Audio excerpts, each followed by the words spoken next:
breakfast time, Gromit.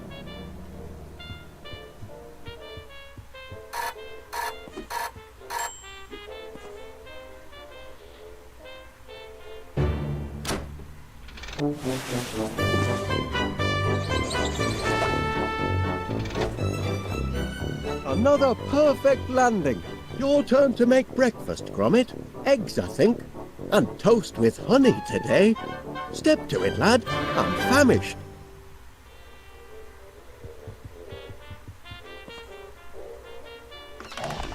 Honey piped directly from the source. Everyone in town will want their own honey tap when word gets out.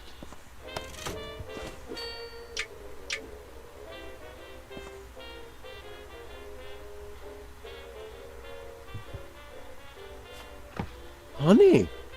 How sweet of you, Gromit. But where are the eggs and toast?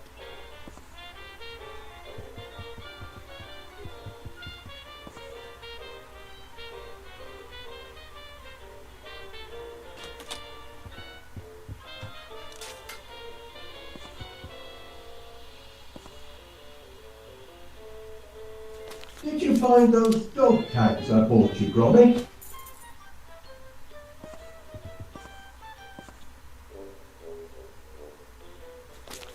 Well, what did the postman bring us then? Any orders? Hand it over, lad. Did you bring the mail, Gromit?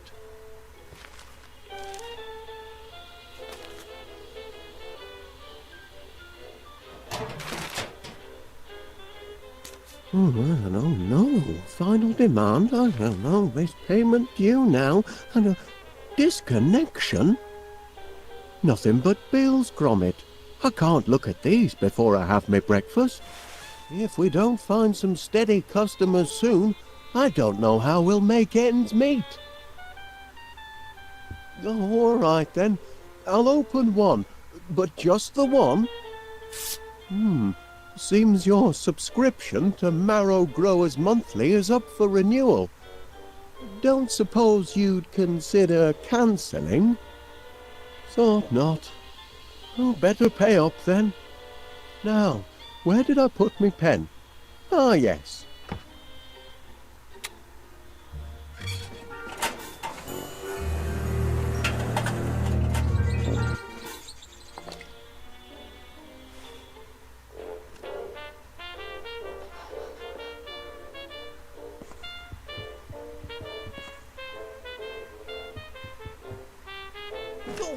Hey!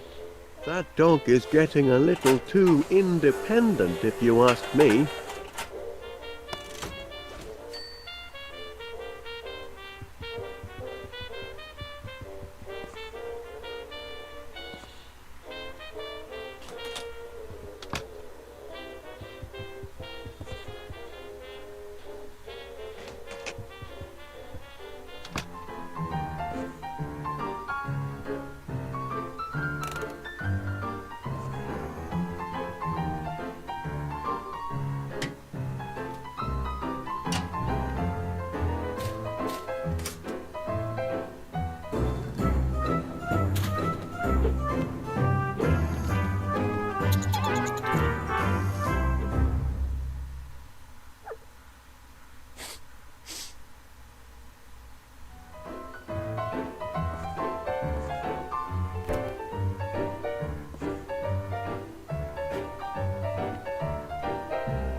Hi, old Wallace. And here. Sorry to leave a message, but it's about an incident in my shop. That blinking mechanical mouse of yours has put me in a right pickle.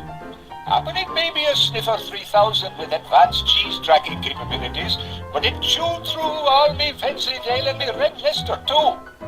Now, I know we've always been on good terms, but this morning I find myself not inconsiderably discombobulated, and I can't let it happen again, I'm afraid. I'm sorry to say that with the deepest regret, and following police advice, you and your blinking contraptions are barred from my establishment until further notice.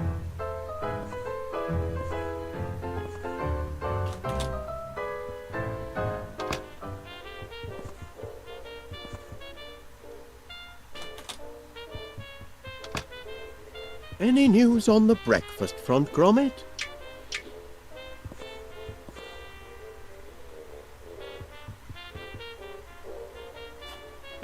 Done to a turn. My compliments to the chef. But I'm still 1 egg short of a breakfast.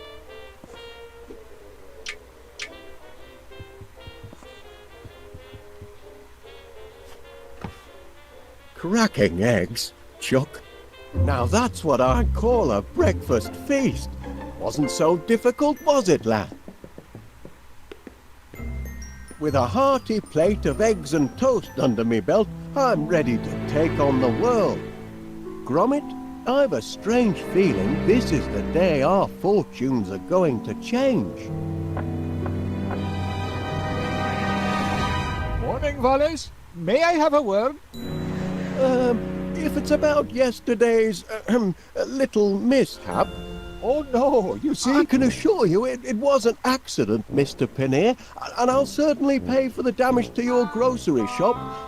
I was just putting the Sniffer 3000 through its paces. It's still only a prototype, you know. Oh, I realize that, Mr. Wallace. And what better place to test out a cheese detector than in a shop with such an excellent selection of cheeses? Appen. But you'll still have to pay for the damage, I'm afraid. Yes, of course. I'll put it all right. Though funds are, how can I put this, a little tight at the moment. Only until our new business is up and running. Aye, well, that's what I'm here to talk about. I understand you and Gromit are in the honey business now. Fresh deliveries daily, from bee to you. Ah, well, perhaps I can help you get on your feet. I'm having my annual sounding of the Crumpets Festival, and I'm clean out of honey. Can you deliver 50 gallons? 50 gallons? By tonight? Tonight? It'll more than cancel your debt, and it'll be good advertising for you. What do you say? I say...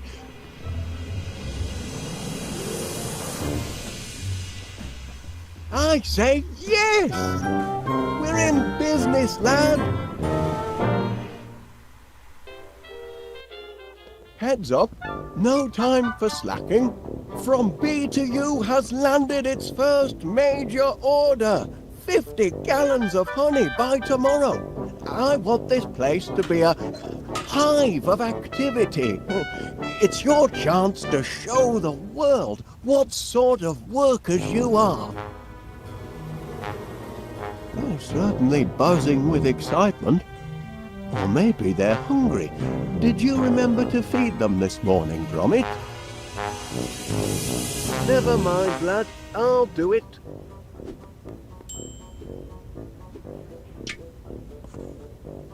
Flowers. The perfect meal for a hungry hive.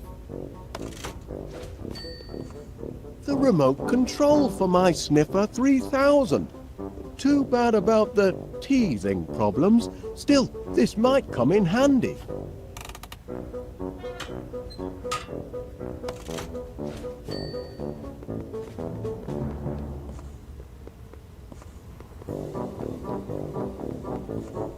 Ah, there's the hatch from me rocket ship. Remember that moon holiday, Gromit?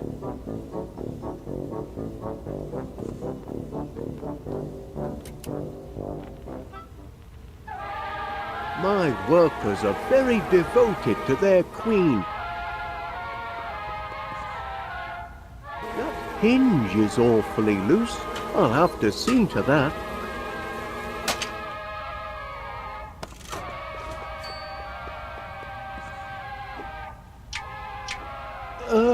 Bon appetit.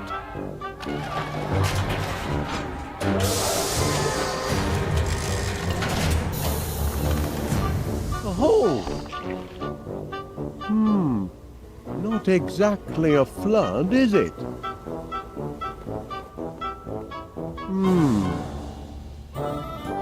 Flowers, Gromit.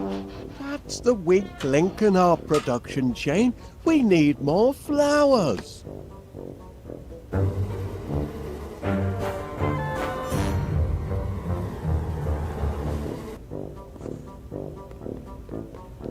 Now where can I find a whole lot of flowers in a hurry?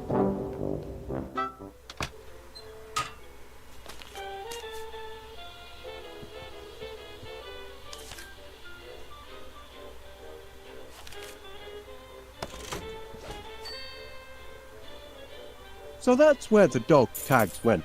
I'm sure Gromit will be glad to get them back.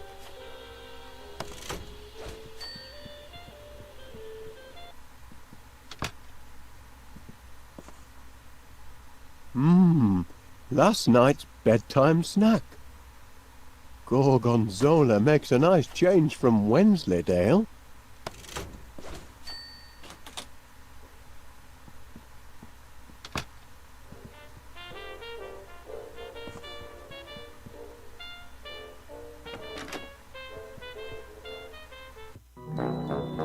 Beautiful morning, Mr. Wallace.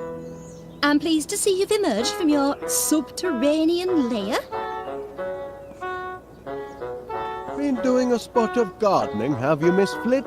Working my green fingers to the bone. But the hard work appears to be paying off. Indeed it does. Blooms everywhere. I call it my purple paradise. It certainly looks delicious. I mean, I imagine it would look delicious if you were an insect. You mean if I were a bee? Well, now you mention it. You want to feed my flowers to your bees? That is, if you don't mind. How many would you like? As many as you can spare. Oh, you can have all you want, Mr. Wallace. Oh, much obliged, Miss Flit. Here, you can jolly well grow your own. Righto.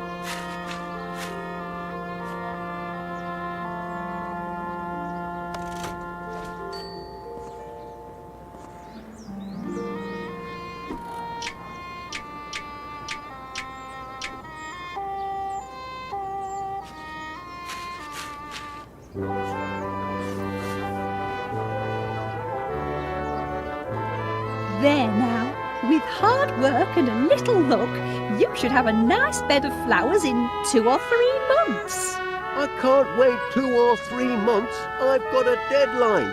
This evening. Oh, you poor simple man. Nothing grows that quickly. I wonder. Rex Armstrong's Quick Grow Muscle Formula. Watch them sprout in seconds. If it works on people, perhaps I could adapt it to work on flowers. 3 miracle ingredients. Grow-Team, Energize, Strongium. Well, I need a miracle, and fast. Shouldn't be too tricky to knock up a batch myself. Then we'll see who's got the grandest garden in West Wallaby Street. The hive will be humming in no time.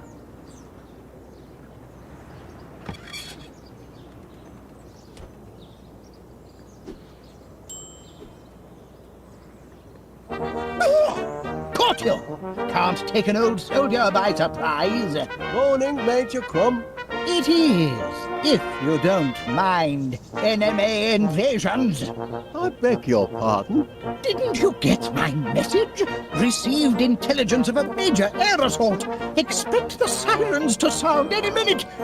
think you know where your nearest air raid shelter is? I do recall something about that, but Major Crumb, are you sure you're not mistaken? I know. I've made predictions before, but I'm not crying wolf. This time, I've got proof. A jar? It's what's inside the jar that counts. Incontrovertible evidence that the enemy is on the move. Does it? I can only see a snail. Of course it's a snail. But what's she trying to tell us? That's the important thing. What is she trying to tell us? Look at her, man. She's retreated into her shell in the middle of the day. And that means only one thing. It means she knows trouble is about to strike from the heavens. Law of nature, Wallace. Learned it in France during the war. Never wrong yet. Good man, Wallace. I see you at least appreciate the seriousness of the situation. Now, spread the word. If people don't believe what an old soldier has to say, perhaps they'll listen to the snail.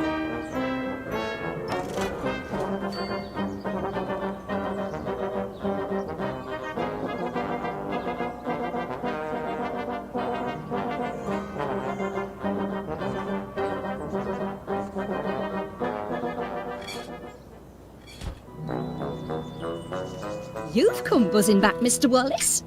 As a bee to a blossom, eh? I realise this may seem a trifle irregular, but Major Crumb insisted I show you this. It's... A snail? In my garden?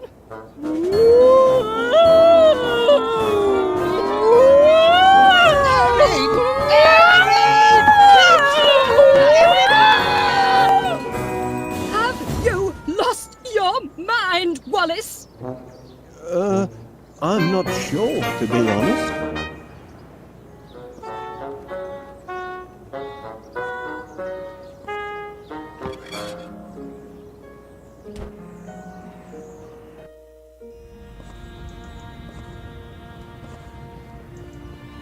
Ah, Mr. Wallace. That looks like... Can it really be cheese? Indeed it is, Wallace. Wensleydale, your favourite? Am I to take it that these are... Yes, free samples. Go on, duck in. Don't mind if I do, Mr. Paneer. One for now, and one for later. Don't forget, Mr. Wallace, 50 gallons by sunset.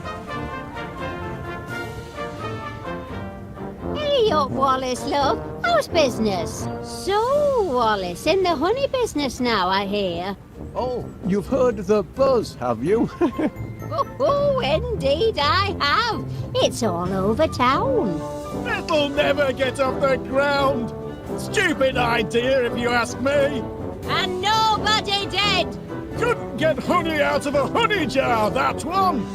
Excuse my husband. He's a right misery gut sometimes. Ta-ra, bye then. Morning, Constable Dibbins. You're off to an early start today. Not planning any more visits to the shops, are you? Oh, no. Yesterday was a one-off. I'm in town on business. Is that so?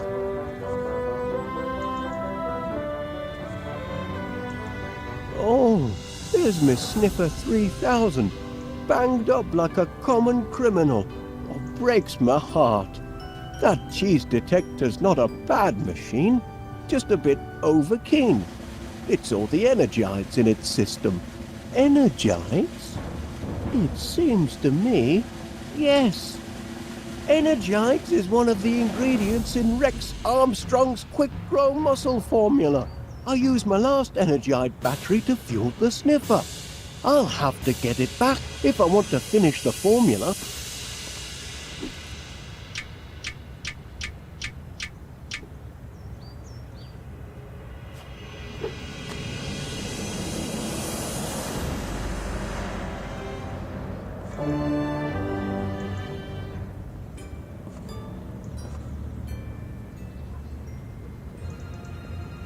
Here on business, you say, Wallace?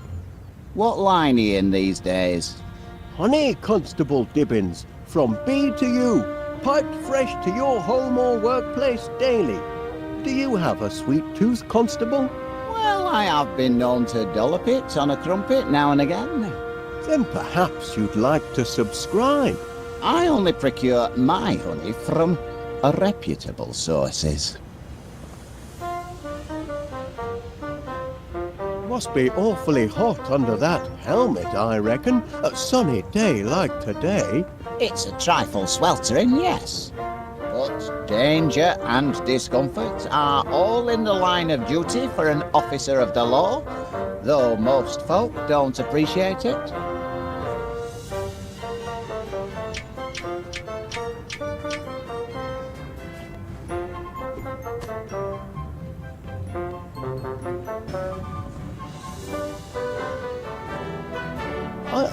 I noticed you received my petition for early release of the Sniffer 3000, Constable Dibbins.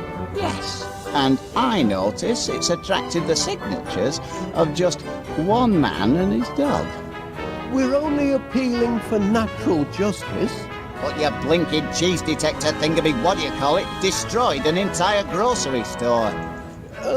Teething problems. It's still only a prototype. A prototype? It's a villain, if you ask me. A diabolical device. You can see that in its face. My machine isn't evil, Constable Dibbins. It's just got a short fuse and a few loose nuts. We'll see. I'm going to formally interview this glorified tin can of yours, and if it can convince me that it's not a menace to society, then perhaps I'll release it into your custody.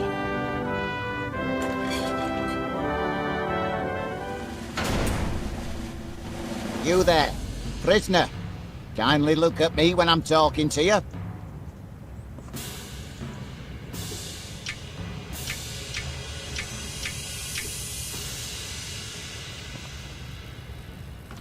Look at me when I'm talking to you.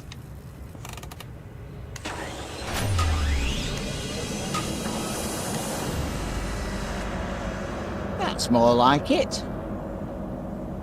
Now you've had time to think, what can you tell me about what happened yesterday? Feel bad about what you did, do you?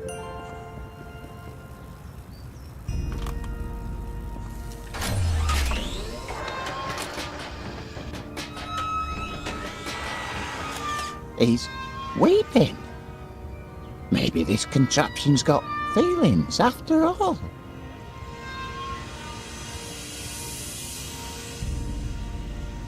Now, I want a truthful answer. If I release you from custody, will you do it again?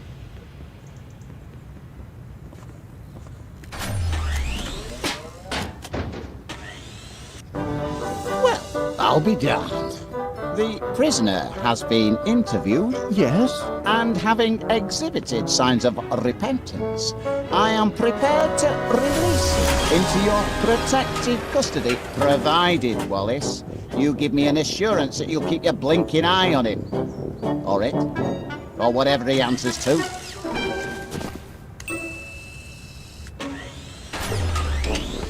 Oh, I'll keep an eye on him, Constable Dibbins. You have my word on that.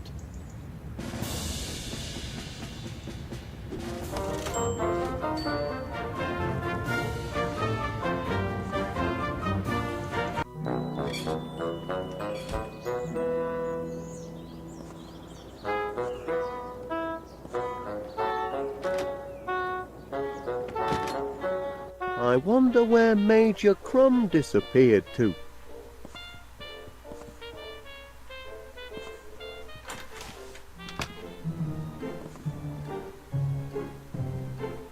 A nice cup of strontium tea ought to spark up the old grey matter. Hey, bring that back, you thieving rascal! Hold on a minute. Strontium.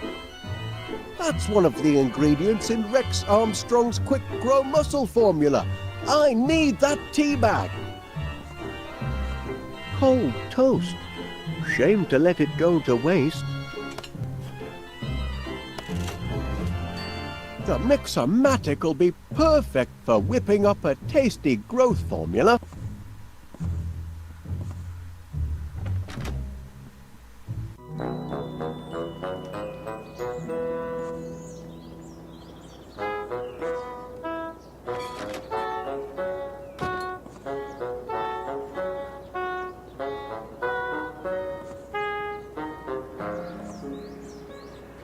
Oi, come back here, you thieving rascal. That's my tea bag.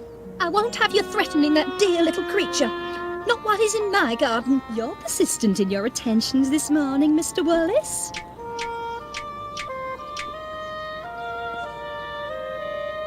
Here you are, little fella. Try some toast. Yes, do feed him. I'm sure the little mite's hungry.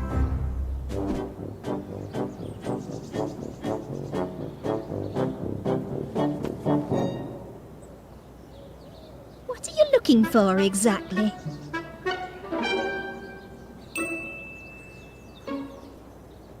Back again, Mr. Wallace? I'm flattered. I wonder, Miss Flit, if you would be so kind as to, hand me that tea bag. Tea bag, Mr. Wallace? What tea bag? The one on your, ooh. Are you feeling quite well, Mr. Wallace? Perhaps you'd like to give the purple pansies a sniff. You'd have to, lean over, of course, but...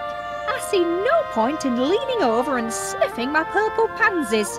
I'm giving them the cold shoulder until they decide to shape up and bloom for me.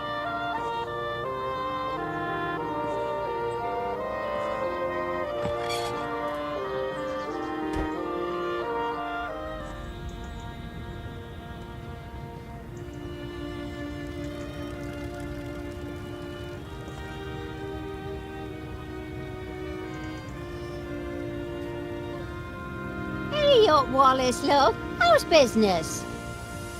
Could those be? I couldn't help but notice the flowers on your window ledge, Mrs. Gabberley. Aye, lovely, aren't they? Bring a touch of summer to the town square. Especially the purple pansies. Always been partial to pansies, me. You should see the flat. It's full of them. Blinking weeds, if you ask me. Can't abide them. Oh, go and suck a lemon, you moaning ninny. Oh, now look what you've done, you clumsy oaf. And open up that window when I'm yelling at you. All right. But only to prove your insults don't get to me anymore. I can deflect them all. Is that so?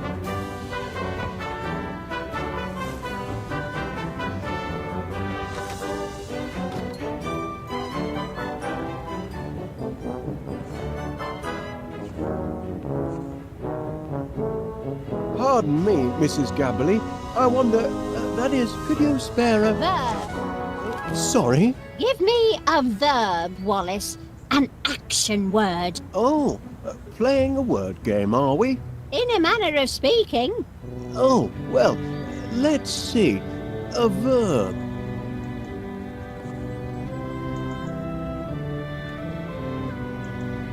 Chew is an action. Ooh, I like that. That's a good one.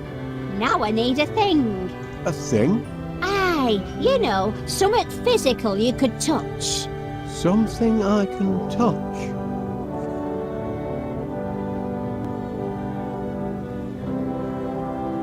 Turkey? Why not? Now a descriptive word, if you please.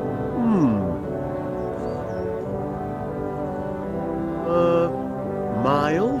Oh, that's a corker, that is. Last one, nearly done. I need another thing. Or like a person or animal. A person or animal? Now, let me see now. Gentleman? Yes, that's a thing.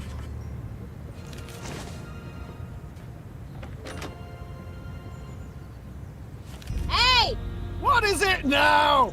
Go chew!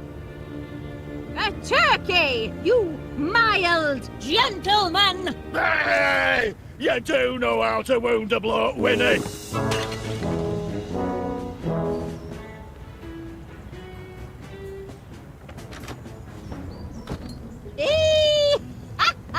Got him that time. Serves him right for being such a grumpy old grandad. Would you mind, if that is, could you see your way fit to lending me that pot of pansies, Mrs. Gabberley, for business purposes? Business purposes? Well, be my guest. I've got bunches of them.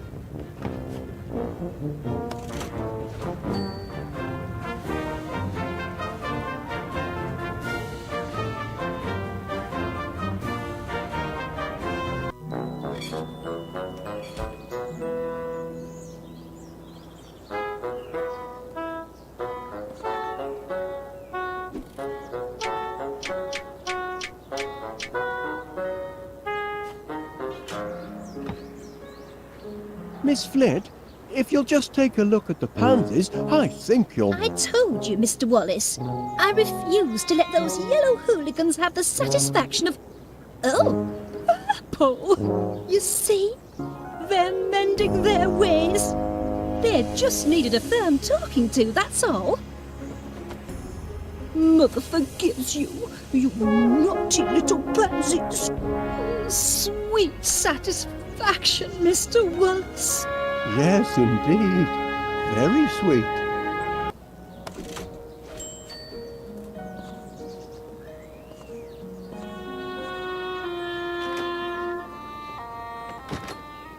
I wonder where Major Crumb disappeared to.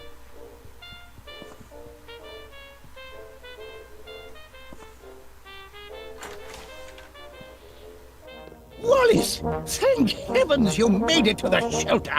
I'd given you up for lost. Caught in the crossfire, were you?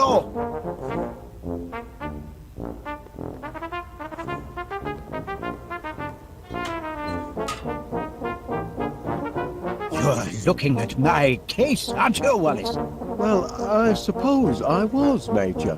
Bet you'd like to know what's inside. I am curious, yes. Ha! This case is packed full of government-issue protein bars. Protein? Rations, Wallace. Emergency rations for... emergencies, obviously. Been stockpiling them since the war. Enough nutrition in them to feed a man under fire for a whole day. And very tasty they look, too. Tasty? They're foul, but packed with high-strength protein. I'd love to try one. Out of the question, I'm afraid.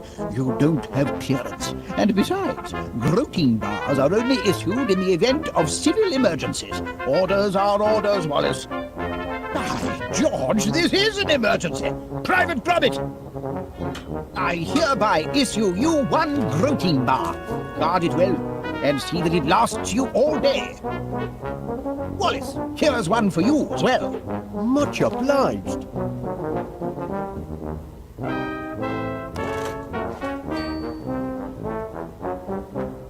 You've got to get your mind off the carnage up there. Would you like to hear one of my old war stories? I'd help pass the time. Well, I hate to... Of course you would. I brought visual aids. I can still see it perfectly.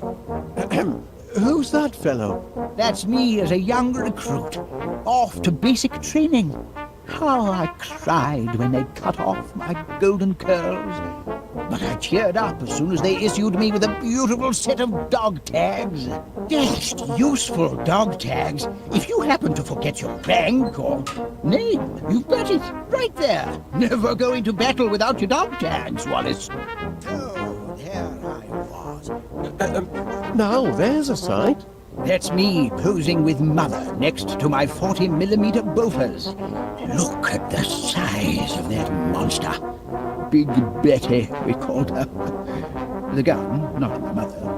3 weeks later, I was lucky. What a face! That's me kitted out for heavy combat. That helmet took many a dent before the war was through. Without it, I could have become seriously loopy. Take my advice, Wallace. Never go into battle without a regulation helmet like the one in this picture. Sounds like you were quite a soldier, Major Crumb. Well, Wallace, why the past tense? Oh dear. Once a soldier, always a soldier. Something you civilians will never grasp. And I'd be happy to prove it by charging into the fray. That is, if I were recommissioned and had a proper helmet with a cute little brim, and if I could find someone to take charge of this shelter and distribute the protein bars.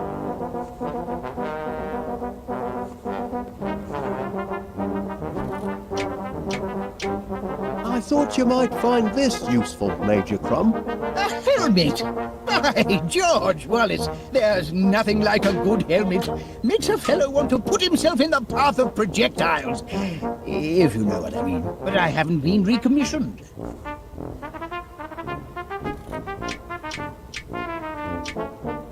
I found these in the hall, Major Crumb. Dog tags! I've been recommissioned!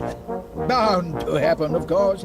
Can't leave good military material sitting on the shelf. My place is in the treasures. By thunder, I'm a soldier again. Sir George is ready for his dragon. And yet, duty compels me to remain here. No one else to guard the protein bars.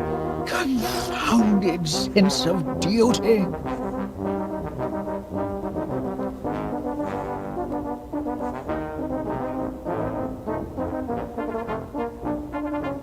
Gromit could do the job. Private Gromit? Can I entrust my precious cache of protein bars to a Pongo? Perhaps so. He's proven himself a trusty foot soldier. Yes. If I am called away to the front, I'd feel comfortable leaving Private Gromit in charge. Good heavens! I shouldn't be skulking around in a cellar like a frightened rat. I'm a soldier, by thunder! Private Gromit, I hereby appoint you officer commanding this air raid shelter. Here, you pass out the rations. I've got a war to win. Charge!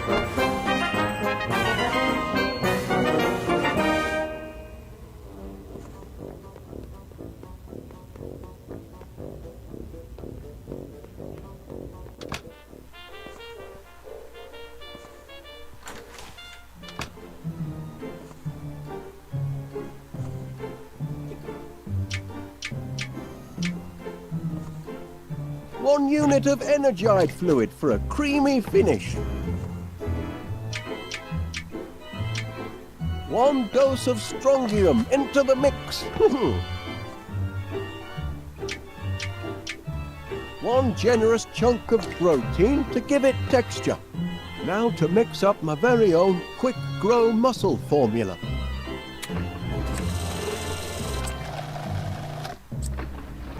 That ought to do it. No, the mixomatic's all mixed up. Stop! Stop! Help! Gromit! Oh, thanks, lad. Checking to see if anything's sprouted yet, Mr. Wallace. Well, as a matter of fact, Miss Flit. Really? I don't see what you're hoping to... Oh! I don't believe it! It works! It works! The homemade quick grow miracle muscle formula works! We're in business, lad! You see, Gromit, look where a bit of enterprise can get you. If I hadn't found that flyer you chucked in the bin, I'd never have been able to concoct my Miracle Grow formula. And then where would we be? You really must be careful what you chuck out, you know. Blinking Nora! Oh, my word! I think I'm going to faint.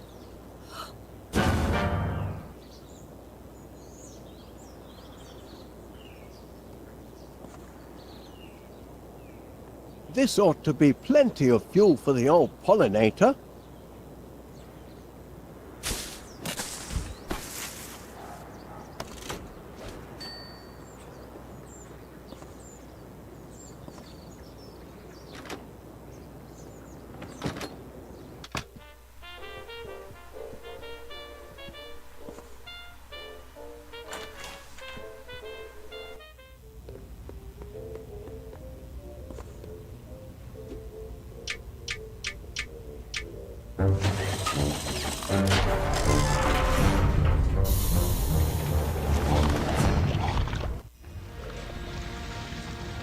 That's champion, that is. 50 gallons of honey, and just in time for my annual tea and crumpet festival.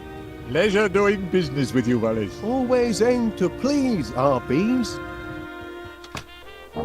That's the last of our bills, Gromit, and we've got just about enough left over for that little holiday we've been planning. This year, I fancy Blackpool. Oh, yes, lad. I think our money troubles are over at last. Air raid! Air raid! Battle Oh, dear. stations everywhere! Not this again. Excellent vantage point. Prepare for a crash landing, you devils! Sorry, Wallace, but I'm going to have to commandeer your dining room. Now, just a minute, Major Crumbs. No time to argue, old man. The whole town's under bombardment. But Here they come!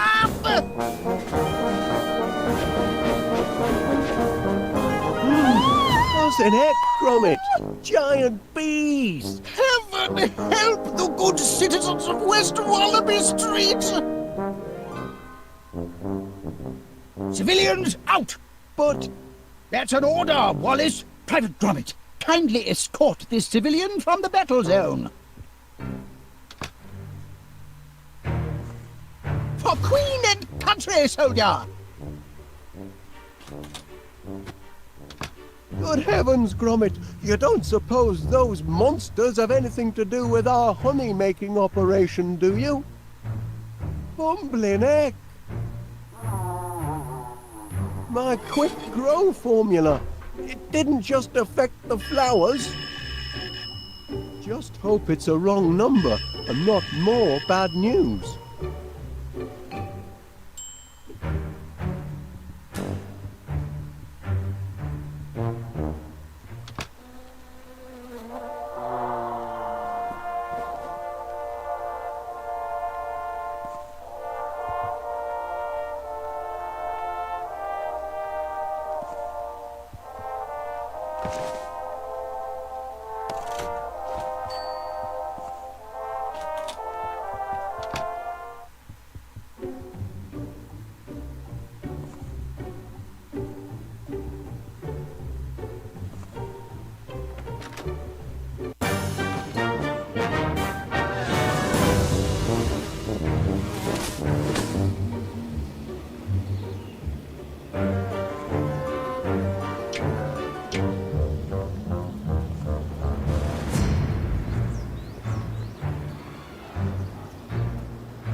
Private Gromit, it's looking grim out there. That's right, soldier. Help steady my aim.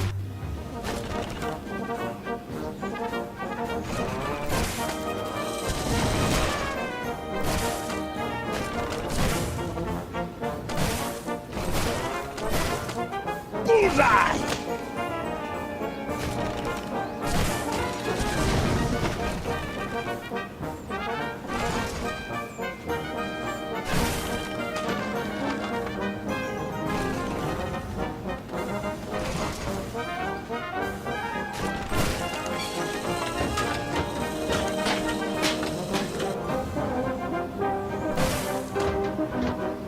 Got him!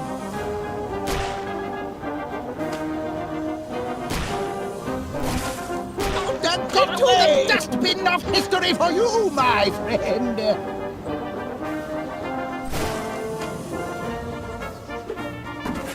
Right where he belongs, the fiend!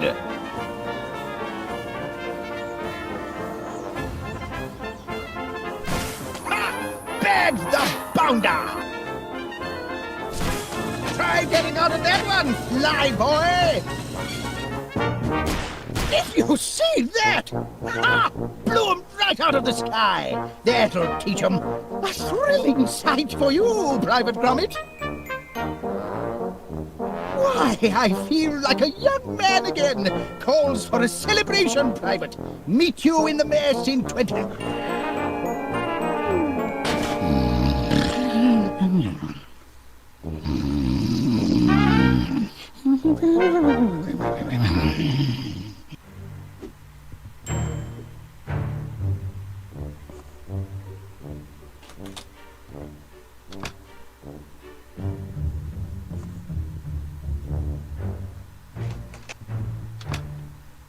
Yes, Mr. Pannier. Well, of course you're upset. Being dive-bombed by giant bees isn't good for any business. We're doing all we can to get the situation under control. Normal honey service will be resumed as soon as possible. With normal-sized bees. That's a promise. There's a giant fly in the soup, lad. And it's shaped like a bee. They're taking over the town. Time to read the Riot Act. I am their employer, after all.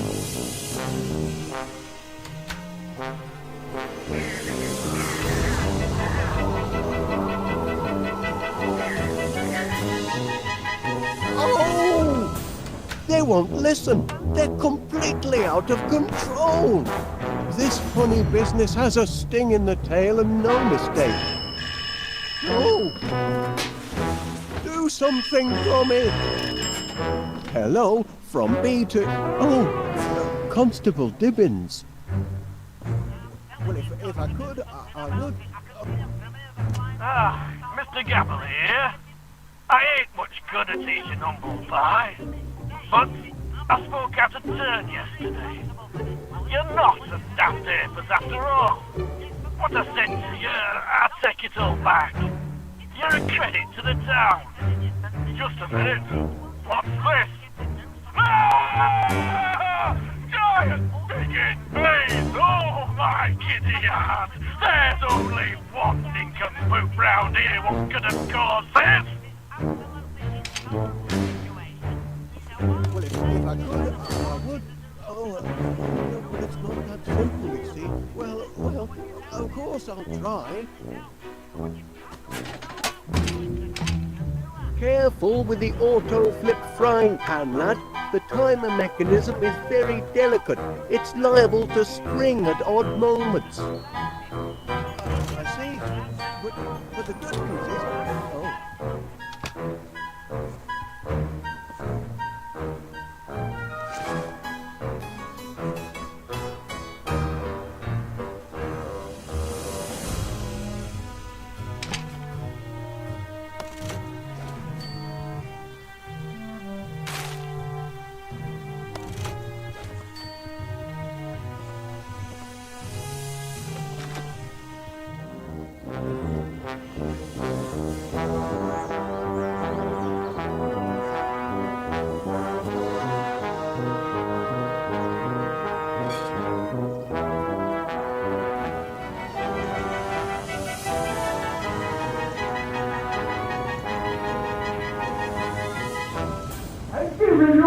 Somebody call the police!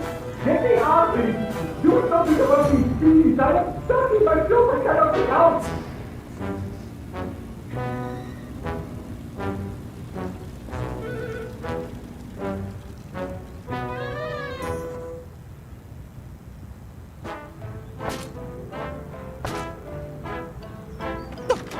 What do you want? No, it's you. Don't tell me. You want me to do something about the giant bees? We're on the case, all right? Them buzzing bandits will feel the full weight of the law, make no mistake. But, well, it's complicated. Don't know what the charges would be, exactly. Nothing in the penal code about giant bees, so far as I can see. But rest assured, I'm looking. Oh, and tell that master of yours he left summat behind. There was another cheese too, but I kept it for me sandwich. Fair payment for me troubles, says I.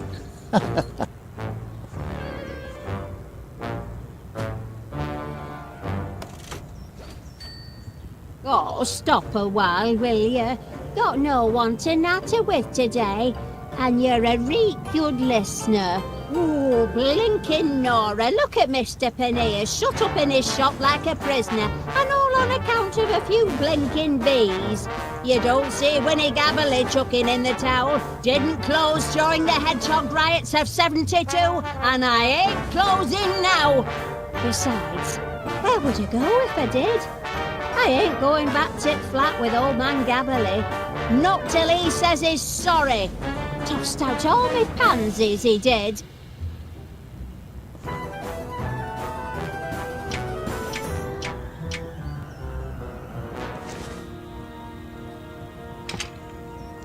Ah, Mr Gabberley here. I ain't much good at eating humble pie, but I spoke out of turn yesterday. You're not a daft apers after all. What I said to you, I take it all back. You're a credit to the town. Well, fighting dogs come limping home. There now. Weren't so hard, were it? Is that you, Winnie? Breaking code of silence, are you? No need for silence now you've shown a bit of humility. Humility? Me? Never! Oh, you don't fool me. You're just a big old softy, and I know it. I need me head examined, keeping shop open when town's crawling with giant bees. What's got into you, Winnie? Stay back, I say! Oh, Winnie Gabberley!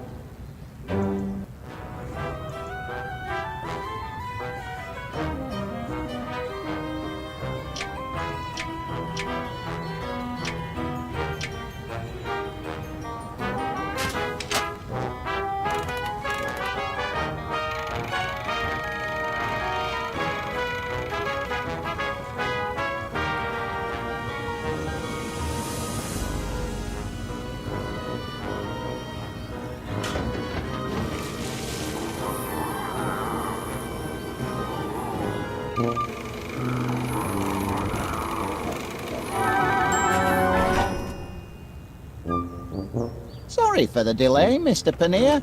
I think you'll find the streets are now bee-free. Thank heavens for the boys in blue. Now, I'll have to ask you to accompany me to the station. There's some paperwork we need to fill out. Nothing too bothersome. Happy to do my part. It's citizens like you what make my job a pleasure, Mr Panea.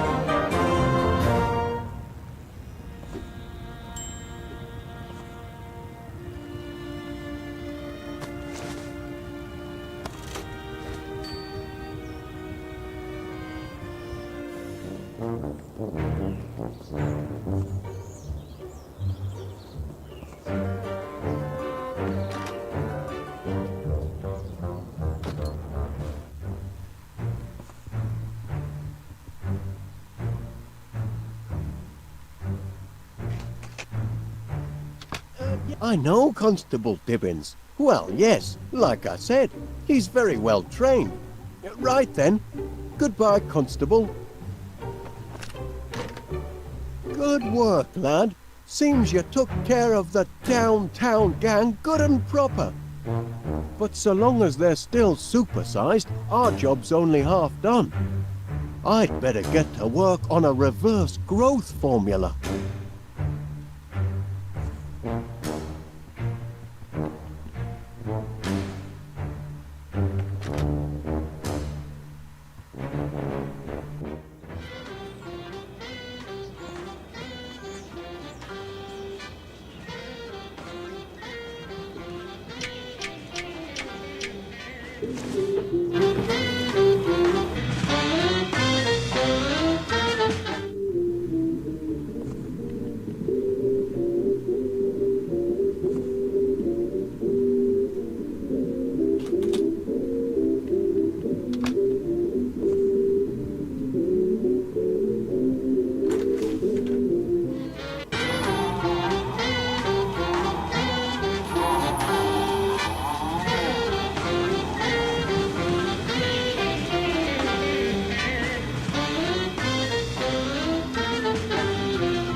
Pacified all the bees, Gromit?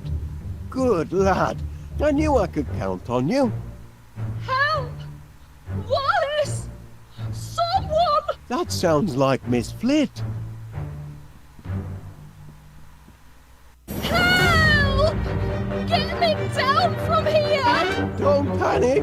I'm coming, Miss Flit. Oh, it seems I'm underdressed. Gracious!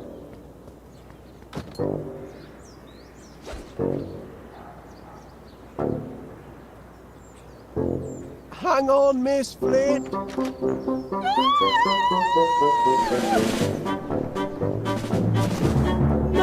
saviour.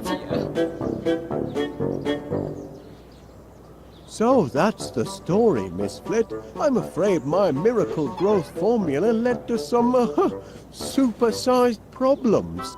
I hope you're going to get rid of the infernal stuff. Oh, I am. And rest assured, all the bees have been dealt with safely and humanely. Well, that's a relief. But weren't you scared facing down an angry swarm of giant bees all by yourself? Frightened? Oh, well,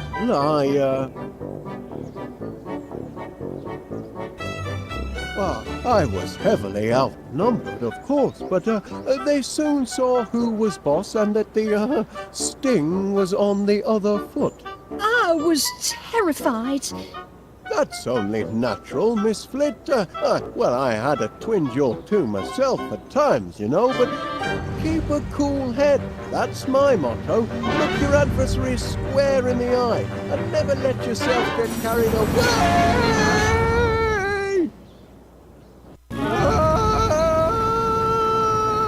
Put me down! Get off! It's Gromit! Blinking Nora! The Queen's trying to turn me into royal jelly! The ingratitude! After I've built her a hive in solid brass and a magnetronic pollinator thingamajig to take all the hard work out of honey making. Oh, I'm beginning to think I should never have mixed this growth formula at all. I ought to chuck it away. Hey! Easy, old girl. No need to get excited. Put me down gently and no one will get hurt. Oh dear, nothing in the beekeeper's manual about aerial abduction. Help! Help! Gromit! Attaboy! I knew you'd come through! Get the ladder, lad!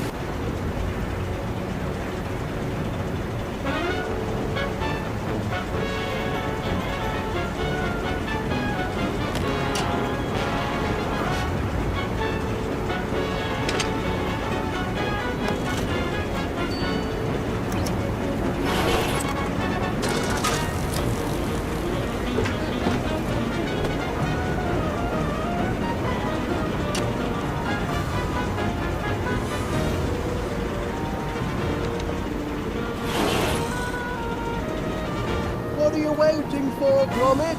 Raise the ladder!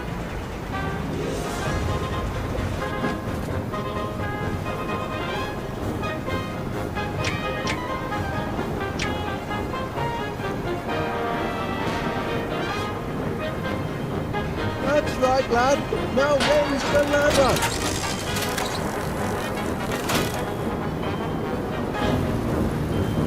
Oh!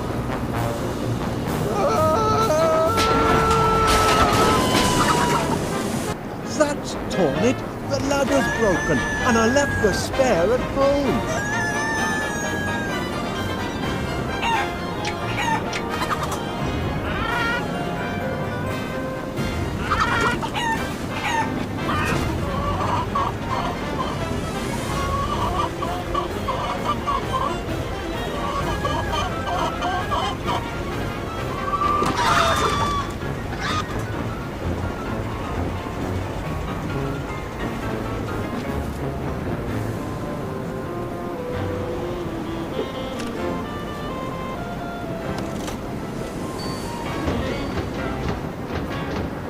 Lend me a hand, Gromit.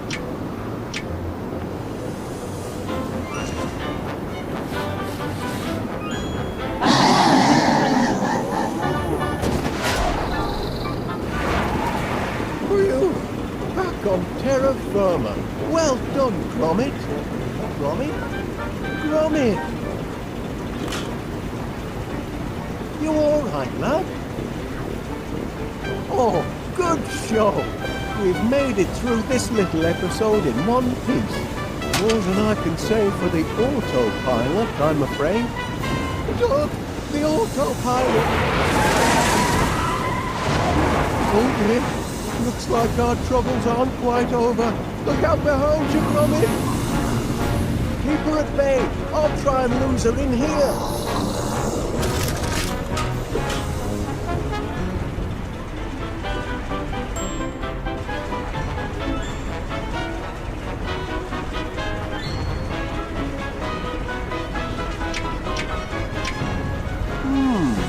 Perhaps the honey could use a little kick.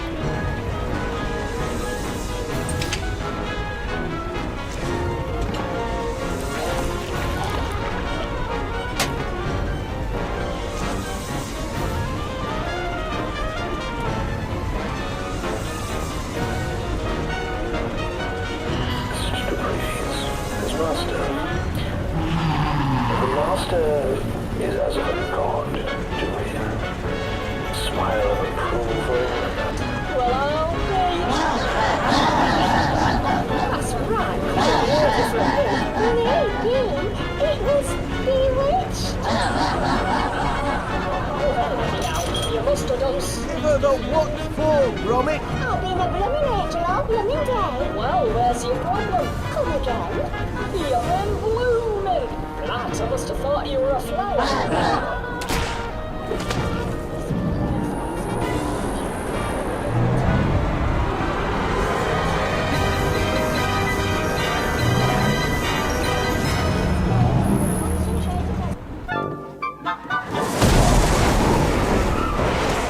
Bagged her, Gromit. Cracking teamwork, lad.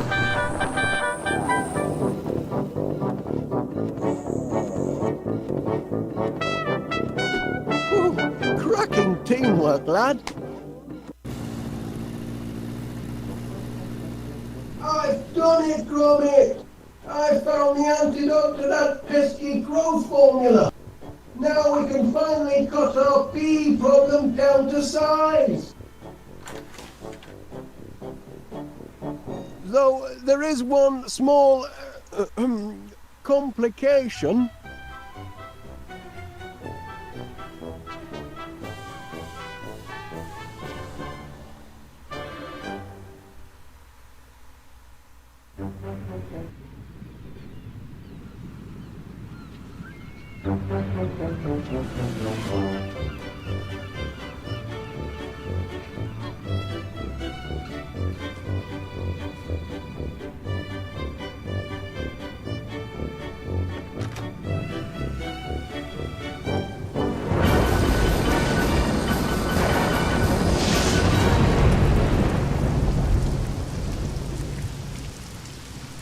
Help, Gromit!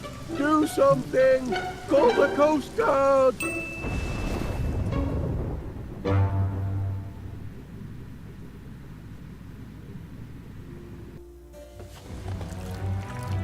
Talk about raining cats and dogs, our plumbing's in a right pickle. Fetch me my spanner, lad, while I stick me finger in the dike.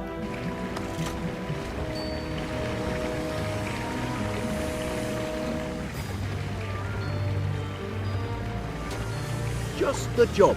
Bring it here now, will you, lad?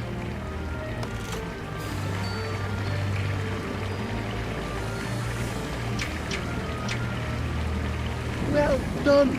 Our troubles are over. Whoops.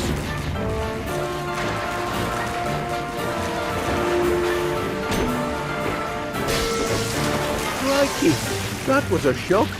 Best trip the circuit breaker, lad. And stay clear of the water. It's electric.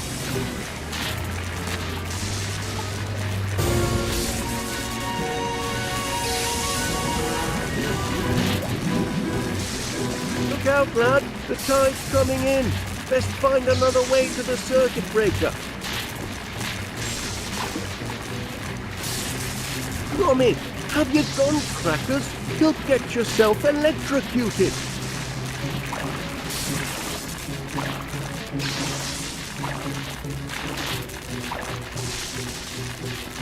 Careful, lad. That's extremely volatile compressed rocket gas, ex-NASA.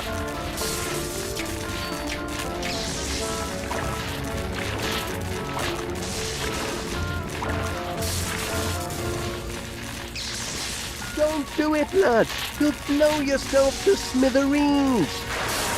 Blinking Nora! Well done, Gromit. All be fixed in a jiffy. Just a moment. Turn to the right. And now it's safe to hit the lights. That's better. Oh, there you are. Well, we'd best clean up. Crack on, lad. There's a lot to do. Sorry about the unseasonal weather. I'm afraid it means we'll have to put off our little trip to the seaside. Unless we bring the seaside to us.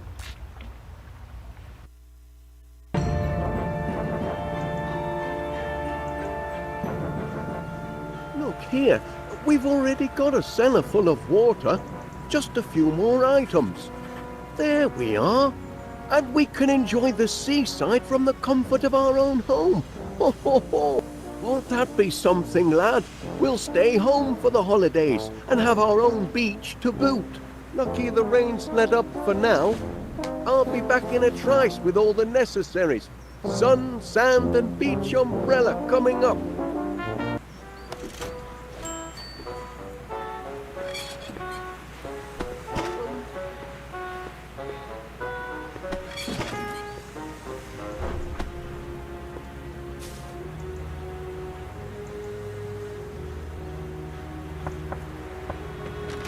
Duncan, what are you doing here?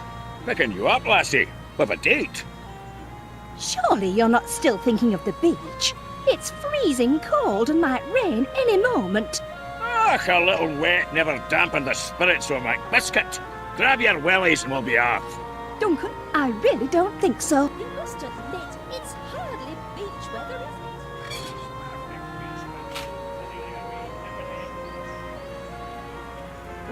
We must act now, before the flood. Gather the townsfolk. We'll stack the sandbags to the north, south, and east. Still time if we hurry. Look lively now, soldier. No, you can't dump these sandbags here. Just wait a moment, Major, please. Stop dithering, you dunderhead. The town's being swept under. It's now being swept under, Major. And you're beginning to be a public nuisance. Afternoon, Wallace.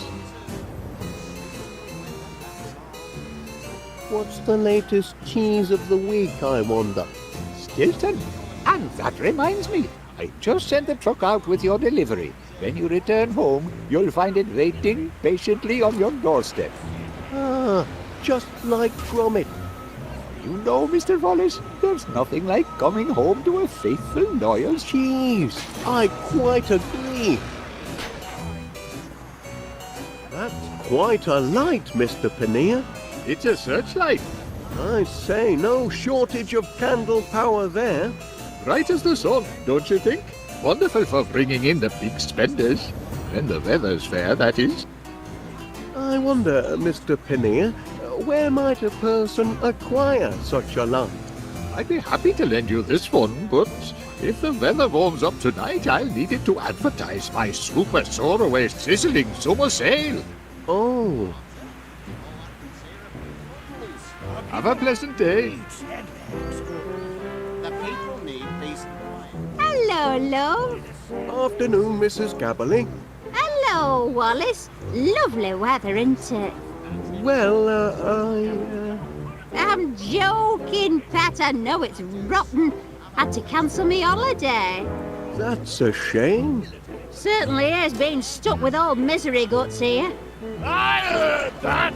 He don't miss a word I say, except when I ask him to do summit. Sitting behind a till all day ain't exactly hard labour. What would you know about hard labour? I could run this place a sight better than you, if I had a mind to. If you had a mind. What will it be, love? Looking for something to read? Take your pick. I'll put it on your slate.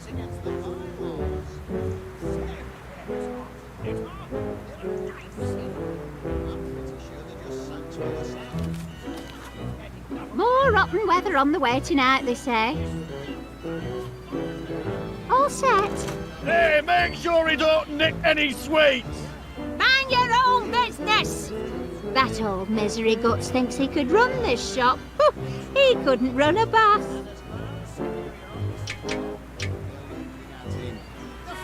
Ta-ra, Chuck.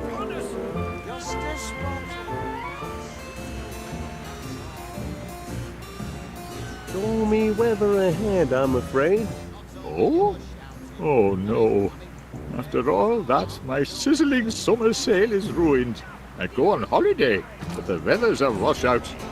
Will the sun never shine on yours truly?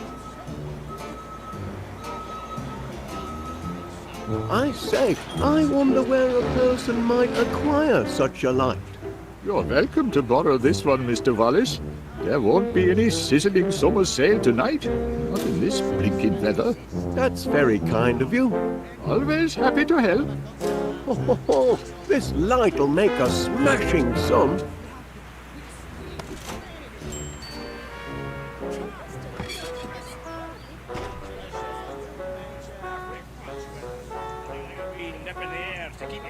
Don't be ridiculous.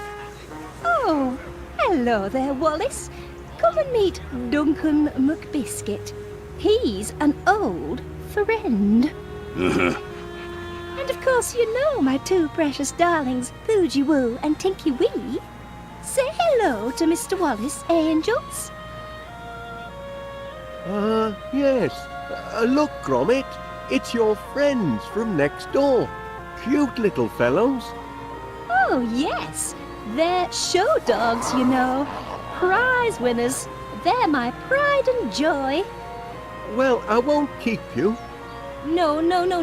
Duncan was just leaving. Leaving with you, lassie, for a day on the beach. But what if there's a cloudburst? I don't consider thunder and lightning very pleasant beach companions. But there's nae thunder and nae lightning. Can you hear any thundering? Any cracking or booming? Well, can you? Maybe I can. Just hush your tongue a moment, will you?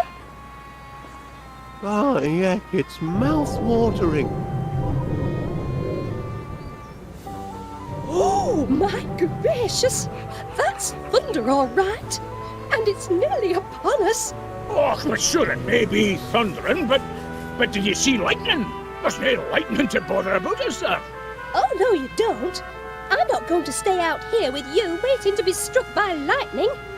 I'm going to seek shelter, and if you've any sense at all, Duncan McBiscuit, you'll do the same. Good day. What? Oh. What are you looking at, Jimmy?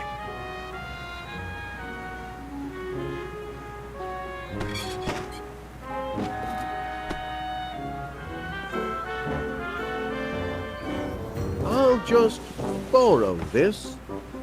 Just the thing for our cellar-based indoor beach experience. Ho, a special order for 62 West Wallaby Street. Stilton, one of my favourites.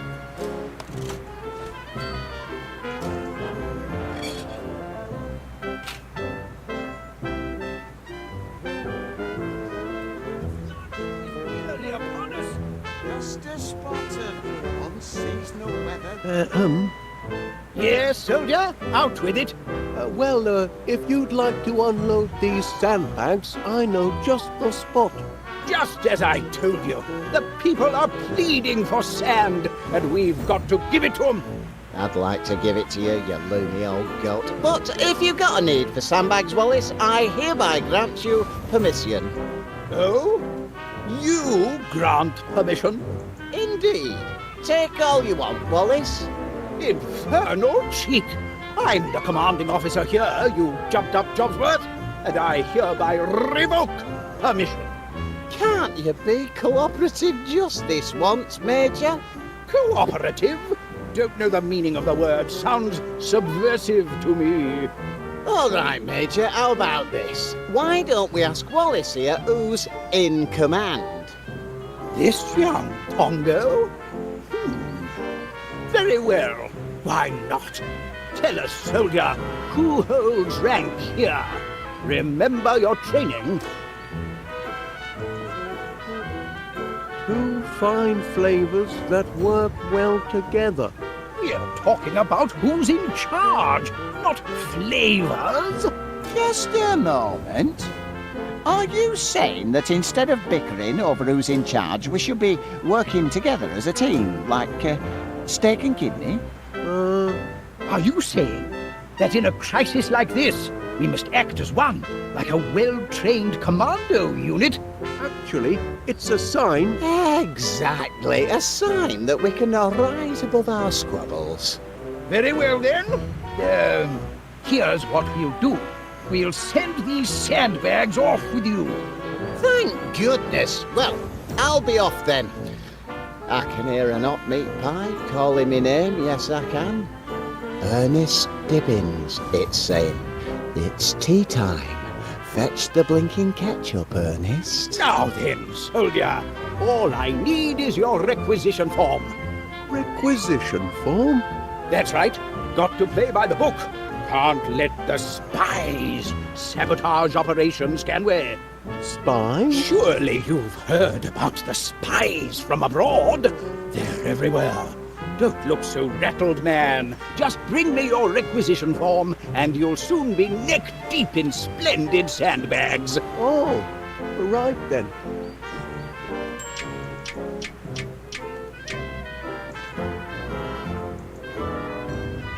It's only for cheese, but... Give that here. Good heavens. Special orders?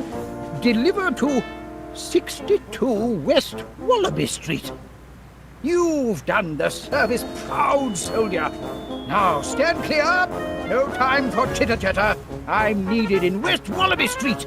Yes, sir.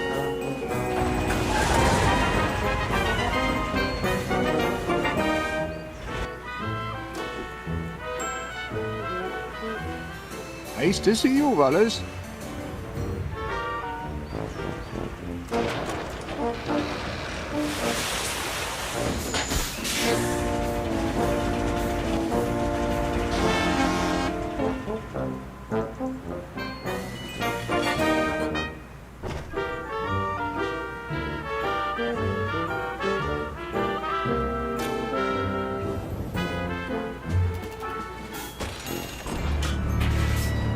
Whoops-a-daisy. There we go. Top hole! All the sand we need. The Riviera, here we come. Great news, Gromit. All the goods have been gathered. Now it's time for some elbow grease, eh? To the cellar.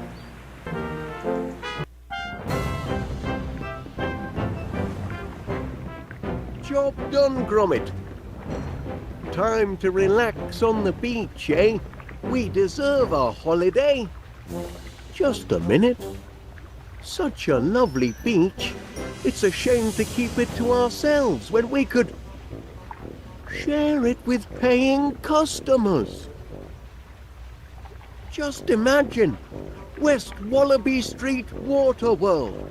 A genuine beach house, complete with its own all-weather seaside in the cellar basement beach attraction. Oh, we'll be surrounded by happy holiday makers. It'll be grand, Gromit.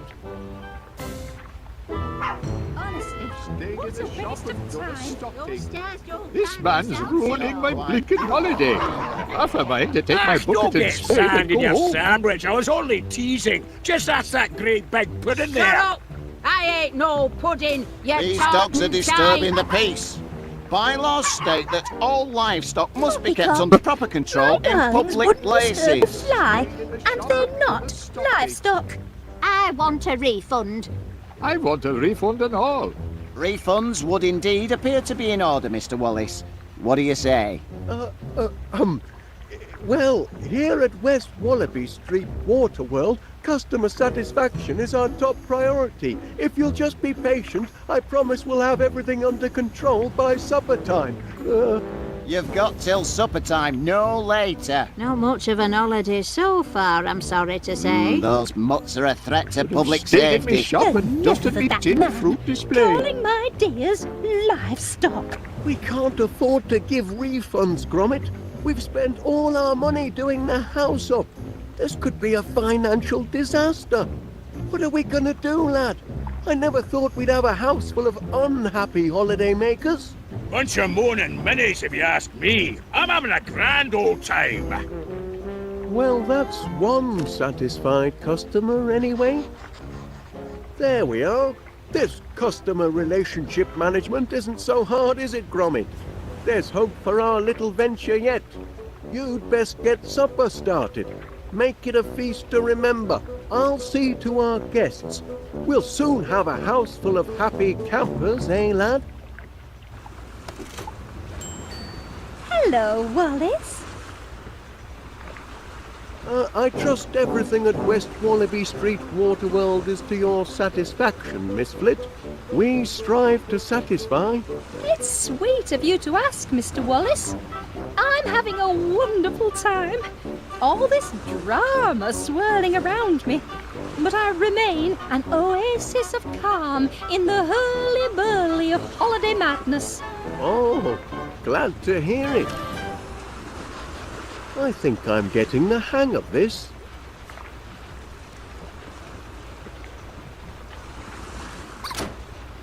How funny. That sounded just like my little darling's chew toy. Oh, you like this, Wallace? I've been longing for a new look, and I quite fancy this one.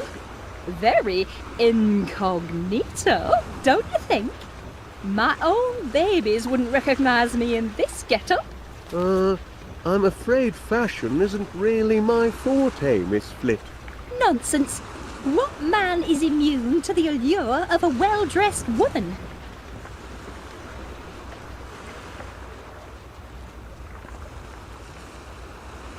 Enjoying your holiday, I hope, Major? Oh, yes, absolutely. Dashed comfortable billet you have here. Oh, thank you. We strive to achieve complete customer satisfaction. That wasn't so hard. Put that thing down and pay attention. Oh. I am about to reenact one of the greatest desert battles of history, the Siege of Aqaba. Not many know the tale. It was late 1914, or was it 1916? It was an even year of that, I'm sure. On the one side was a single British soldier, T.E. Lawrence, better known to you civvies as Sir Lawrence of Olivier. On the other, the invading army of the Ottoman Empire, thousands strong. You know the story. Lawrence single-handedly defended a desert fortress from a massive attack. He had only one rifle and no ammunition. He was all alone, just like this. Lawrence watched the enemy from a secret vantage point sheltered by enormous red boulders. Anyway, as the enemy massed, vultures began to circle overhead, crying out in their desperate thirst for blood. Anyway, now at this point your average Joe would have thrown in the towel and anything else he had to hand. But what do you think our Lawrence did? He took tea. Anyway, Lawrence was about to dunk his digestive when suddenly... Oh, blast and bother! This isn't right. Not quite historically accurate, I'm afraid. I'll have to start again. Just a moment. Ouch! I wouldn't want anyone to step on that toy by mistake. It's not a toy, and you can't have it. The battle isn't over.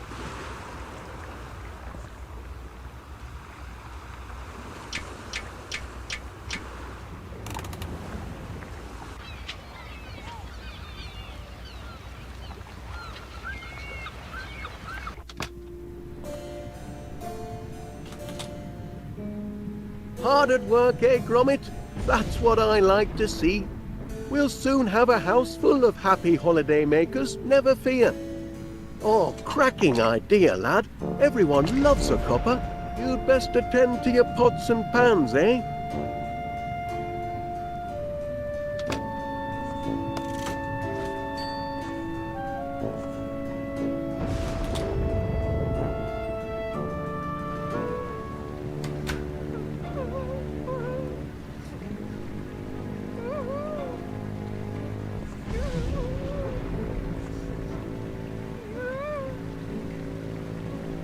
Anything I can do for you, Mrs. Gabberley?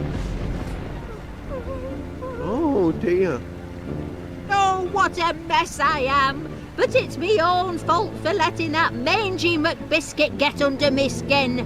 Why should I care what he says? As me mum taught me, sticks and stones will break your bones, but silly names can never hurt you. Hey, here comes trouble! You big fat pudding! Big fat pudding?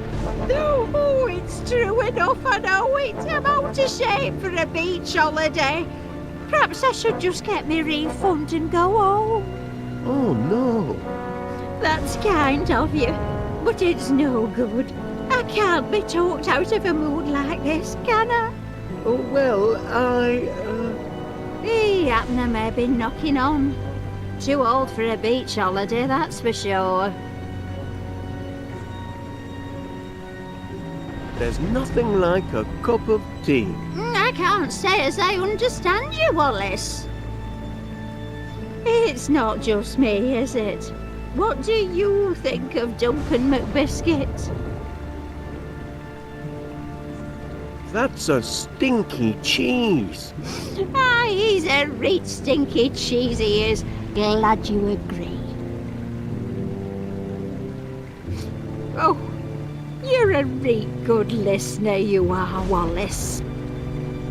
I'd go home to Mr Gabberley, but there's no point. Won't get no sympathy from him indoors, will I? A bit of romance. Oh, cheeky. But yes, Gabberley does have his romantic side, occasionally. Glad you're here, Wallace. Oh, it's a sorry old world, isn't it? Thanks to the bullies. A sad thing. Too true, too true. You're a wise old owl, aren't you, Wallace? You know what? Winnie Gabberley's had enough of feeling sorry for herself. So what if I'm a bit like a pudding? I've tangled with giant bees, I have. I can take care of a bullying McBiscuit any day. Thank you, Wallace. You've a right kindly way with words, you have. Glad to be of service. I'll be fine now, Pat. Reckon I'll finish my story. Hey! Hey there, you big fat... Shut your trap, you tartan tearaway, or I'll box your ears! I do like a good book. No need for a refund, then? Oh, no. I'm as happy as Larry me. Oh, another happy camper?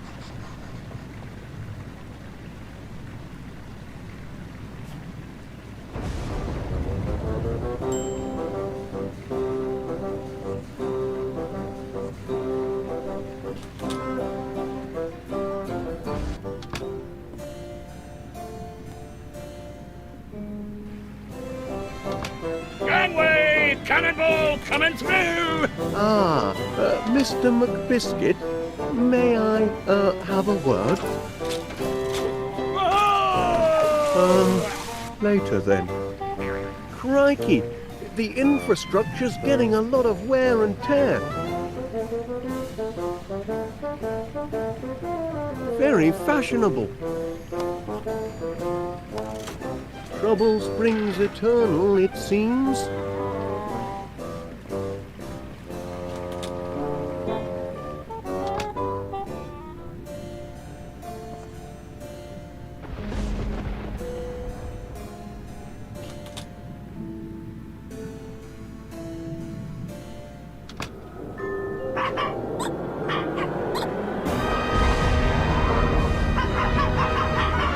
Mr. Wallace, I'd like a word with you, if you please.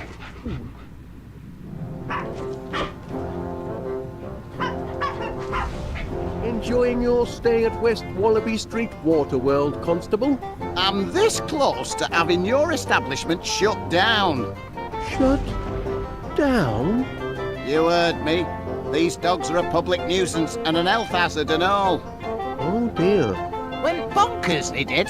And all because I tried to clear away that horrible little toy of theirs. I don't approve of litter, you know. I believe Miss I Flit... warned Felicity Flit and all, and now she must face the full force of the law. I'm issuing a formal caution for the disruption of lawful quietude. It's the third I've had to write today. The third? Aye, the first two got eaten. Give this one to Miss Flit and tell her to remove her animals or I'll be forced to shut the place down. Gromit won't mind if I borrow this.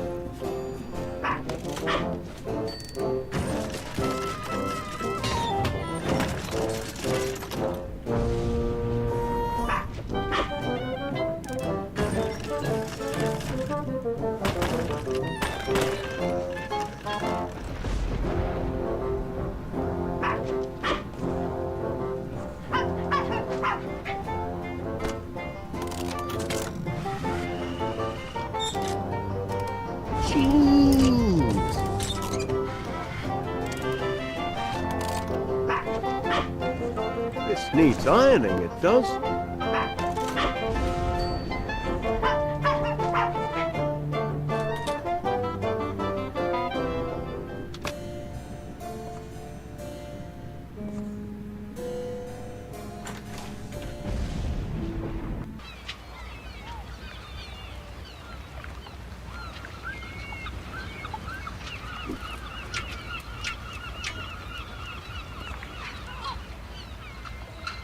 May I offer you a spot of tea, Major?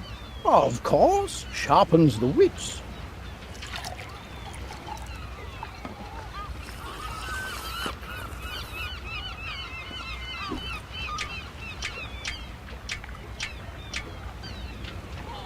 Any interest in this? Perfect! Just like the great boulders of the Aqaba Desert. You're in luck, my boy. I was just about to reenact the siege of Aqaba. Do you know the story? Sir Lawrence took cover under massive red boulders. Just like this. Vultures circled the sky, crying out for blood. Just like this, our Lawrence, cool as a cabbage, took tea. Just like this. Lawrence was taking tea and about to dunk his digestive when suddenly 10,000 howling Ottoman soldiers charged the fortress. Tea was ruined, obviously. But did Lawrence of Olivier give up? Never! He took his rifle and levered the great red boulders down the dunes, rolling them straight into the enemy horde. With the invaders in disarray, Lawrence, armed only with his bayonet and still desperate for cover, counterattacked. He took them on one by one until he achieved total and complete victory!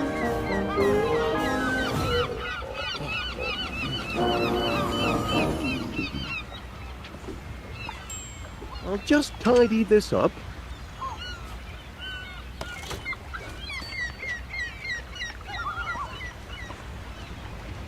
Your searchlight is just what West Wallaby Street Waterworld needed, Mr. Paneer. Everything satisfactory, I hope?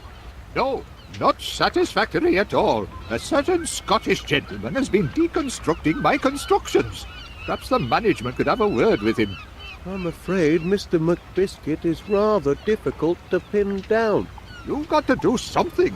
If I can't finish my sandcastle, I'll have to insist on a refund. Your castle looks very handsome, Mr. Paneer. Such charming little bucket shapes. I do admire creative artists like yourself. Oh, thank you, Miss Flit. At least someone appreciates art and craft. Look, it's almost done. What do you reckon? Very nice.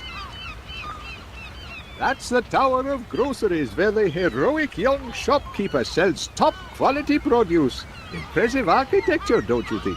Oh, yes.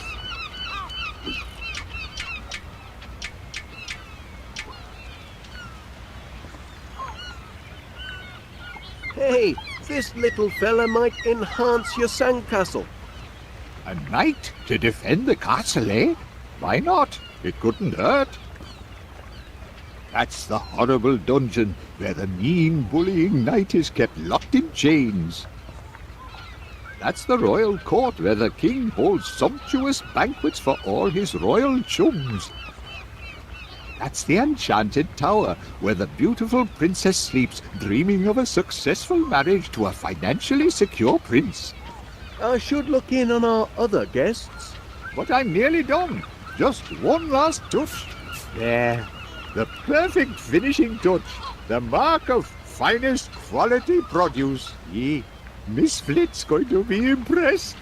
Oh, aye, she'll be ever so impressed, I'm sure. Oh, no. Oh, my foot! My poor tender foot! It was a blasted sand trap! Ow! Ow! Ow! Ow! Well then, should be able to work in peace now, I reckon. Oh, well, jolly good.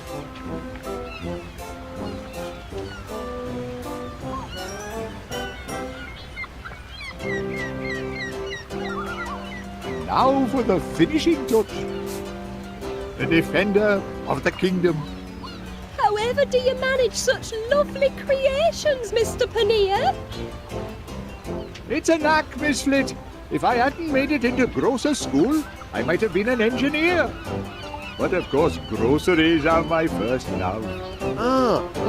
Anything else I can assist with?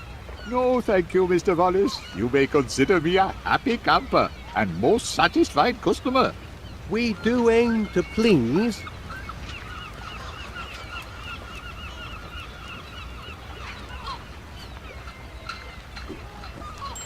Hello there.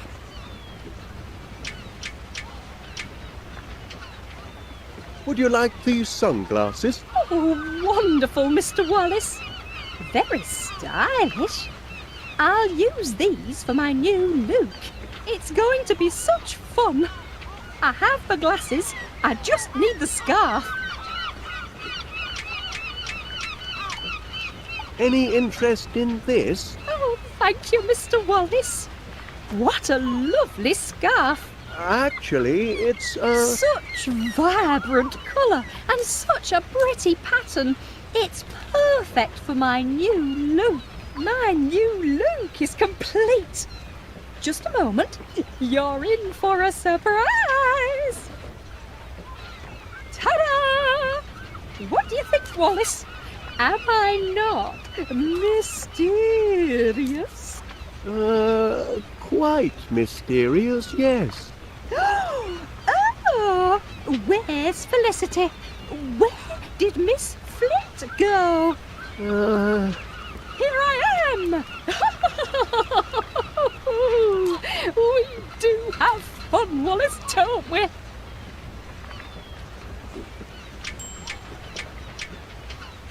Constable Dibbins has requested... Constable Dibbins is mistaken. Bogey Woo and Tinky Wee would never misbehave. They did seem a touch rambunctious. Oh, very well. Let's get this over with. Threatening behaviour towards an officer of the law, that's a serious offence, that is. Don't think I won't lock you up, because I will. This is your final warning.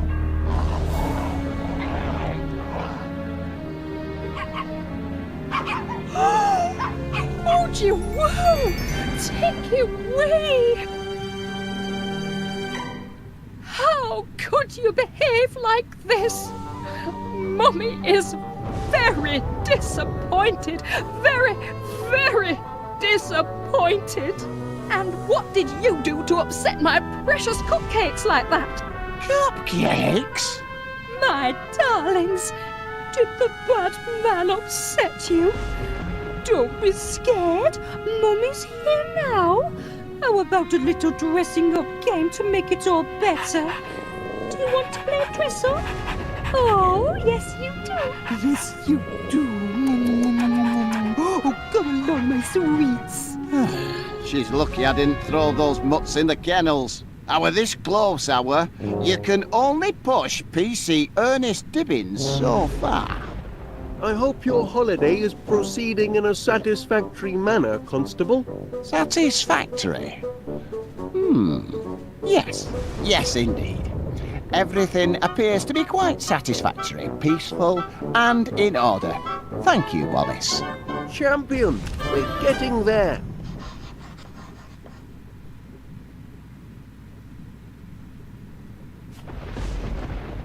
Ha ha! At last! A house full of satisfied customers, just as I predicted.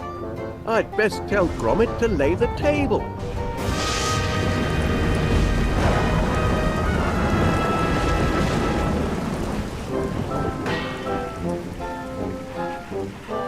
I must compliment our host. I've had a cracking holiday. Oh, thank goodness for that. It was a near thing though, wasn't it? Ooh, smell those fish and chips. We can look forward to superior chow here in the officer's mayor's what? The tableware doesn't seem to be in breach of any health and safety regulations. Enforcement's the key, of course. You smell like heaven, lassie. Did you buy a new perfume for our date? Oh, really, Duncan? That's just the flower in my hair. And I'm not sure I'd call it a date. Before we tuck in, on behalf of the management, that is, Gromit and me, I'd like to welcome you all to our new venture. West Wallaby Street Water World, the only holiday destination with its own all-weather seaside in the cellar basement I have a beach few attraction. words to say myself. Raise your glasses. Raise them, I said. To a great day with a great lass, the sweetest sight I ever smelled. That's right, I'm talking about... Hey! Who turned out the... what's all this? Who's there? Leave off! Blinking Dora, this is a rock do. It's them, I tell you, so like it. Spies from up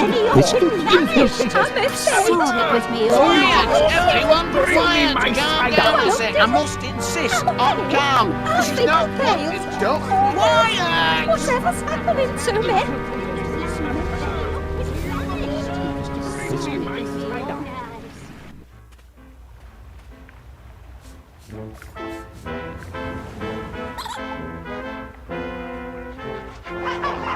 Help me! Help me, somebody!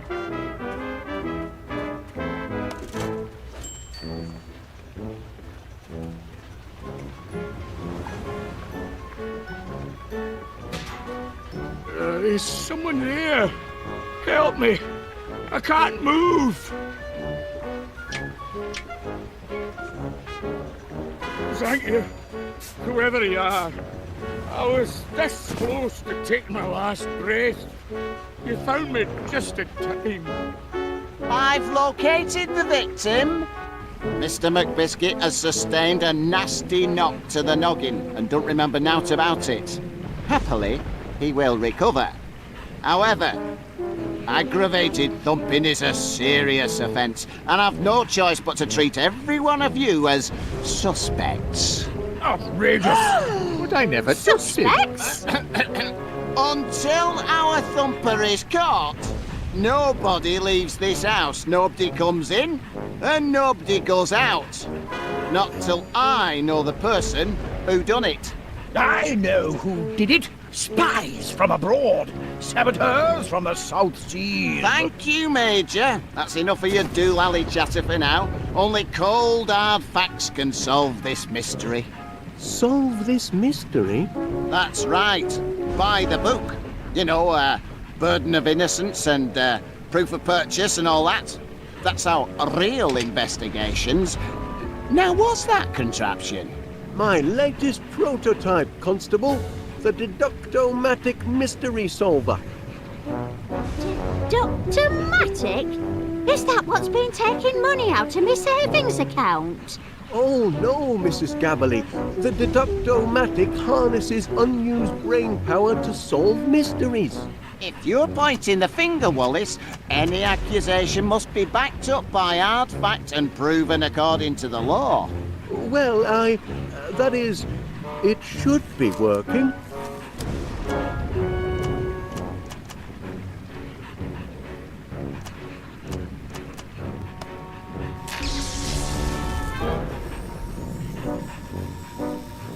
Aha! I've got it! Right then. Tell us, Wallace, who thumped Duncan McBiscuit? Who done it? Who done it? Oh, that can't be right. We're waiting. Just a moment. Any idea who done it, lad? You wouldn't mind pointing him out, would you?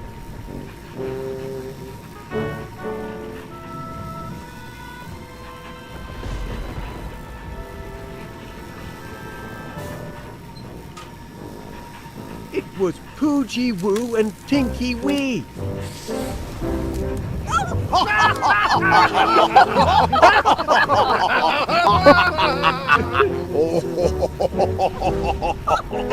Two wee pups laying Duncan low? That's daft, that is. Aye, silly that. The very idea of accusing my dear doggies. How absurd! Aye, quite absurd. Absurd, eh?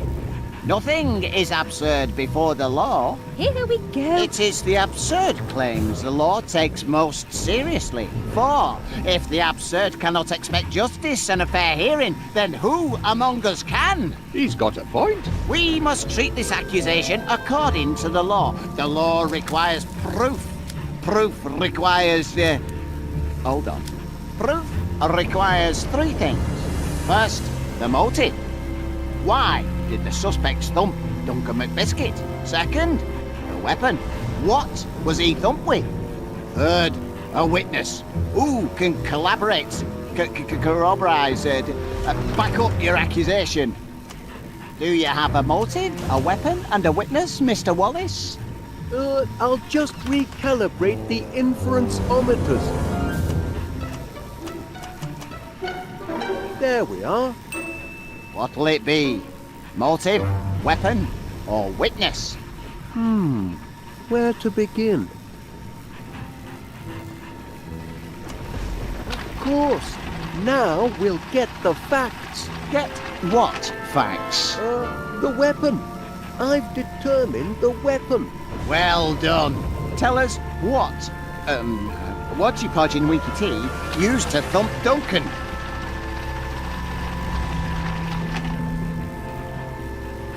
Well, out with it, man. Just a moment. Do you have anything resembling a weapon, lad? I could use one sharpish.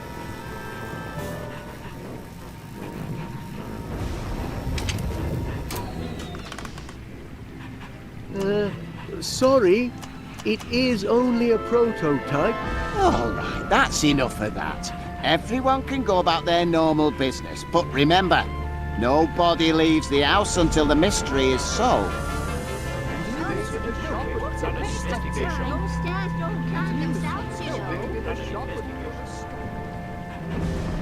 Once I have the deductomatic properly calibrated, this case will be elementary, dear Gromit, elementary. In the meantime, why don't you, sniff up some clues for the deductomatic to process, eh, lad? You might start with the constable there. I expect he's got some juicy leads. I've got the suspects right where I want them, written down on the official constabulary notepad. I'll crack the case with this, I will. It's got to be one of these three, but which one? Do you sense something, boy? Yes, I'll have a little chat with the Major. Perhaps he knows something he doesn't know he knows.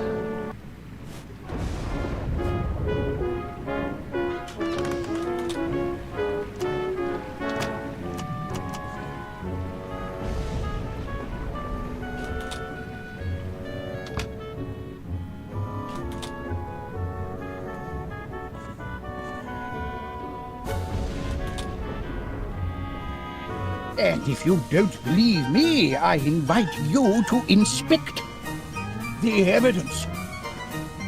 Are you having a laugh? Enough questions. We're wasting time. The spies could be signaling their ship. If they give away our position, we're done for. All right, yes, fine. So tell me what these so-called spies of yours looked like. Don't mind if I do. It was dark. Dark as a darkened room. Then the door cracked open, and I saw them. Swarthy little men with sunken eyes and primitive tattoos, dragging Duncan's limp body. Sailors, judging by their uniforms. Natives of the South Seas, I'd say. Stake my reputation on it. Did they look like this? No. Eyes more sunken, with heavy brows. That's better. Add nautical tattoos round their necks, and don't forget the uniform. There we are. A hint more menace. Just a hint now. Yes, now you've got it. Those are the villains I saw. Right, so this is what they look like, eh? Post that picture to every jack-tar in the Navy. We've got to stop them before they make landfall. That's just what I'll do.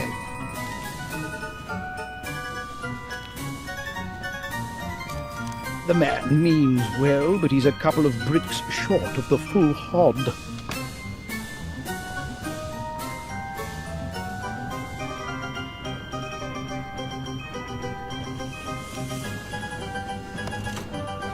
Good to see you, Private.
Mr Gabberley's news agent, now open for business.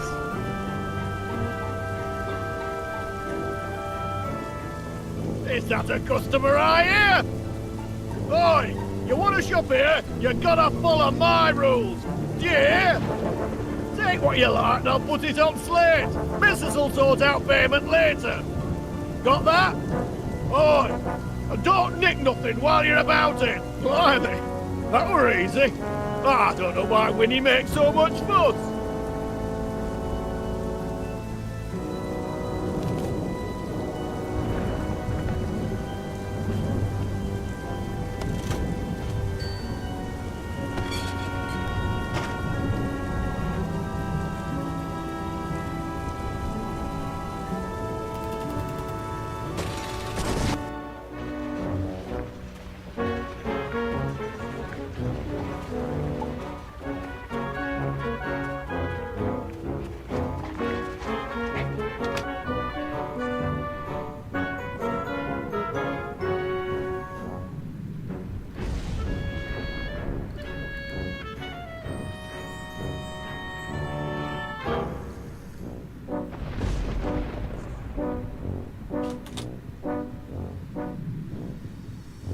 You shouldn't eat candy floss, Mr. Paneer. Bad for your teeth. Oh, I'm not eating it. I just like having something to hold. You must try to stop worrying so. The thumper. Who knows where he'll strike next? I don't think there is a thumper. I think Duncan just fell over and wandered off by himself. He's a clumsy oaf, you know. Aye, he is heavy on his feet, that's for sure. He'll bounce back. He always does. It's Poochie Woo and Tinky Wee I'm worried about. Those silly accusations hurt their feelings. I just hope playing dress-up will lift their spirits. A new look is a tonic for the soul, don't you find? afraid I don't know how to play dressing up games as it happens. Doggy dress up, silly. I just need to pick the right outfits. Oh, so many to choose from.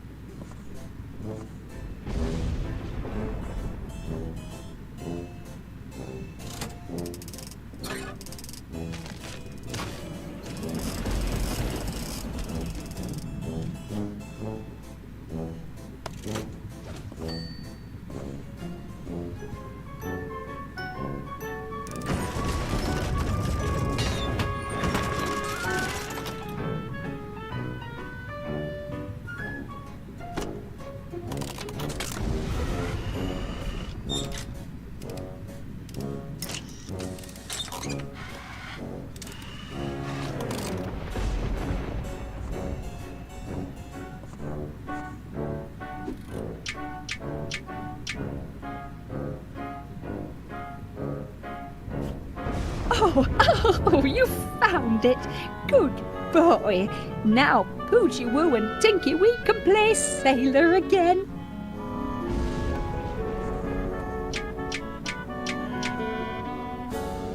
I just can't decide.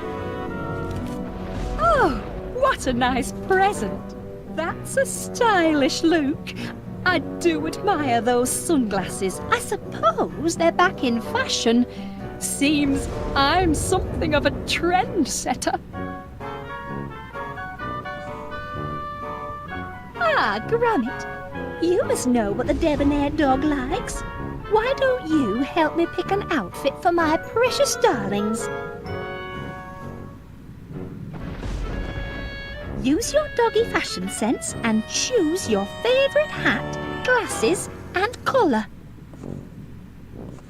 Jaunty. Aye, aye, Captain. For very latest.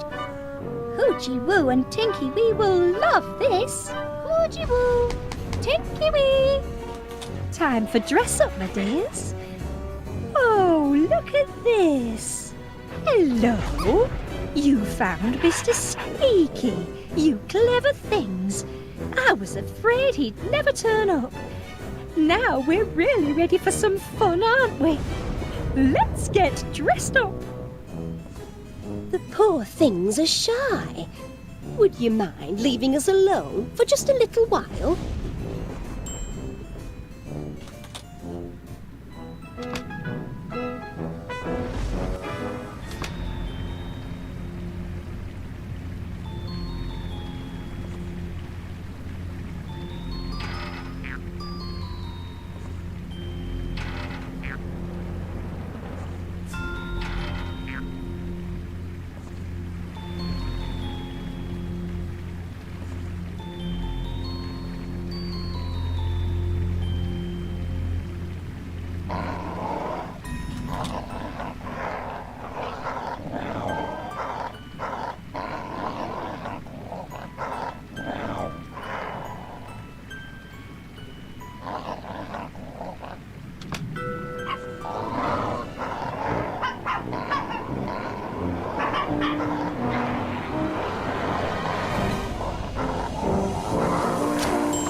He took quite a thumping, didn't he?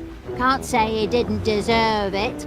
Still, can't leave him to rot all on his lonesome. Someone's got to tend to the great lug. No. He's coming round. Oh, my head. Somebody stop the spinning. There's a whirlpool I'm in. Don't fret, Patch, you've had a nasty knock. Did you see who thumped you? No, but I can almost remember what hit me. The terrible weapon that laid me low, You saw the weapon, what hit you? I think so. It was... Oh, I can't remember a thing. My brain's been boggled. Ooh, you've got amnesia, you have. Amnesia? Oh, not that, as well as a bang to the head. Is it fatal? Just take things step by step, Chuck. What's the last thing you can remember? Well, I were upstairs, getting set for a jump down slide, but something wasn't right. Them little dogs, the Felicities, were underfoot, and they wouldn't shut their yaps. Duncan McBiscuit doesn't take guff from yapping wee dugs, so I grabbed that bone toy of theirs and took it away. They didn't like it one bit. Oh, no! Best part was, when I squeezed the wee toy, it drove them crazy, because it made this noise. This noise. Och, what was that noise? I can't recall. My brain's turned to haggis. Don't fret, Pat. Just rest. It'll come back to you.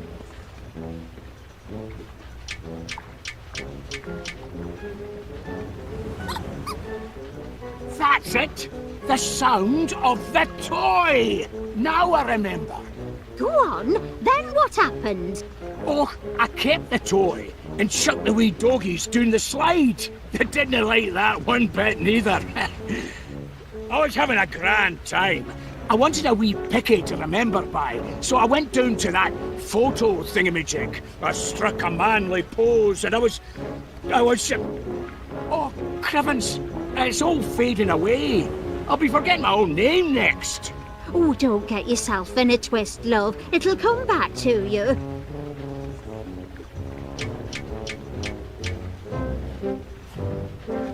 That's right. I remember. Go on. I was taking a picky, holding a stick of candy floss. Oh, I love that stuff, me. I got my hunger up. Just then, like an answer to my prayers, the gong sounded for supper. I came to table, and there I found heaven, my lovely lass, Felicity. I remember the fine, sweet smell of her, like... She smelled like... Oh, blast it all, my nose is a blank. I can't recall. Give it time, love. You'll remember.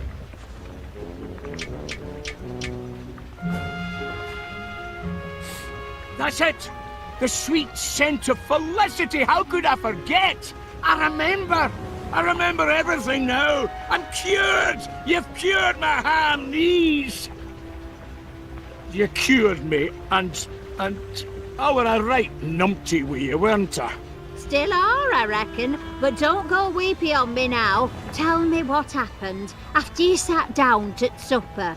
I was making a toast when the lights went out. My eyes were adjusting to the dark when... Thump! Who thumped you? Och, I never saw who, but I saw what. The supper gong mallet! That's what hit me! The supper gong mallet? You sure, Chuck? Sure? Oh, aye!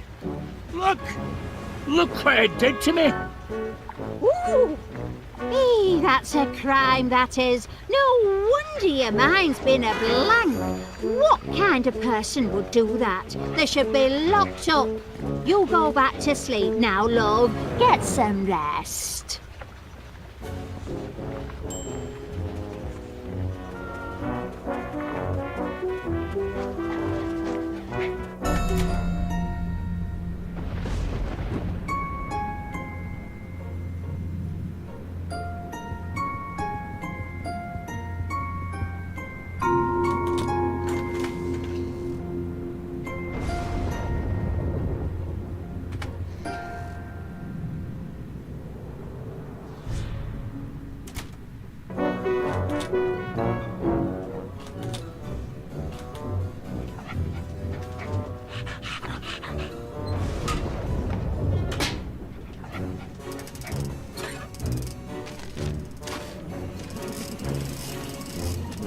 That's an extra fluffy batch.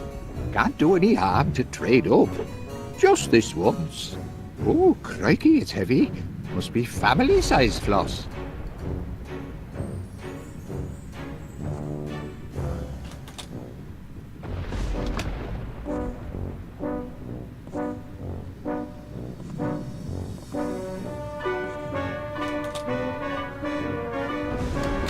One of these suspects knows summit, but who to question first?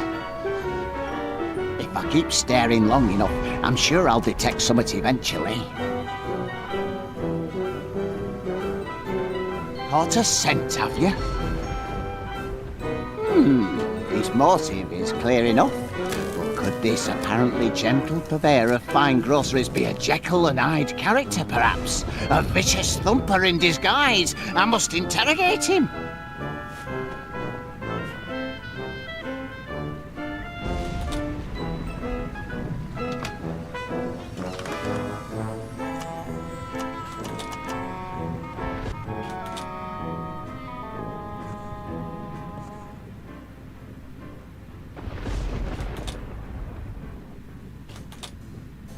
And put that candy floss down while I'm interviewing you, if you please. Oh. I'll ask you again, and this time I want a straight answer. Did you or did you not thump Duncan McBiscuit? Did you not? I mean, you did not. That is to say, me, not you. I mean, not you, me. I wonder what the best-dressed dogs are wearing this season.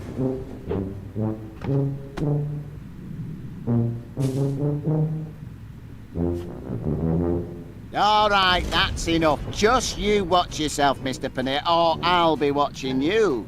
Got it? Not another word. Phew. What happened to my little friend and protector? I have to spin up another.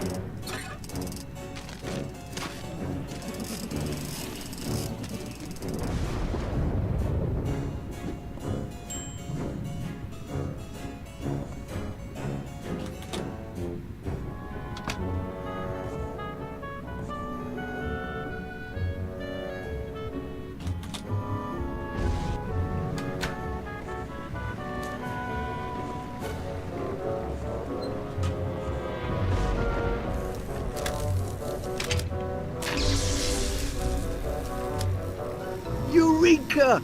I've got it! You sure this time, Mr. Wallace? I'll summon the suspects. Right. You have accused Felicity's diminutive dogs of thumping Duncan McBiscuit. To prove it, you need a motive, a weapon, and a witness. Where do you want to start?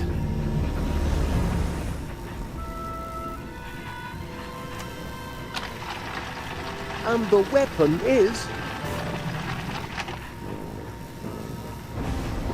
Do you have anything resembling a weapon, lad?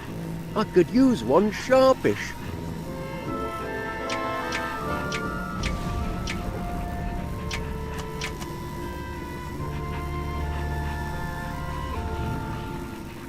The weapon is this mallet. You bang on the money this time, Wallace. I remember now. That's what it Duncan, all right. He said so himself, and he's got the dent in his bonds to prove it. It all makes sense now. That's a maladjusted mallet, all right. Maladjusted? What makes you say that? Well, it looked all fluffy and pink and delicious, but underneath it was rock hard and not very tasty. Thank you, Mr. Paneer. It appears that the mallet is indeed our weapon. Well done, Wallace. You're on the way to proving your case, Wallace. We have a weapon.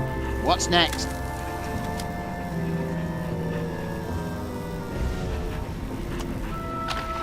Cracking. Now we'll know the truth. The truth about what? The witness. I've identified the witness. Good show. Tell us who witnessed, Tinky Woo and Podgy Wee assaulting Mr. McBiscuit. Well, out with it, man.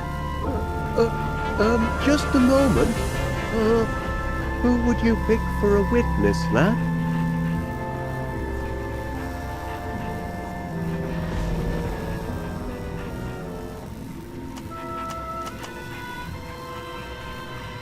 My witness is Major Crumb. Quite right. I saw him. It was black as pitch. The door cracked open, and I saw him dragging away the body. Short, hairy fellows with sunken eyes and tattooed necks. Sailors from the South Seas. Spies! Spies from abroad! Not this again. I think we've heard enough. Wait, Major. Did your spies look like them two?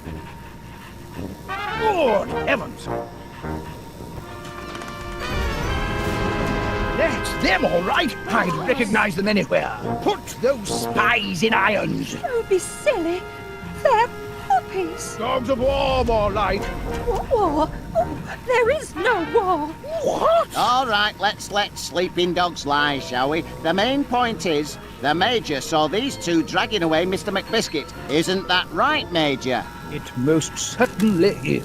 In that case, according to the law, he is a legitimate witness. The case against, them two dogs is coming together. The only piece of the puzzle left is the motive. Right, that's the one. What's the one? Motive. I've solved the motive. Excellent! Tell us why Wodgy Podge and Tinky Pink thumped Duncan McBiscuit. Well, out with it, man. Just a moment. Can you spare a motive, lad? If you've got one, give it here.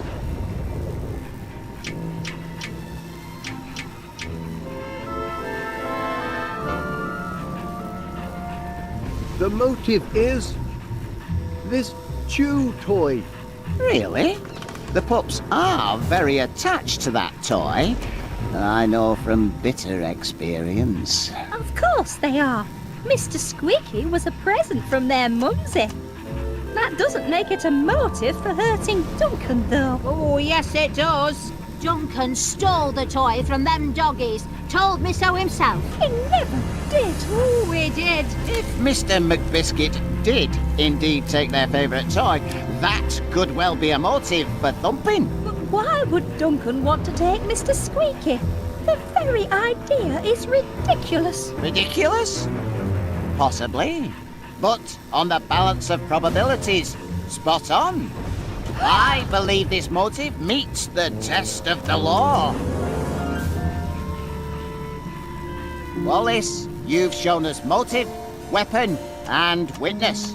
And according to the powers vested in me as an officer of the law, I now pronounce the case solved. Duncan McBiscuit was thumped by a mallet because of a stolen chew toy, the crime being witnessed by Major Crumb. The perpetrators of this evil deed were none other than the canine criminals Poogie Woo and Tinky Wee. No, it can't be. My darlings are precious, kind, insy-wincy doggies, not hooligan hounds. I knew it. Wallace knew it. Put them in chains. Throw away the key. Batten down the hatches. Cabin doors to manual. All in a day's detective work. Oh, I really do feel faint. Ooh. Oh dear.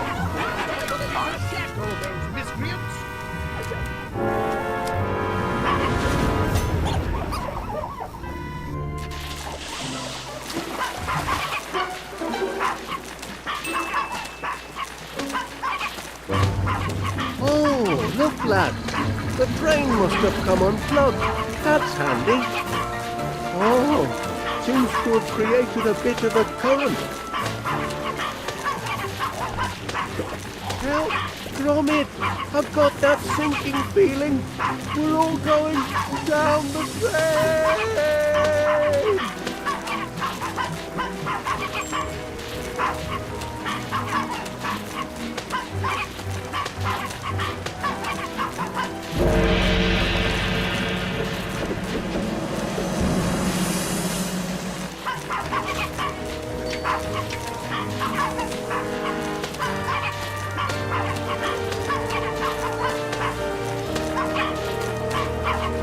been boarded. I'm rudderless and without a paddle.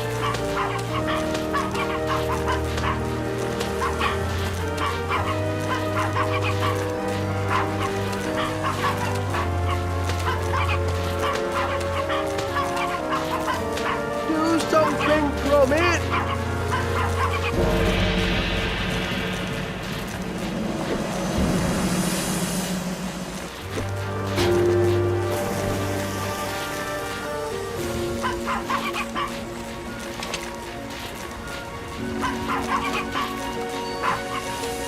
Oh my idiot! I'm feeling all topsy-turvy.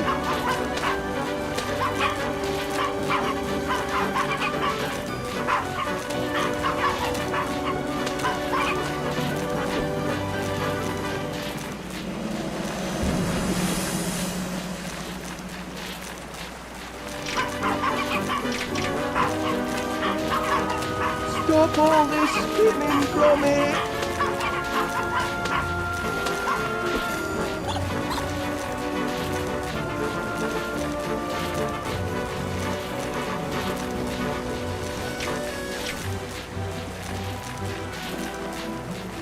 I'm beginning to feel seasick.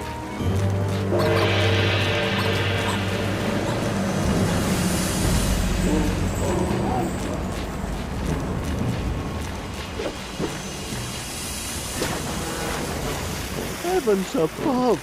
They followed their toy down the drain. Well, I'll give them one thing. They're dogged to the end. Welcome aboard, lad. Just a short jump to dry land, eh? Oh no, Gromit! I'm about to be flushed! Do something!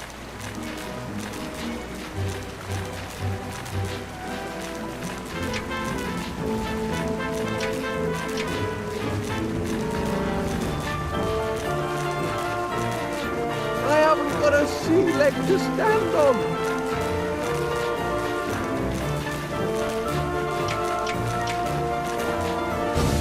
Do it, lad. You'll blow yourself to smithereens.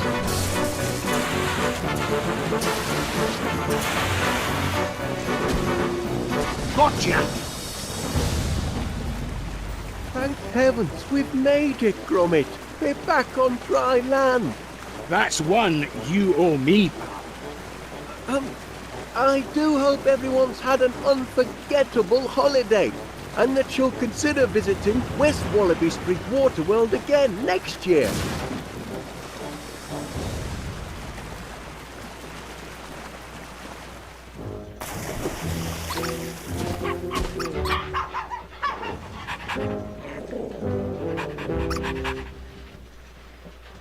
Gromit, where are you, lad?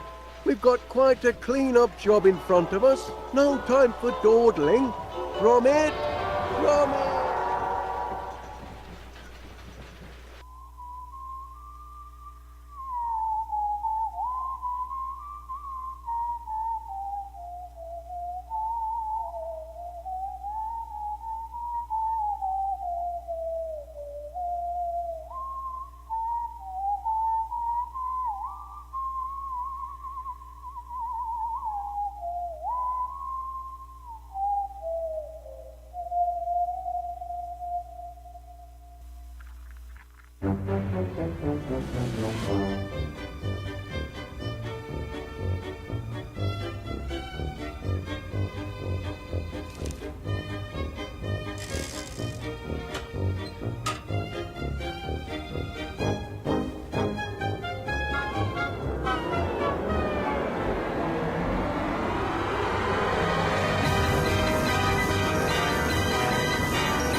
That should do it, lad. Our brand new Infinity flavour ice cream maker's ready for business. Patent pending, of course. Its infrared taste analyzer can sample any flavour and turn it into a delicious ice cream. What do you say, Gromit? Fancy pushing the button on our inaugural batch? Wensleydale cream, anyone?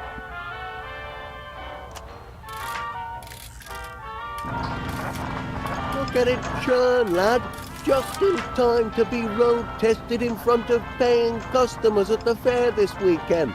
And all in a good cause, Miss Flitz says it's to raise money to rebuild the dog shelter.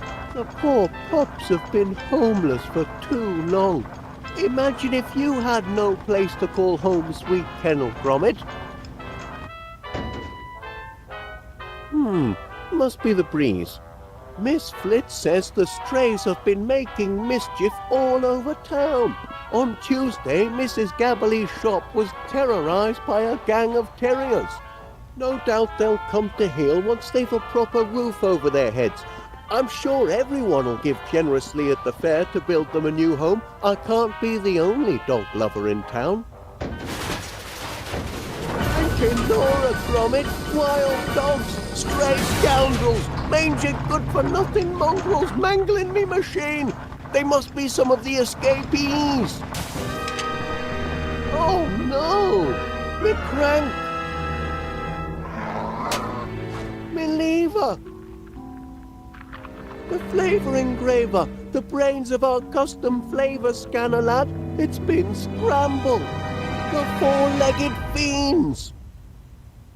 I'm sorry, lad, but this is some serious damage. I suppose it's nothing that can't be fixed. I'll tinker with the flavour engraver if you track down our filched crank and our lifted lever. And this cute one's going to need to be calmed down as well. Mind you, it'll take a month of ice cream sundaes to put things right if I can't patch things up. You've got to get them in order if we're going to have the Infini flavour ready for the fair this weekend. Come on, lad, you're a dog. You can reason with them. All that hard work fouled up by a few rogue whippets.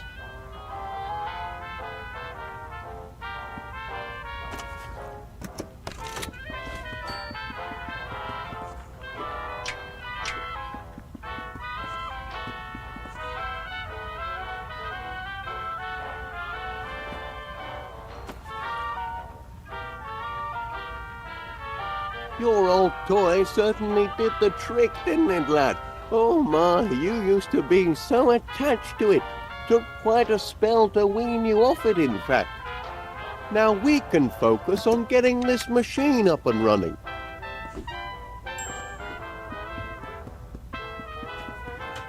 Careful, Gromit.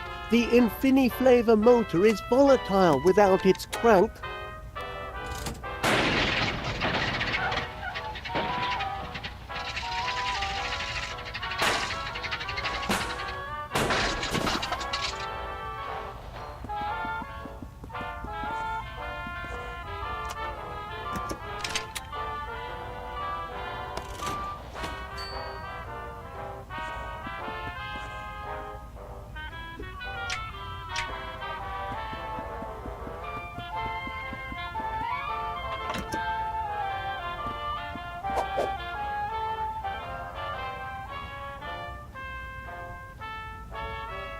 He swiped it again.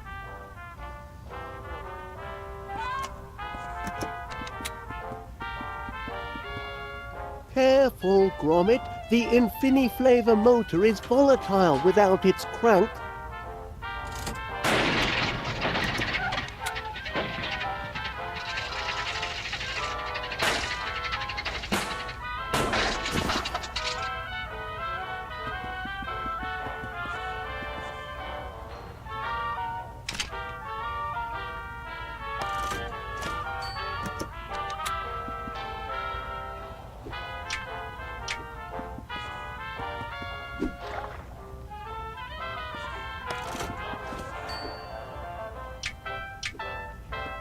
Any luck with the mischief makers?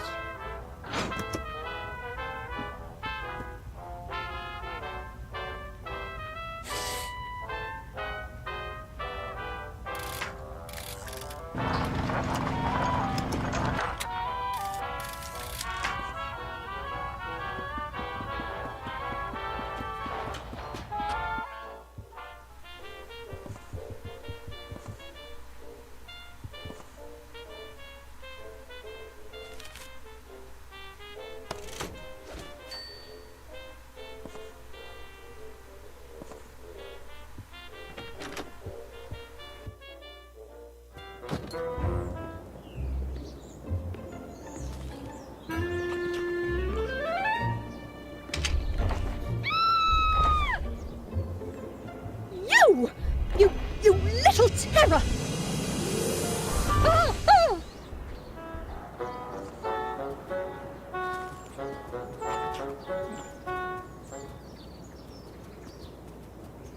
Morning, Private.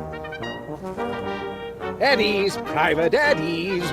I'm sure by now you've received intelligence about the morale-raising ops this weekend.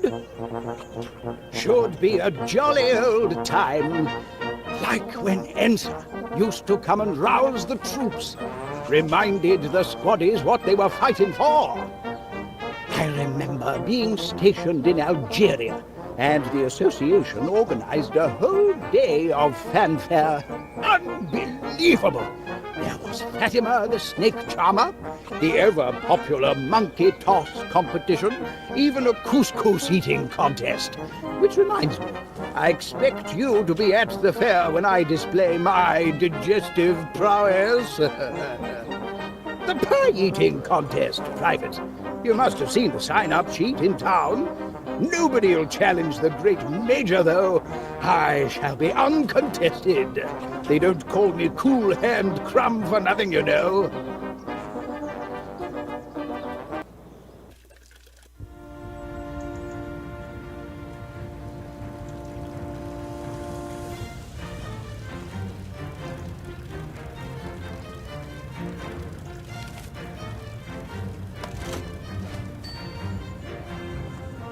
Hello, hello. Looking forward to this weekend's fair. Should be a riot, and all for a good cause to boot.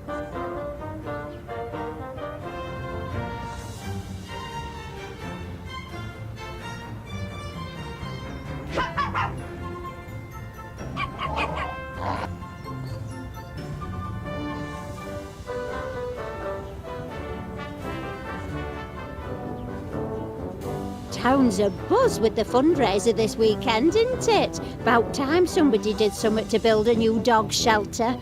Ooh, I've had run-ins with all sorts of strays of late. Terriers, spaniels, mutts, even an Irish wolfhound. Should have seen the size of him when he went for me pork scratchings on top shelf. Sent me tumbling backwards and brought me awning crashing down. Ooh, I gave him what for, and no mistake. You mean you opened your gob and poor brute took fright? Oh, mind your business and quit interrupting. This is why you haven't got any friends and spend all day talking to the birds. I'm just in need of some intelligent company. Anyway, it's high time town got together to put the shelter back up. Wouldn't you say, Chuck? What you got there, Chuck? A pie-eating contest. Well, isn't that festive? Me? Oh, I don't know about that. I do love the odd meat pie, but a scoffing contest, that wouldn't be ladylike, would it? You've trouble enough appearing ladylike without me buying your gob. Oh, do I? Tell that to Postman. He seemed quite taken with me this morning. It's only 'cause he's got an eye defect. Oh, shut up, you curmudgeonly codger. You know what, Chuck? I will sign up for the contest. I think it's a splendid idea, and I plan on winning. In a most ladylike fashion, naturally. Let's see. Oh, just me and the Major, is it? He's no match for Winnie Gabberley. There you go, Gromit. I expect you to attend my victory party.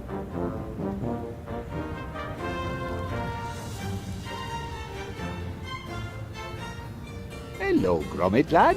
How's Mr Wallace? Have you heard about the fundraiser? I've never been to a proper town fair before.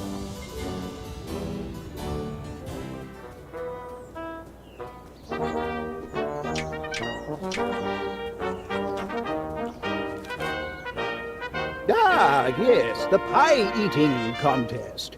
Nobody's signed up yet to take on the mighty Major Crumb. Pity. I'd love to meet another man. toe to toe on the field of battle, mano a mano, feasting to the death until the best man wins. Edwina? She thinks she can out-eat the likes of me? Ho! That's a good one, Private. I'd love to see her staring down the barrel of a ketchup bottle. There's just no way she can win. Impossible. She could never. These blinking biscuits, I've been munching on them all day. They're going to fill me up. Private, attention! Get rid of these vile things. I've got to prepare for battle. My guts must be ready for all the pie I can throw at them if I'm going to crush that woman. She's challenged the wrong man. Battle stations!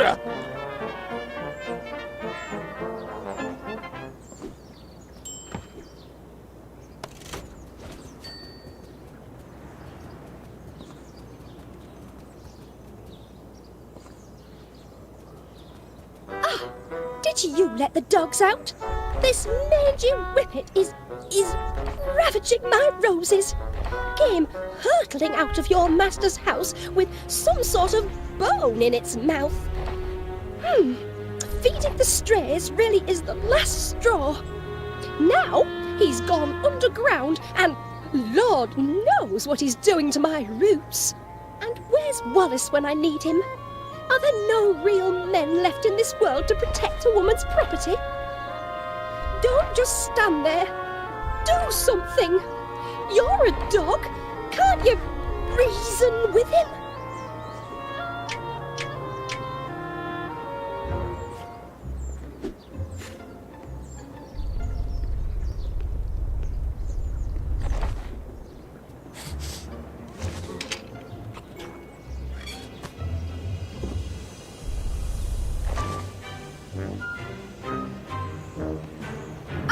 You did it! Thank goodness! You've rid my garden of the nasty little rascal, and with little damage. Now be sure it never happens again. I don't want to see any more of your canine companions on my property. Do you understand?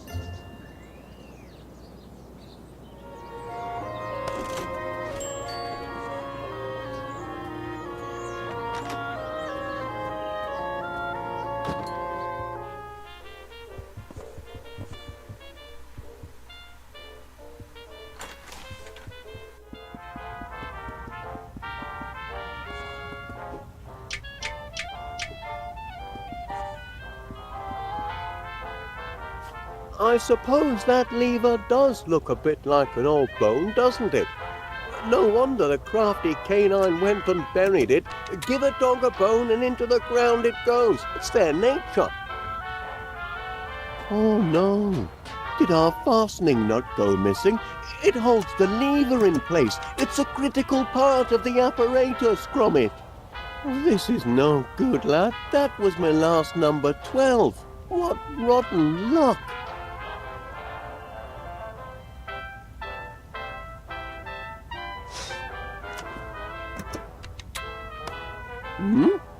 Look at that!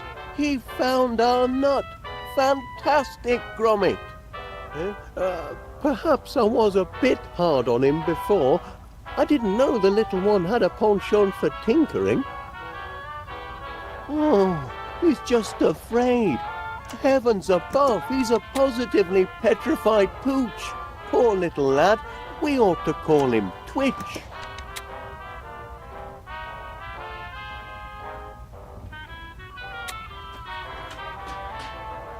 And there we have it, lad. Uncrossed a few crossed wires and our flavour engraver is as good as new. Now we ought to be back in business. Up we go, lads. Nothing can stop our Infini flavour ice cream from taking off now. Bit late for the post, eh? Oh, hello there. Can I help you? Oh, good heavens, no. The question is rather, how can I help you? Name's Muzzle. Monty Muzzle. Philatelist, philosopher, philanthropist. and purveyor of fairground amusement. I hope by now you've heard about Monty Muzzle's Save the Dogs fundraiser fair to be held this weekend. Oh, yes, we have. Gromit and I were just... Oh, glad to hear it. I was deeply saddened to hear of your recent tragedy, and I'm making it my duty, as a dedicated and devoted dog lover, to help you all raise the necessary funds to repair your canine shelter. Imagine all those precious animals out on the streets. A tragedy. What a shame for all those dogs. But Gromit and I might have the perfect contribution for the fair. We were just putting the finishing touches on our patent-pending Infini-flavour ice cream machine. Ice cream, you say?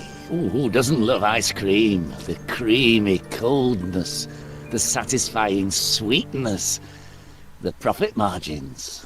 And our machine has custom flavour technology. Its flavour scanner extracts taste molecules from any sample provided. We're able to make limitless varieties to suit any customer. My, that does sound impressive. Oh, by heck, Mr. Wallace. I know a good money-making opportunity when I smell it. What do you say to this? With my financial firepower and your unique ice cream maker, we could put an Infini-flavour retail outlet on every beachfront from Blackpool to Bognor Regis. The world will be your Knickerbocker glory. Franchising. Do you hear that, lad? We could be ice cream barons. If you bring your invention to the fair and manage to make a hefty contribution for this most needed, dog shelter. It's a deal. Gromit and I couldn't be more excited. Oh, our in-house creamery assures us peak freshness. Speaking of the dogs, Gromit and I have come across 3 little lads who need new lodgings. Well, look at that. Aren't they the most precious things you've ever seen? My charity begins now, and I've got the perfect home for them. Yes, quick-looking devils, too. Well, I won't take up any more of your time, Mr. Willard. The walk is... Come on, you. Your new home awaits. Off they go, lad. Say goodbye.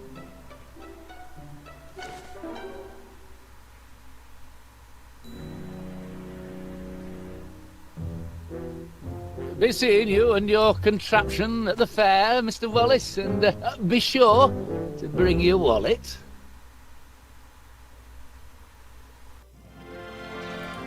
Roll up, ladies and gentlemen. Welcome to Monty Muzzle's fundraise affair. It fair warms my heart to see so many charitable souls here today. So let me warm yours by selling you a handful of tickets, available for a nominal fee, the proceeds of which will put a smile on the face of a homeless and abandoned puppy. And remember, ladies and gentlemen, them tickets is good for every attraction. You can fry your favourite food, take on a chicken in a game of wits, or ride the mighty Muzzler. Every penny goes to charity, every ticket, in short, will wag a tail. I say, Gromit, isn't this a thrill? And such a noble cause, rebuilding a shelter for your canine companions. Oh, your new chum must have dropped his toy in excitement. I bet the little fella's having a grand day out. Probably never been to a fair before.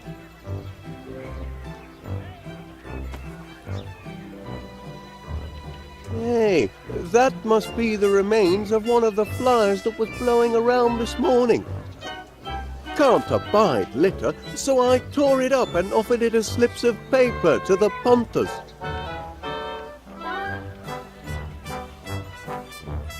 Here are some tickets, lad.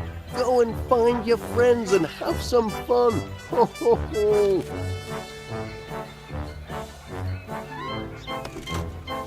Do you fancy a cone, Gromit? Just can't find the right bloomin' words.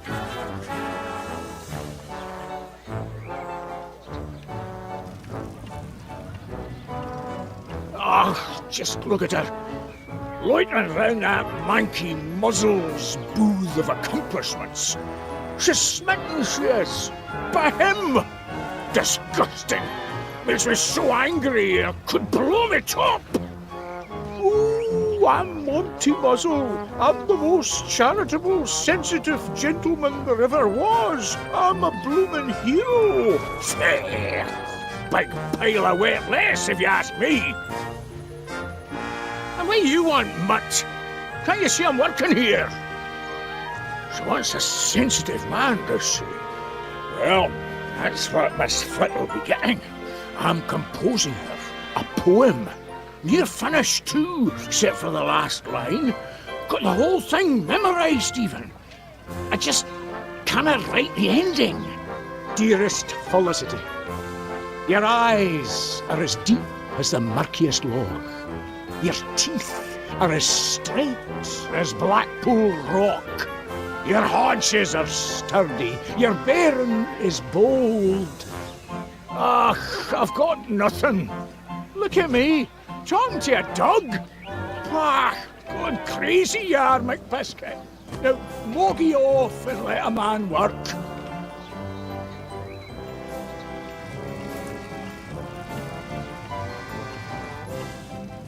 Wahey!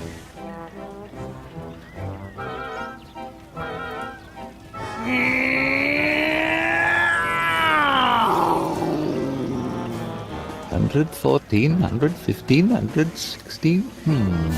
Let's see. Count this row across. Assume that the jar is 1, 2, 3, 4, 5, 6, 7. Can't be certain. I've been keeping my tallies on the back of this flyer for hours, Gromit. It's not leaving my sight until I've a grand prize in my hands. What a man! Selfless, heroic, charitable. Hello, Gromit. Enjoying the fair? Must be easy to enjoy such simple pleasures when you're a dog, not knowing the pain of unrequited love. You just wander through life, sniffing and scratching your way to happiness, while I must endure the loneliness of living without a man worthy of my hand. Oh, but then there is Mr. Muzzle, raising all of those funds for our poor, homeless pups. I've never seen such altruism in all my years. He may be of meagre means himself, but he's rich in other ways. Oh, and what a handsome partner he'd make! Certainly compared to the rest of the town's buffoons. Are there no real men here worthy of the name? I want someone strong, brilliant and brave to lavish me with praise. For instance, I had my hair done this morning, and did anyone notice? Not one of them. I'm sure Mr. Muzzle would have, had he not been so busy. But what does a woman have to do to attract attention? Have a pie to enter, do you? Give it here, and I'll get to it in due time. Quite the turnout of entries I've got. Bound to find a master of ceremonies in here somewhere.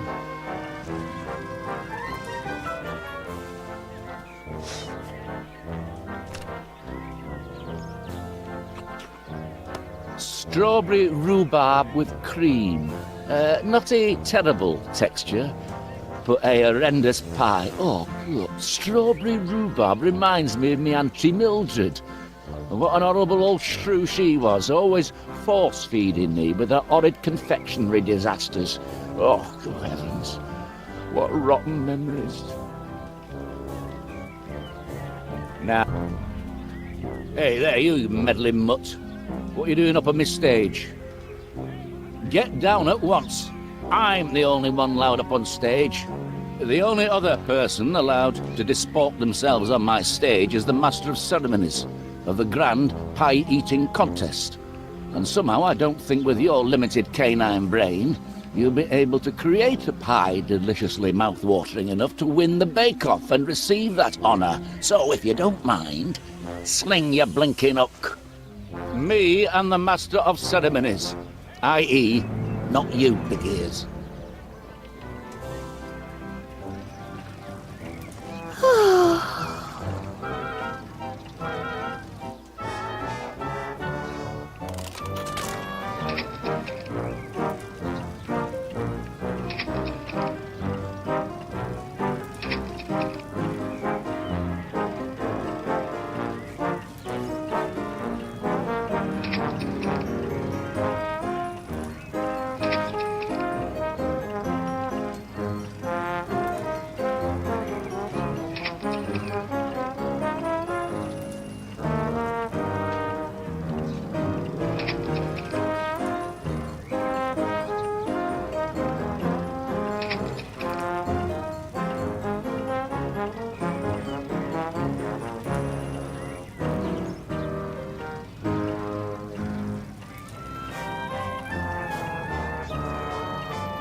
They just don't make men the way they used to.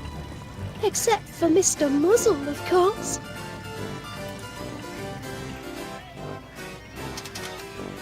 Don't think a little teamwork is against the rules, eh? Here, lad, you have a go.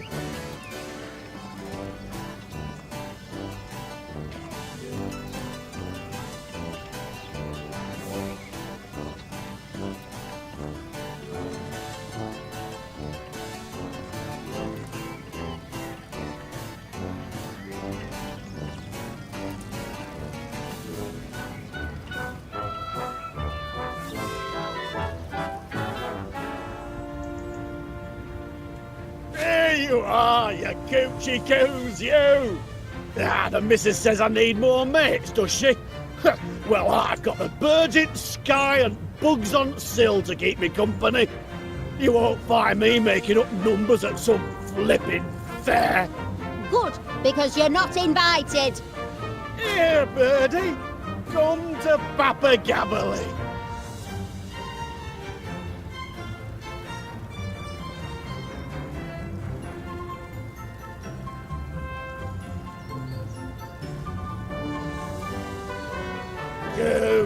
Coo! Here, pigeon! Over here!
119, 120, 131, 122.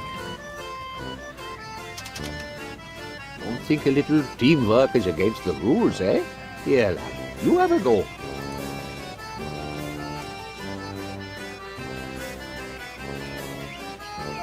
That seemed like it could almost be right, Gromit. Cross your toes, lad. These are the last of the tickets.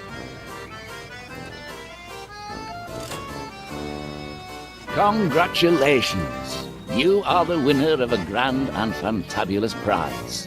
Heck, we did it. Fantastic. We've won, Gromit. Congratulations, sir. Very well done. Thank you, Mr. Muzzle. Quite a bit of brain power it did. So, what's the grand and fantabulous prize then, Mr. Muzzle? I must say, I can't wait to see what I've won. Yes, well, just as it's always better to give than receive, I say the satisfaction of your triumph, plus our undying gratitude for the charitable donation you made towards our noble cause, are prizes in and of and by themselves, wouldn't you say, Mr. Paneer? Chuck. Well, they're all very well, but I thought... Prizes that last a lifetime. Up here and in here. But the sign says... Oh, quit bellyaching your big girl's blouse. It's hardly fitting for a gentleman such as yourself. Here, have a blinking bubblegum ball. But... Oh, all right. And one for the mutt as well.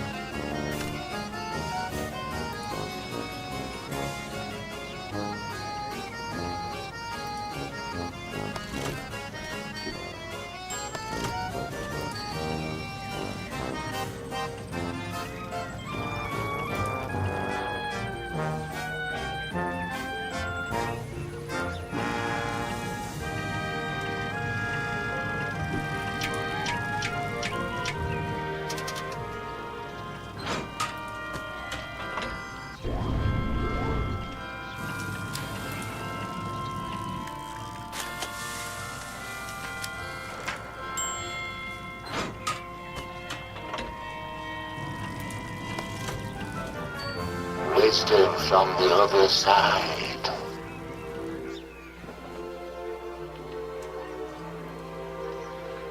All right, yeah, crate of clairvoyant codfish. Let's see what you have to say.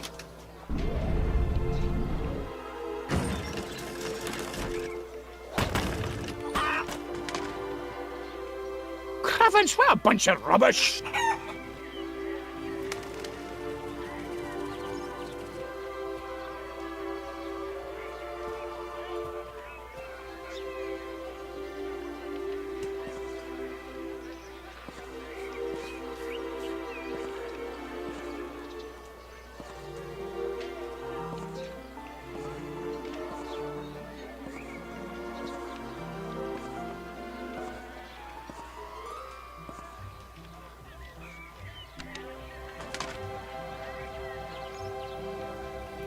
Let's see if this fortune's got anything useful for my poem. Your hair could be mistaken for pirate's gold.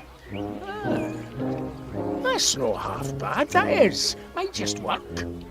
I'm a blinking genius, I am! No need for these rotten lines! I've got a perfect one right here!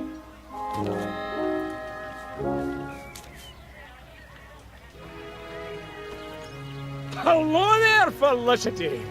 Oh, hello, Duncan. You look ravishing today. Why, thank you, Duncan. In fact, I've written you a poem in honour of your astounding beauty. What? You've written a poem? Every last word. Really? Well, let's hear it then. Dearest Felicity, your eyes are as deep as the murkiest loch. Your teeth are as straight as Blackpool rock. Your haunches are sturdy, your bearing is bold, and your hair could be mistaken for pirate's gold. what to say. Brilliant, eh? You noticed my hair! I did. Oh, Duncan! Who could have guessed you're so sensitive and attentive to detail? Aye. My rugged Highland handsomeness may fool some, but inside I'm nothing more than a caring and loving lamb. Come here, my little sugar plum fairy. A caring and loving lamb that's been rolling around in the barnyard too long, if my nose isn't mistaken. Oh, that's just my unique musk. Let's go down and stare longingly into each other's eyes.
Hello, Gromit. Having a grand day out?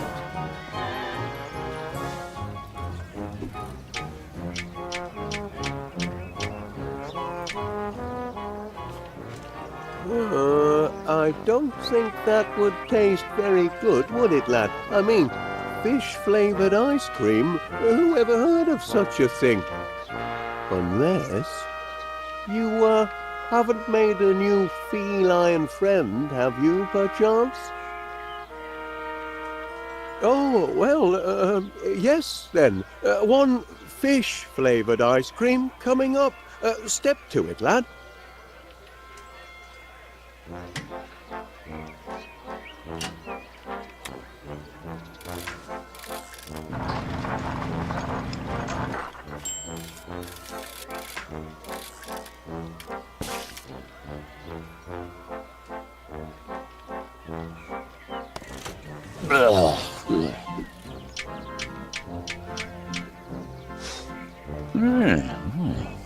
This looks a bit different.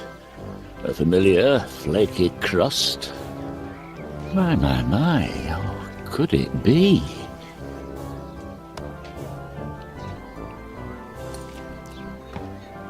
Oh, oh yes, this is more like it.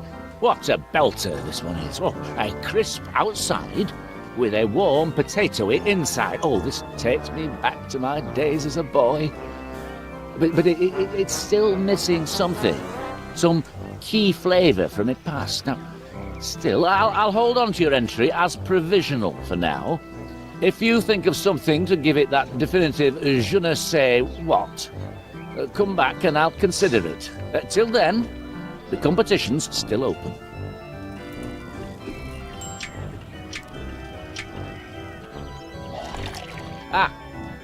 A new addition to your shocking previous entry. I have no doubt that you almost certainly cheated, but without actual proof. I'll have to let that pass. Let's see how you did.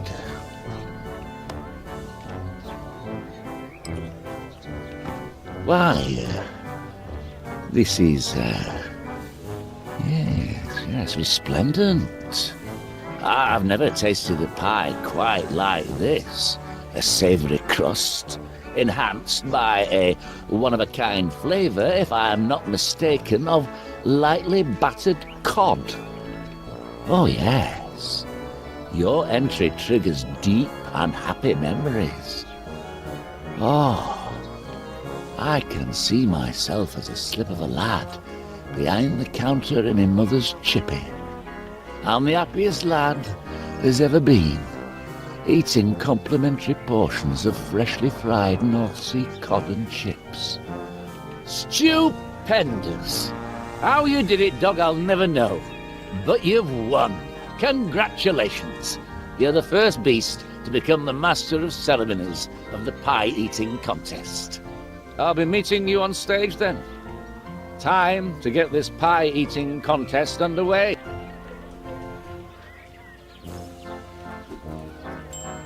Be seeing you on stage in 2 shakes of a dog's tail.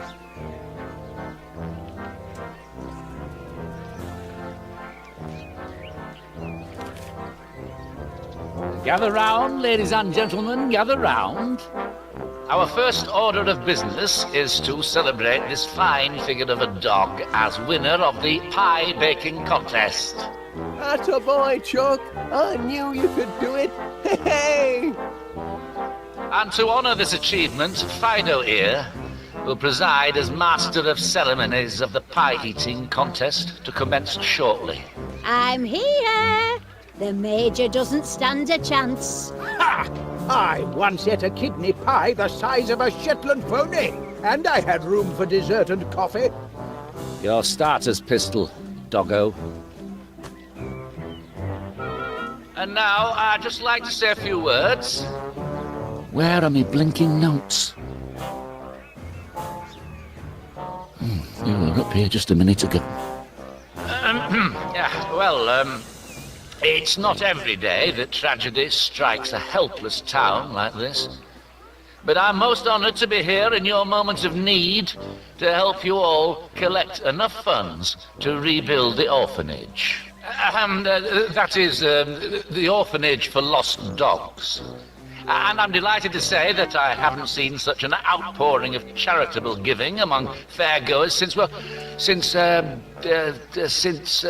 great Lancashire earthquake of, let me see now, some years ago. I don't remember hearing about that. Dreadful it was. Teapots tossed from their cosies, sheep shaken right out of their fleeces, most dreadful indeed. So, keep up the good work here today, and be sure to spend at our wonderful attractions, as it's all in such a very, very good cause.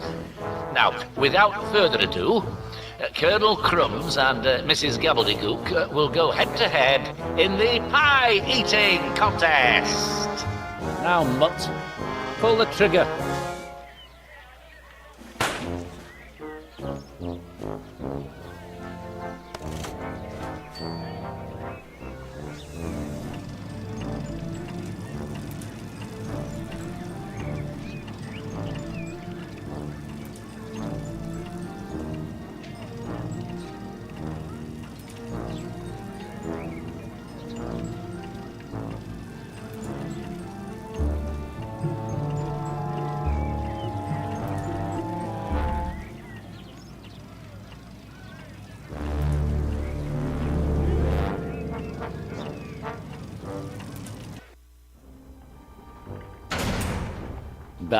It's been a busy week. Just one good deed after another. First, I takes in 3 homeless hounds. Then I helps a town of do-gooders cough up the cash for a noble cause. Yeah. And now I've trapped me a tricksy little trespasser. Now listen here, mutt. I built this fair up from the sweat of me brow and a pile of scrap. And if you think I'm going to let a mollycoddled mongrel chuck a spanner in the works, you don't know Monty Muzzle. Aye, your time on wheel comes soon enough. And being man's best friend, you wouldn't want to stop the ride and disappoint your punters now, would you? But until it's your turn, you can blinking well stay put. Oh, and don't start whining and yelping for help.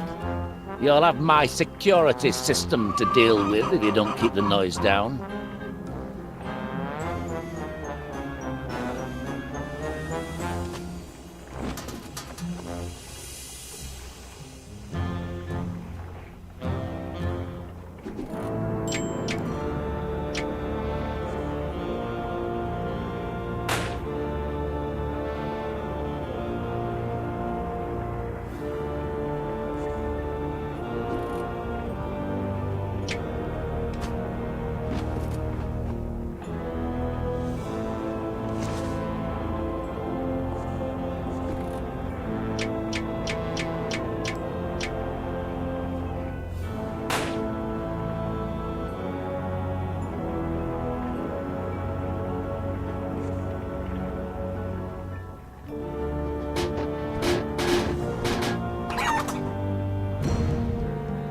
What's going on here?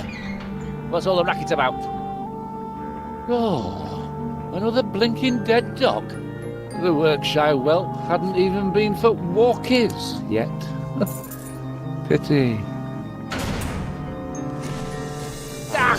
Get off me, you filthy beast! That'll be an extra few hours pulling duty for you. No more out of you.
We're slowing down already. Muzzled! Your blinking ride's not fit for service.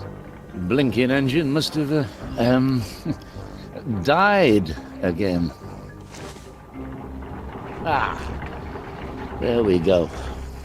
Woo!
Oh, hello, Twitch. Gromit was looking for you. Enjoying the fair? Oh, I see. You'd like to have a go on the ride? Well, I don't know. Where the heck's Gromit? He should be showing you around. No, well, I suppose I can take a break. Let's go. I don't know if they let dogs on board, Twitch. Steady on. I know it's not fair, Twitch, but we can always ask. Easy there, boy. Got quite a bit of strength for a little fella. Blinking roller. You mean poor Gromit's inside the ride? What happened, lad? Monty Muzzle? Heavens above. Twitch, you better stay out of sight. I've got to see about getting Mr. Muzzle to shut down his ride.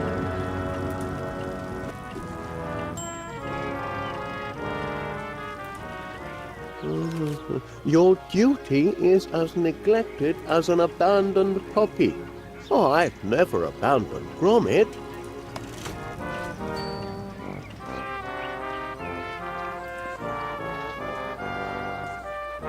The contest hasn't ended yet. Why, no, it's a last man woman standing competition. Oh, who's winning?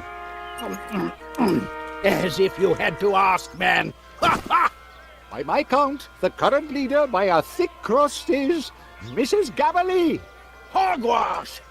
Woohoo! And I'm relishing every bite. I'm just getting warmed up. We'll see about that. Mr. Wallace, would you mind bringing Paneer this slip of paper here when you've a moment? Righto. One last bite, and another pie is gobbled by Gabberley.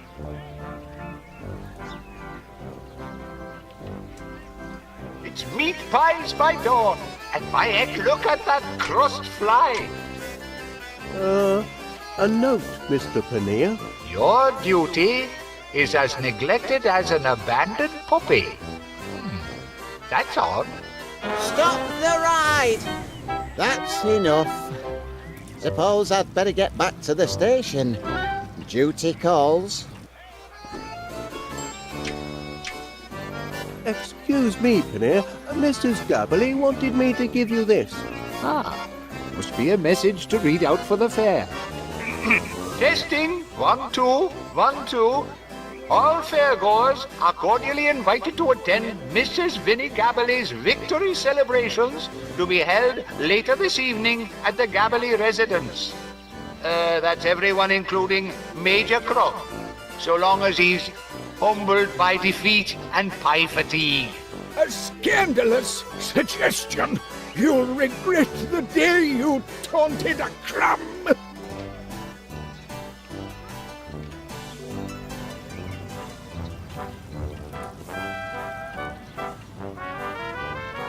Oh, heck, look at these. The would-be chomping champion continues to shovel pie down his gullet, but the Major seems to have met his match in Winnie, the Wonder Nosher. Oh, the rest of me finished pies. The rest? Oh, my stomach told me I'd got through more than just these appetizers here. And Major Crumb has just learned that Mrs. Gabberley is in the lead by a most devastating pie margin. Oh, not feeling too tickety-boo right now. I think I might have been out-pied by the enemy. And it seems the Major might be giving up, though he's only 9 pies behind. 9? That's it. I capitulate. I surrender. Hoist the white napkin of chronic pie fatigue. Yippee! And down goes the Major, out for the count. Attaboy, Mrs. Gabberley. Congratulations! Woohoo! Remember, ladies and gentlemen, if you like pies, Panier's Purveyors of Peculiar Produce is open daily for all of your baking and pie-eating needs. I can't believe she beat me. I'll never be able to show my face in the officer's mess again. Never mind, Major Crumb. You guzzled gamely. Perhaps you just bit off a bit more than you could chew. Perhaps a man must know his limits. The only thing that can lift my spirits now is a spin on that RAF ride, if you'll excuse me. Oh, I must have put on 5 stone.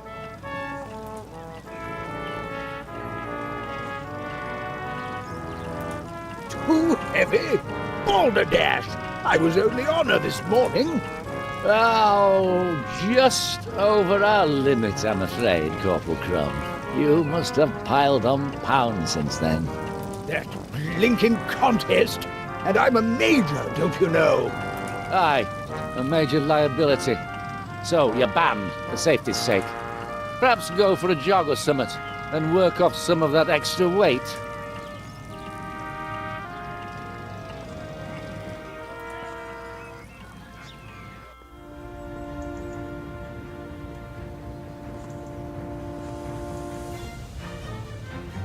A balloon, always good for a lift.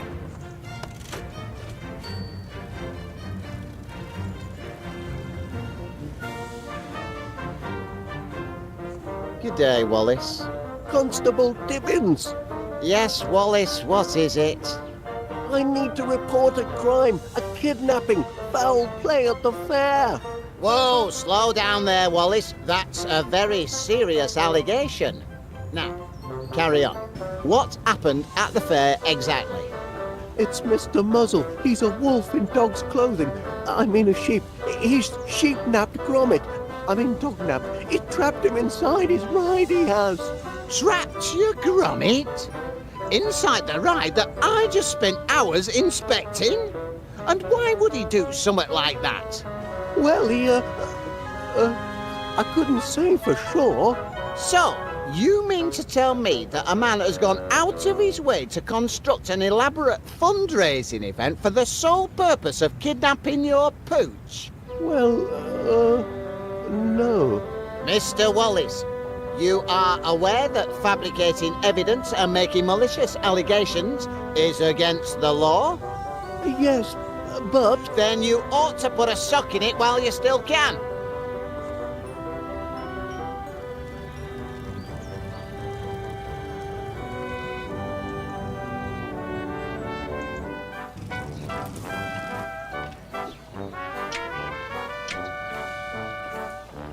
With the tiniest little lift, I'd be cleared for takeoff.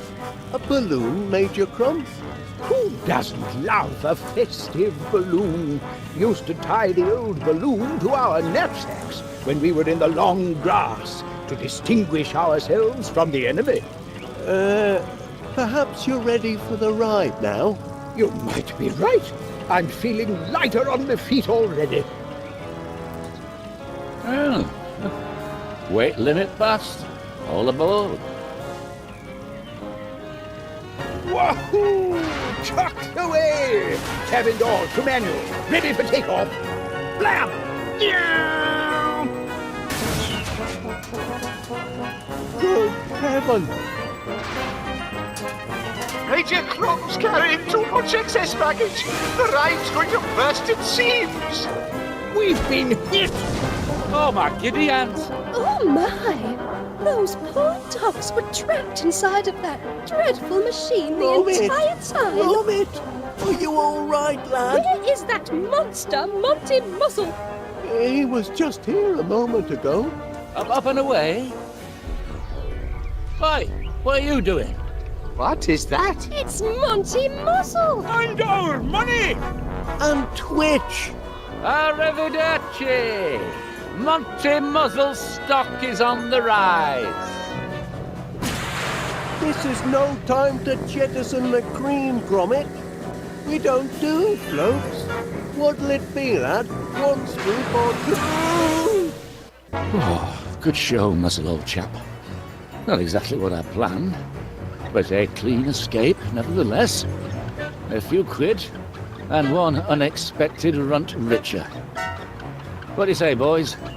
Think we can find work for this emaciated mongrel? That's what I thought.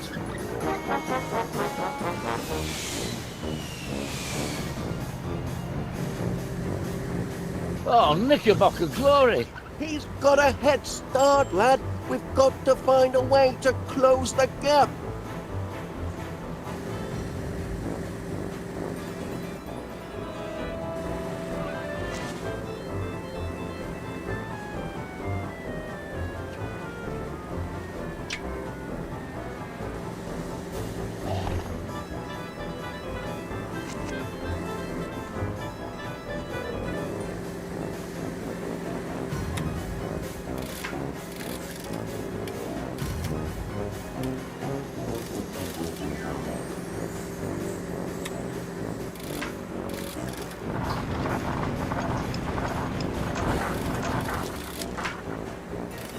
The old churning arm had its work cut out with that batch. Whew.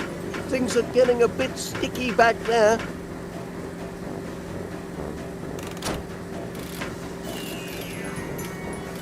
Hey, looks like we've sold out of all our cones. That's good news. Direct hit, lad. Hey, now he's up a gum tree. We'll catch him now.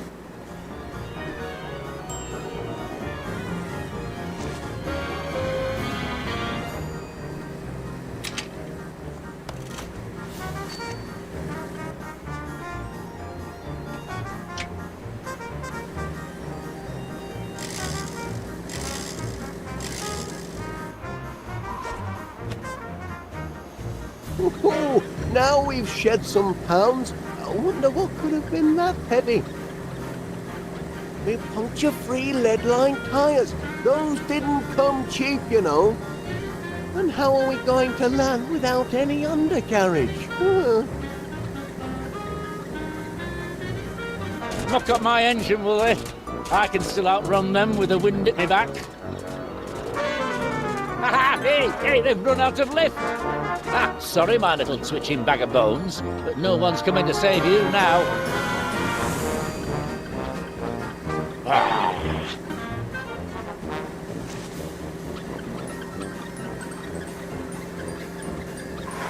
Where do you think you're going with that? Fine then. Let go. Escape with your flea-ridden friend.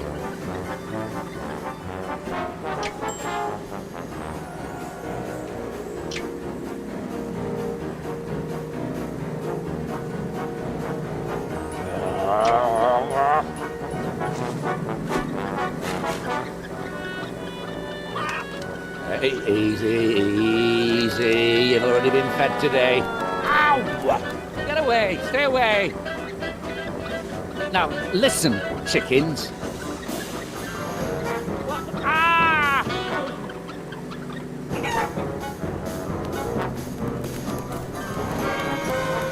Let's go, Twitch.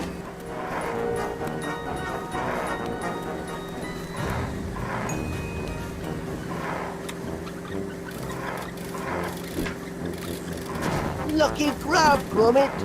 Let's get out of here.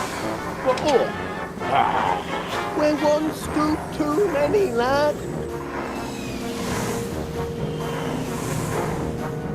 Oh no, Gromit. Brace for impact. Gromit! Help, Gromit. Muzzle's moustache has gone flat. This is all your fault, dog. Don't lose that arm, Gromit. Nothing a little glue can't fix.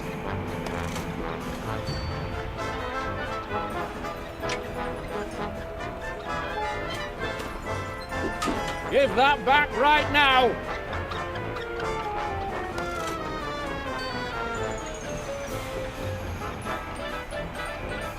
I've got to save what I can. If you want your master to take you for walkies ever again, you'll be very careful with that. Careful, I said. No! My money! Oh, my beautiful money! Help! We're still falling, lad!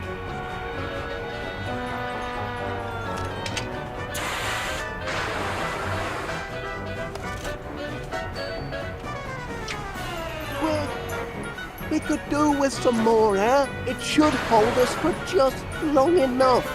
They might have flown too high and suffocated in the atmosphere. Happened to many a bomber in the war. And all to save a poor defenseless puppy. Who would have thought Wallace was so selfless and brave? Aye, but more importantly, that blinking fairground felon's still got our cash. He's due a soak in the mouth and a kick in the head. Honestly, Duncan, the last thing we need is more violence. We need heroes. Look! He's used his beard. What on earth is that? It's a giant mustache. I've seen bigger. You're alive! Yes, and saved by a whisker. Something of a close shave, eh, Gromit? Oh.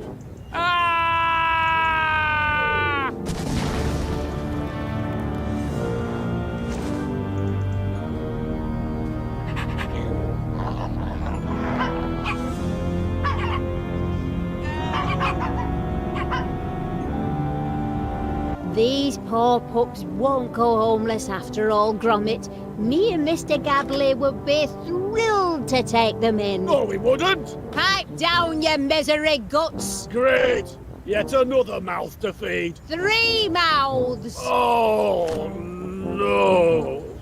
Anyway, Gromit, feel free to pop by for walkies any time you like. Your friends will always be here. Ooh, that little one's quite the hero. Have to keep him out of trouble from now on. Wallace! Oh, that was a feat of incredible bravery. Oh, it was nothing, Miss Flit, really. All in a day's work for Gromit and me. Couldn't let Muzzle run off with our twitch now, could we? A man like you is 1 in a million, Wallace. Your courage, your selflessness, your aerial acrobatics. You could have been killed, yet you saved the poor whippets, apprehended the monstrous mountain Muzzle, and saved everyone's fortunes. You're a true hero to the town. Oh, well, thank you very much, Miss Flit. Now, if only I could find the piece that... I feel a little awkward asking you this, Wallace, but I was wondering...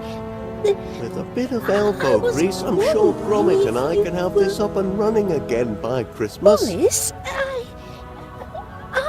have a proposal for you. Oh, I wonder where this goes. Oh, Wallace! Yes? A proposal and a ring! How shocking! I beg your pardon, Miss Flit. Oh, and so polite. Now, calm yourself, Felicity. Will I, Felicity Flit, marry you, Wallace? What? Now, pull yourself together, Felicity, my girl. You mustn't rush into this. I'm honoured that you would have me as your bride, Wallace. But I must think it over. I shall give you my answer within the week.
Oh dear, Gromit. I must stop eating cheese last thing. It's given me terrible dreams. Last night I dreamt I'd accidentally become engaged to our neighbour, Miss Flit. Can you imagine?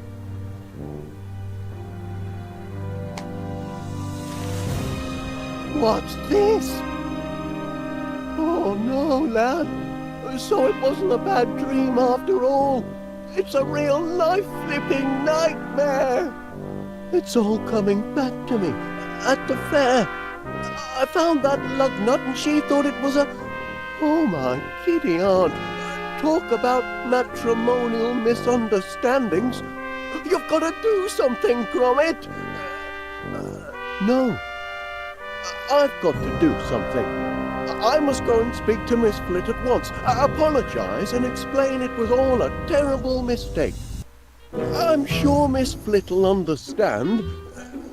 She'll probably be relieved when she learns I wasn't proposing marriage after all. It's not as if we've much in common. Well, I suppose there's nothing for it but to, Oh, Major Crumb. Yes?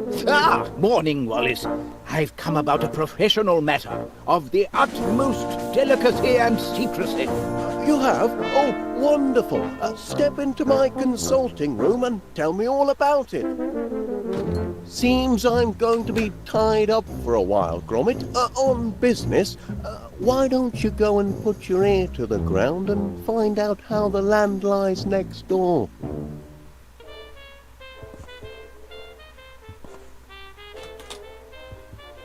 I can identify the object perfectly well. Oh, excellent. And I shall identify it as soon as you fellas find it and bring it to me. It's not going to be an easy job. No, it isn't.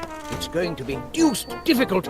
That's why my colleagues and I are... If there's any information gathering to be done, my eavesdropper is just the tool for it.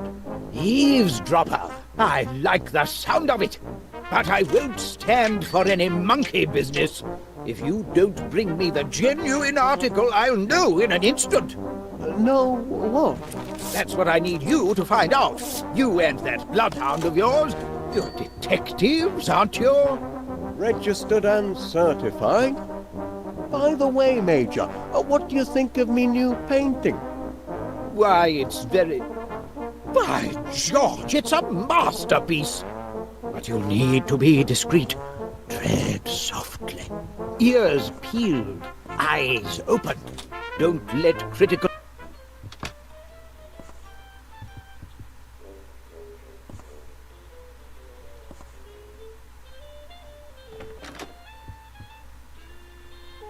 Great Aunt Prudence, you came so quickly. Of course, Felicity. An urgent summons from one's only living relative and heir to one's fortune can mean only one thing. Man trouble. Now, who is the blighter this time? I'll box his ears if he's been toying with your affections. Oh, no trouble as such, Aunt Prudence. But, well, there has been an important development on the matrimonial front, which...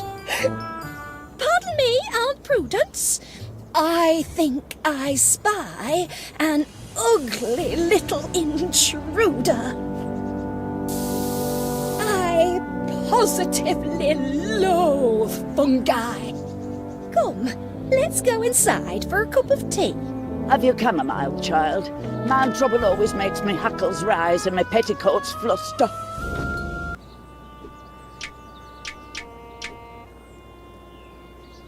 In his spare time, he likes to tinker a little. Tinker? Yes, inventions and such like. A handyman? Well, you'll obviously have to put a stop to the inventing. Certainly not in the house. Can't be tolerated. Oh no. Far too messy and intrusive. Well, I think you've told me all I need to hear. And so, So long as he doesn't leave his contraptions lying around all over the house, he sounds a very suitable suitor. So our engagement has your blessing? I don't see why not. Unless... Yes? Unless, of course... Well, he's not a member of that place, is he? That appalling country club whose name alone makes me shudder. You mean Prickly Thicket? Oh, yes. Oh, heavens, Charge, you know our family history. We Flits have never associated with those dreadful prickly thicketers. Oh, you needn't worry, Aunt Prudence. Wallace isn't the Prickly Thicket type.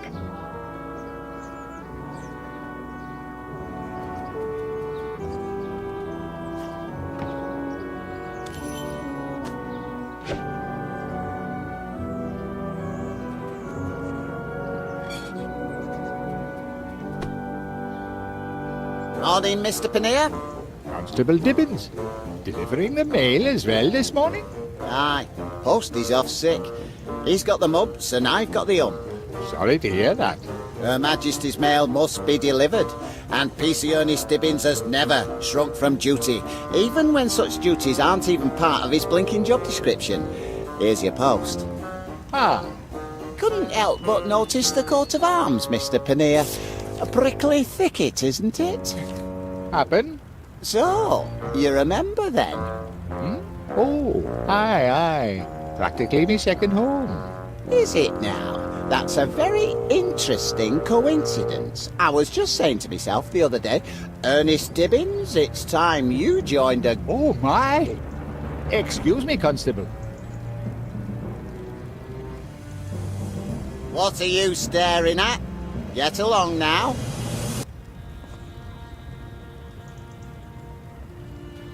Back off. Caught him trying to nick your letter. The important one from Prickly Thicket. Oh, that's only the envelope. I've got the letter here. Not bad news, I trust. Oh, no. Quite the reverse. It's my turn to propose a new member. Is it really?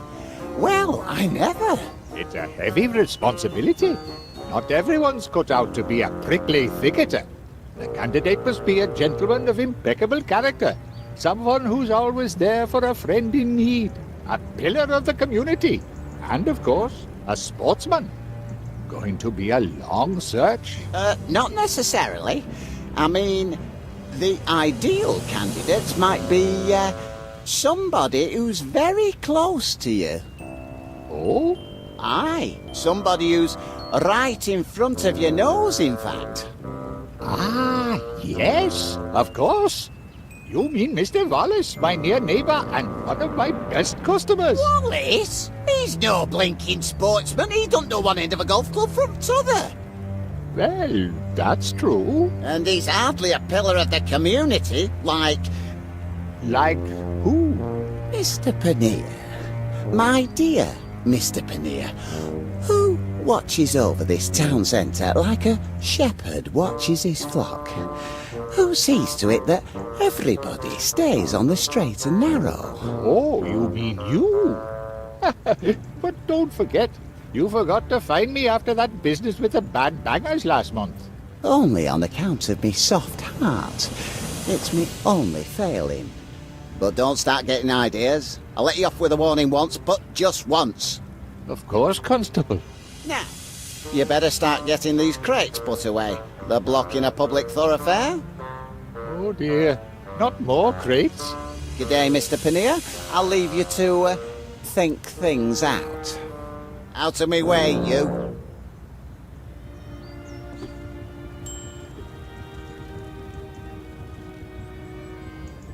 Hey up, Gromit! Appen, I couldn't help noticing that little item in the society section. The one about your master and Miss Flit. It's true, then? Been keeping it a secret, those sly devils. Ooh, careful with that. It's my last one, and it's reserved for Mr. Pannier.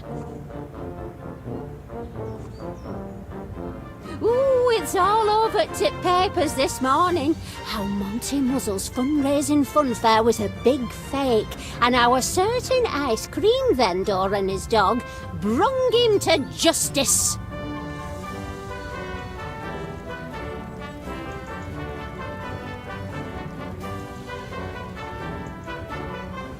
It's good to have young'uns about flat again.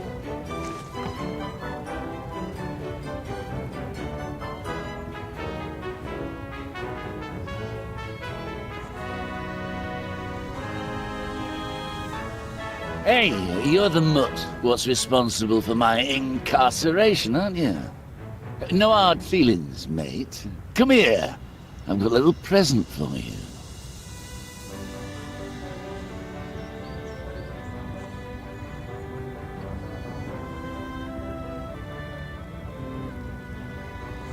Closed by order of the law, and all on account of a teeny tiny mouse. Oof, ridiculous, really. But you know Constable Dibbins. He'll let a lot of things go, but he's a stickler when it comes to vermin.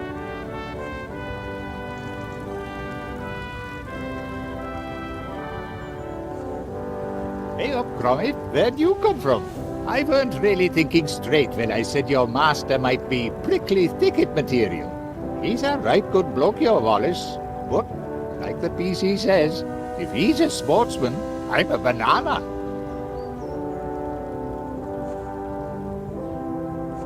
Don't suppose you can use a few crates of super sticky nut butter, can you? I ordered 5 tubs, but the daft hayperth at warehouse put me down for 500. How am I supposed to shift 500 tubs of super sticky nut butter? Wait a minute. Take this home to your master. Free sample, courtesy of Panier's Produce.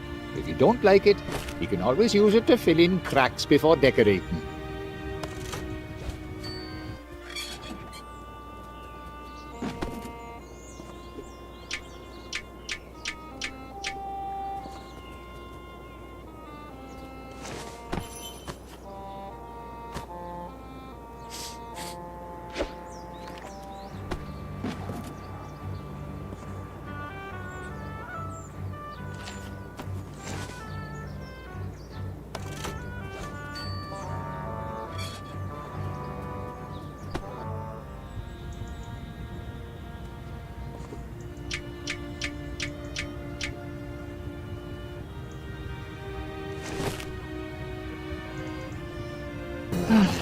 Can't really leave these crates in the street all day. Ah, my good friend Panier. Glad to see you doing your civic duty. Oh, yes. Wouldn't want to presume on our friendship. That's why I've always respected you, Mr. Panier. Never one to take advantage of powerful friends. You know, when push comes to shove, the law must be obeyed. Honor, duty, and golf. That's the prickly thicket motto. And a fine motto it is. A motto I could easily live by if, say, someone were to invite me to join the club. Say no more, Constable. I've thought it over and... Thinking heck! Crikey! What kind of trick is this? Trick? No trick. Just a little mix-up. Optical illusion. If you'll just turn the other way for a moment, I'll... Turn the other way? I am an officer of the law, Mr. Panier. But our friendship... I'm sorry, Mr. Panier, but vermin's vermin, and vermin trumps friendship every time. So, that's how it's going to be, is it?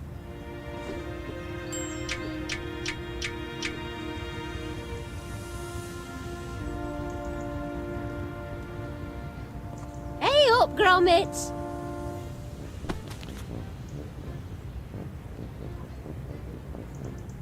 Closed you down, did he? Oh, the constable's in a right grumpy mood today, isn't he? And I thought we were mates. Almost invited him to join the country club I did. Oh, well, you've saved yourself a lot of regrets. Here, this ought to soften the blow. Extreme putting. I've been looking forward to this issue. There's supposed to be an in-depth feature on the merits of natural rubber grips versus synthetic. Hello? What's this? Lincoln Nora. Is that who I think it is? Well, I'll be. That's our Wallace, that is. Rookie of the Year. I didn't even know he played golf. Oh, he's a man of mystery and no mistake. Yes. What you thinking, Pat? Constable Dibbins, this is a pleasant surprise. What brings you to, Here, package for you. What do you suppose this is about? It's from Prickly Thicket. Well, I never. They're inviting me to become a member. And they've even enclosed the club's official tank top. Imagine that, lad. A country club. Ho ho! We're going up in the world, eh, Gromit?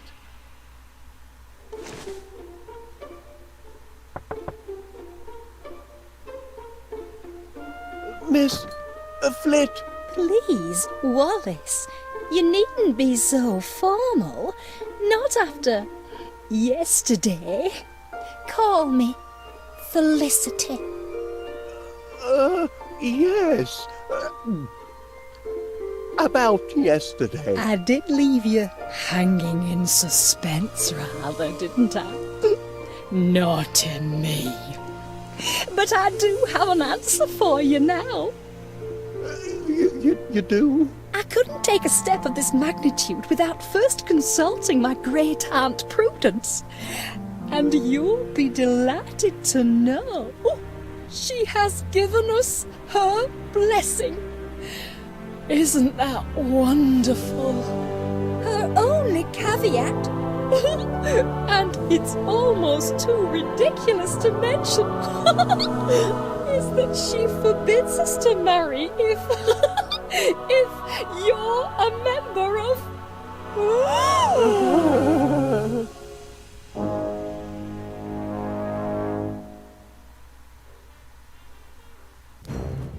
We reject the sticky wicket, that a ball of cursed cricket. We tell other sports to stick it. Golf for us is just the ticket. Hurrah! Hurrah for Prickly Thicket! Brother Wallace is duly sworn in co-conformance with prickly protocol. Devil if I care why it had to be Wallace, but what's done's done. Welcome to the club, Wallace. We await the opening whack. Swing that club, you tube!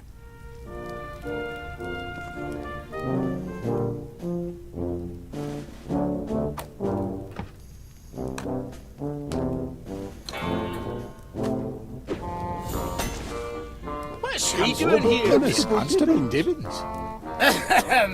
Stop in the name of the law! I hereby announce that in violation of Municipal Bylaw number 486, as relating to sports and social clubs use of, this club is to be closed forthwith.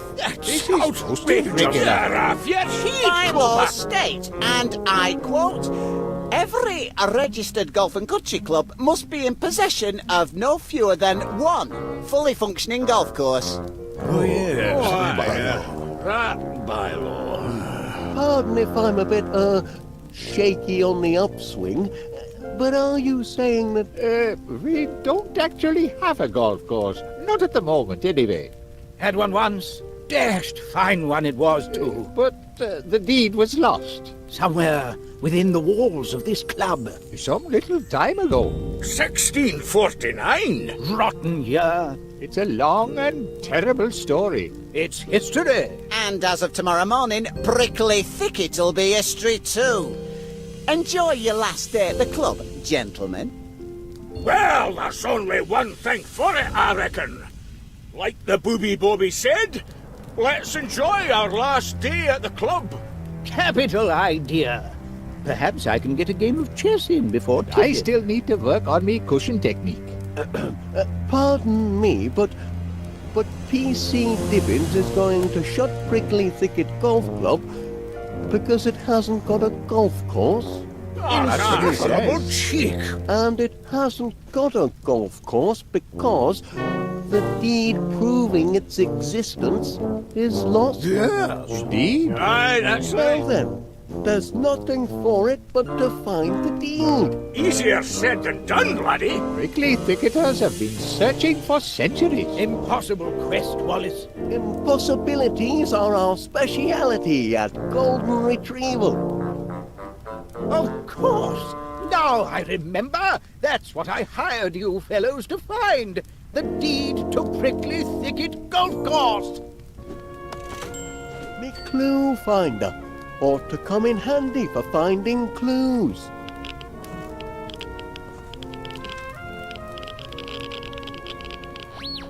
Could this be a clue? Only the man who has mastered the Ganges and made the impossible shot is worthy to pocket the porcelain key that will slide in the porcelain slot. Master the Ganges? Does that mean the river? Or could it mean... Could it mean what? Nothing. Just a silly superstition. I'm still missing a clue or two.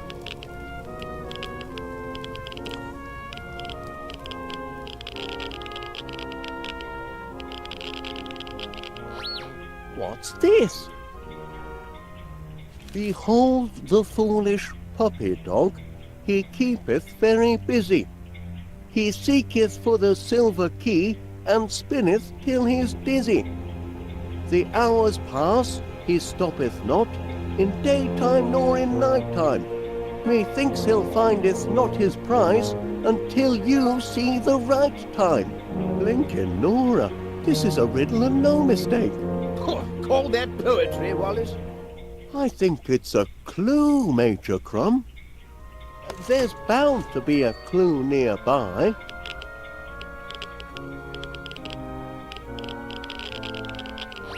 Eureka! A clue!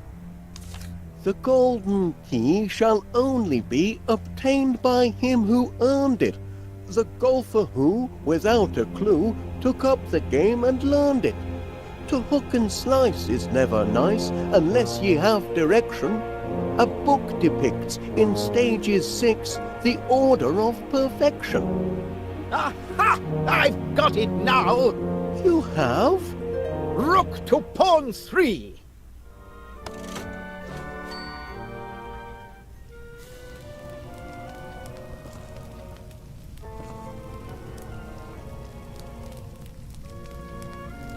I say, that one's a rum 'un. Aye, that one were Goodman Witless. Him and his evil hellhound Gimlet. Pox on the pair of them. It's them what put us in the predicament we're in today. Really? Aye, for when the devilish Duchess Flit were seizing the golf course and planting flowers on it, my poor Grandpa Rory were desperate. He loved his prickly thicket golf course like a wee wifey, but he couldn't save it from Flit's men and their terrible tulip bulbs. So when they snatched the course from him, robbed him, they did, he hid the deeds to the land, hoping one day to reclaim it and restore it to the noble cause of golf. And that were his biggest mistake, hiring them two buffoons to help. You mean Goodman Witless? Aye, and Gimlet is devil whelp. Local cloakmakers and jacks of all trades they were. Grandpa Rory hired them to build a security system to protect the deed. Well, they built it all right. And made a dashed fine job of it, too. Brilliant. Inspired. Flit's men did their damnedest, but they couldn't disable the system. And nor could anyone else, including Goodman Witless. Thanks to him, the deeds are still locked away in the walls here somewhere, guarded by his tick-tock state-of-the-art security system. Well, I've done a bit of tinkering myself with security systems. Do you know how this one works? Not a flippin' clue. You need 3 keys to switch it off, that's all I ken. A gold one, a silver one, and a porcelain one. And these keys, where are they to be found? Search me, pal. They're well hid, too. Got security systems of their own, they say.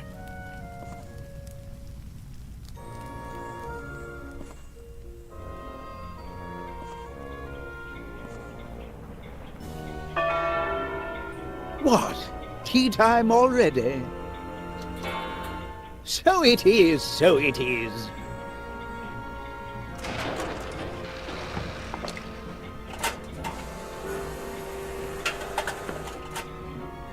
Thank you, my good man. Here's something for your efforts. Major Crumb, you've no wish to see Prickly Thicket closed down. Heaven forbid! So perhaps you could help me recover the deed. Helping others? Out of the question. Against club rules. Be careful with that book. It's our greatest treasure. The Golfer's Path to Perfection.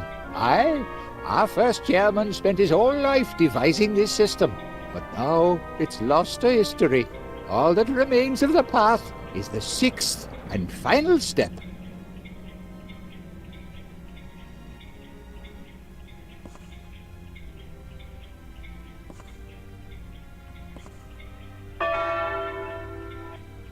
TV time, everybody. Time for a joke.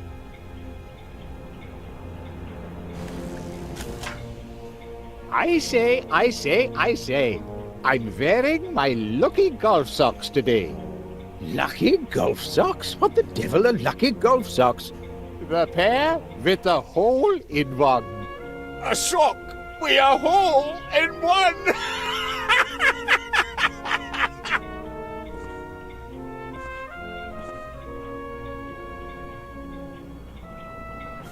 The Golfer's Path to Perfection.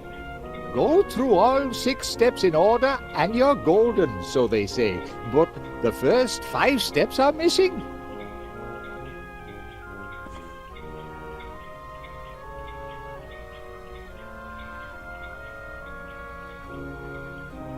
Can you help me decipher this clue, Mr. Paneer? Only the man who has mastered the Ganges... Shh! It's a story I first heard at me grandmother's knee about a secret golf grip that men have devoted their lives to discovering. Oh, that's all stuff and nonsense. The Ganges grip is an old wives' tale and nothing more. You're welcome to watch, Wallace, but don't stand in me light.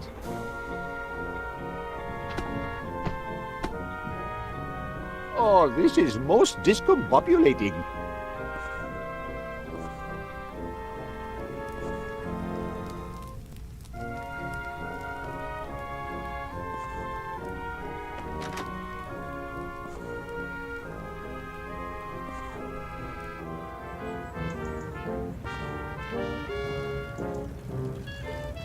How do, Wallace? How goes your first and last day at your new club?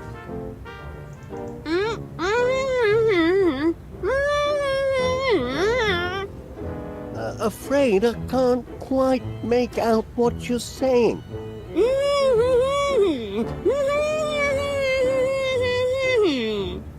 The missus had some of that Mr Paneer's fancy nut butter. Now she can't open a gob. Oh dear, sticky situation that. I know! Wonder if he's got any more!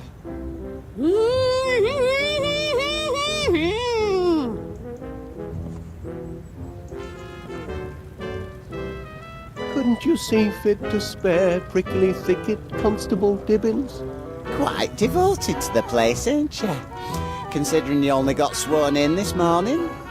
It's only that, well, the club has such a long history and, Aye, an history of decline and fall, and blatant discrimination when it comes to new members. I beg your pardon? They don't know what they missed out on, passing over a crack golfer like me. I could have put Prickly Thicket back on map. I could have showed them that... Showed them what? It wouldn't mean anything to you, Wallace, but plenty of clubs are killed to have a member who knows the Ganges grip.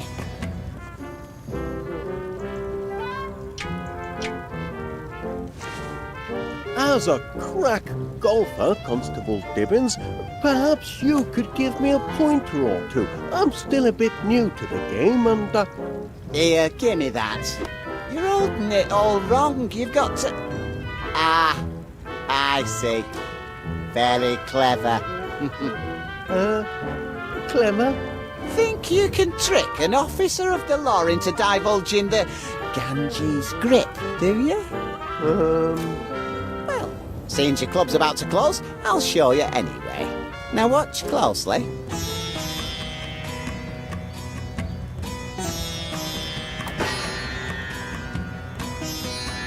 There you are. Got that?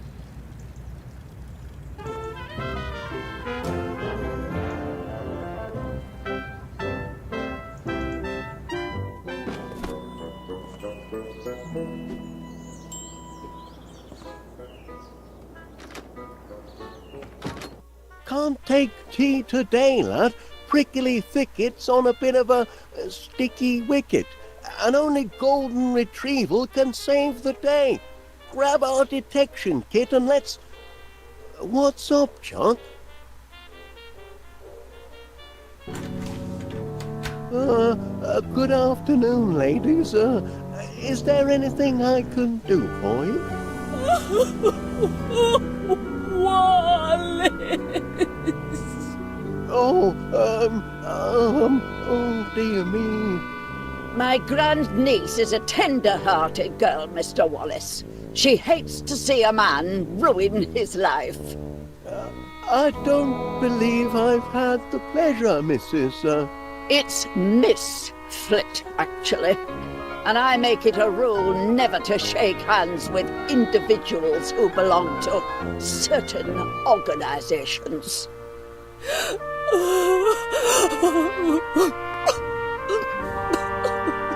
Golf is a barbaric practice, Mr. Wallace. Those caught in its snares inevitably descend into squalor, destitution, and madness. It's all there in this little booklet. Save yourself, Wallace!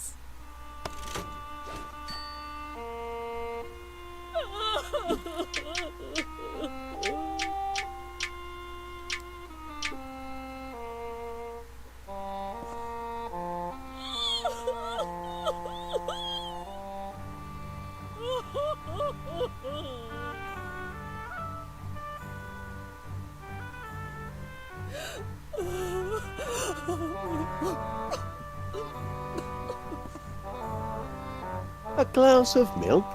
Makes a change for the sort of tipple you imbibe at your club, I'll venture. Very good. Drink your milk. At least that's a wholesome activity. Do you think it will restore his senses, Aunt Prudence? There's always hope.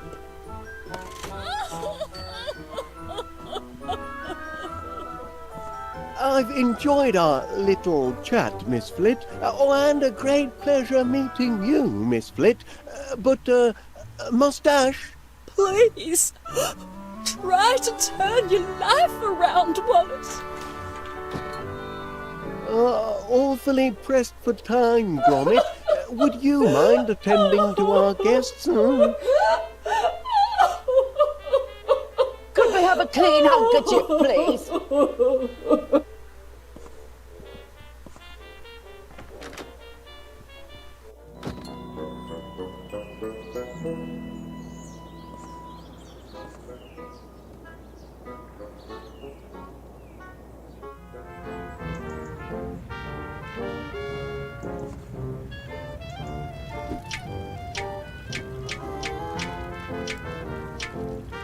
Shouldn't you be sipping cocktails at this hour with all your new friends at the club, Wallace?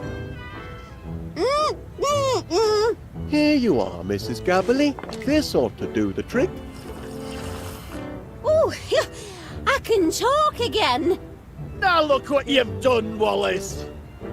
And I'll have a few choice words for you tonight.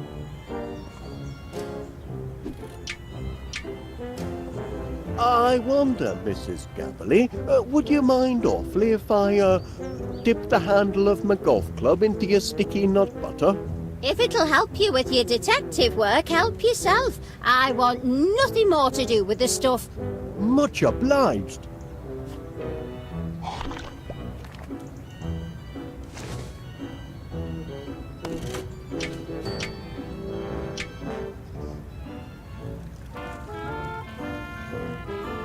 Now then, about the Ganges grip.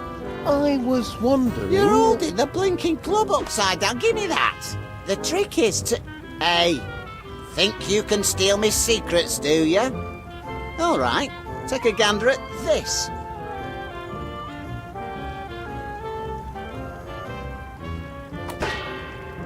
There now. Catch that, did you? What trick are you trying to pull, Wallace? Take your pigging club and bug off, Wallace. I haven't got time for all your shenanigans. Much obliged, Constable.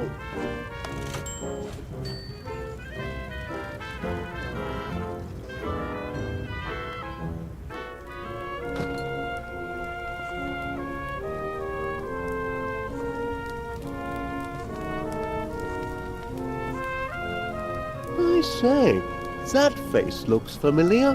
Can I see how? Unless you were round about these parts 400 year ago. That there dusty old dowager is Duchess Flit. Her family owned much of the land hereabouts in those days. And that chappie sneaking out the back that were my great-great-great-great-great-grandpa, Lord Rory McBiscuit. Come down for his holidays and missed the last coach back to Scotland. I do see a slight resemblance. Aye, he were a bonny lad, and a great one with the lassies. The Duchess couldn't get her fill of him, but as you can see, he cared for nobbut mucking about in a golf course. 'Twas Grandpa Rory who built Prickly Thicket. And what did Duchess Flint have to say about that? Oh, threw her in a right rage it did. Had her men seize the course by force. Aye, and that's when her troubles began.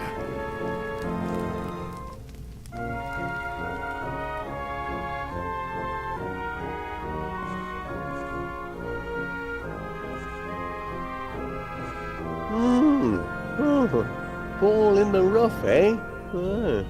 Aye, Grandpa Rory had his share of heartaches. The Complete Gomeril's Guide to Golf. My Grandpa Rory were a great one for self-improvement. What do you think of that, eh? Oh, lucky shot. Lucky? That were McBiscuit magic, that were. Quite a talker, eh? Grandpa Rory knew how to tell a tale, so they say. Oh, I think the pressure was getting to him. Aye, that were Grandpa Rory's darkest hour.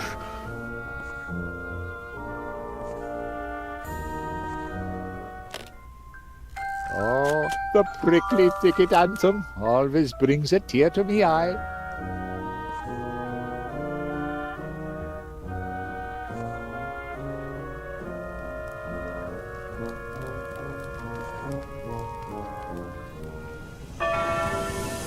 Ah, time to tee off.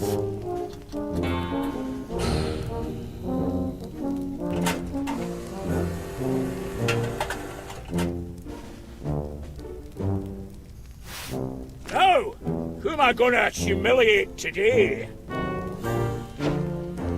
Wallace, now is it? Is that the best we can do for a challenger? Now, Watch how it's done, laddie.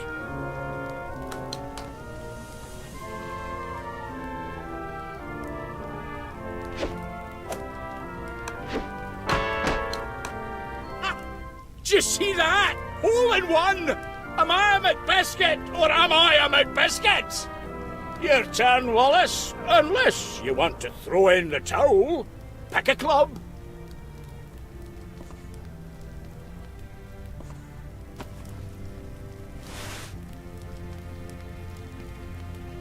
It's your turn, so take a shot. You can swing from the laddie's tee right there, or the lassie's tee down there. For you, I'd recommend the lassie's tee.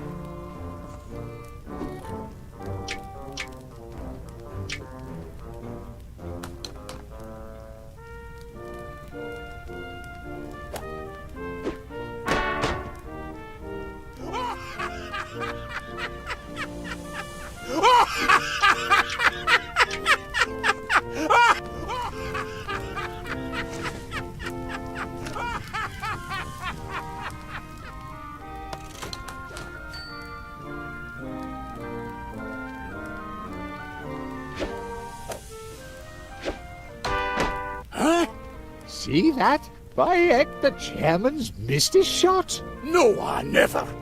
That were the rubbish club what missed it. Well, your turn. Pick a club.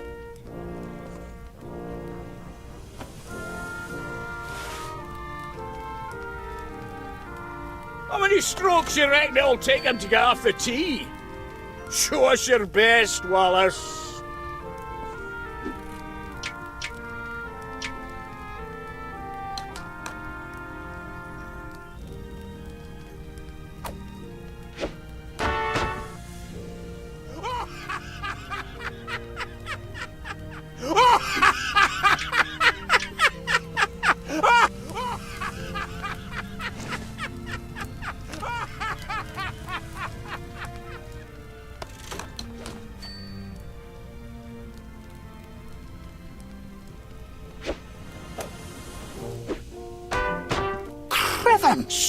He did it again. He missed another shot. Something's not right. What's going on? All right then. Which club are you going to use?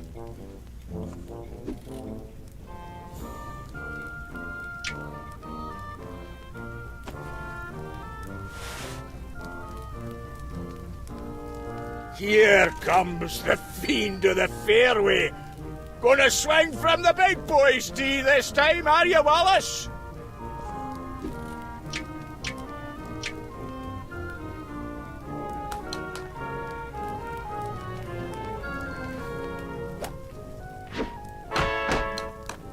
Look, Wallace sunk the ball. No, he never. It's a trick. He, Crevens! Crikey! Oh. Golden key! Oh, the golden key!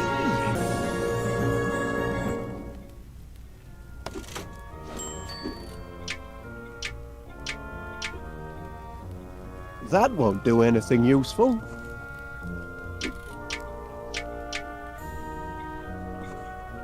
Crikey O'Reilly! This is most irregular.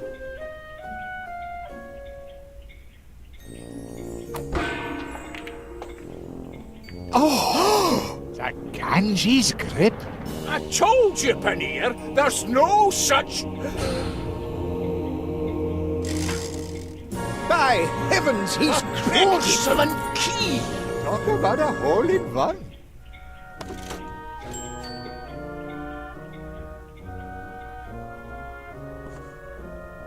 Either that clock's wrong or I am. Springs could do with a bit of tensioning. Nonsense. Clock's on thicket time, that's all.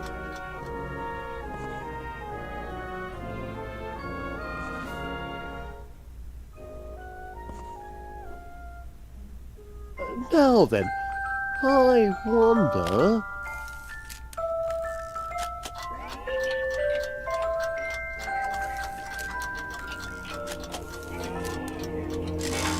Crevens! He has found it! He's found Found It's it! the silver key!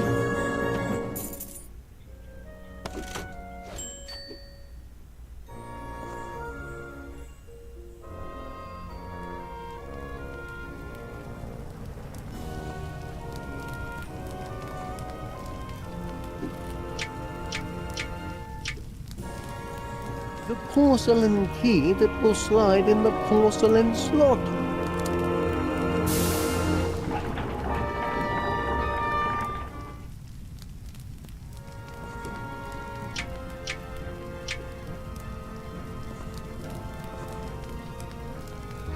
Looks like a match.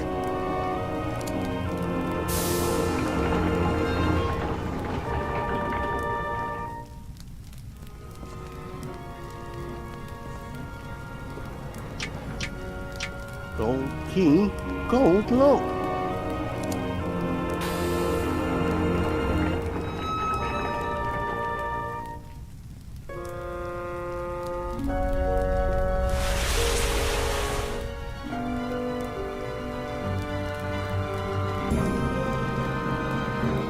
It's the deed. Well, it appears to be genuine. So you see, PC Plod, Prickly Thicket has a wee golf course after all. I see. And where is this land exactly? Well... If you can't even establish that, gentlemen, I don't see how... Gangway! Used to be in reconnaissance, don't you know? Dab hand at topography. Let me see now. Bit of a rise to the north, river bisecting the 11th fairway, grove of oaks to the west.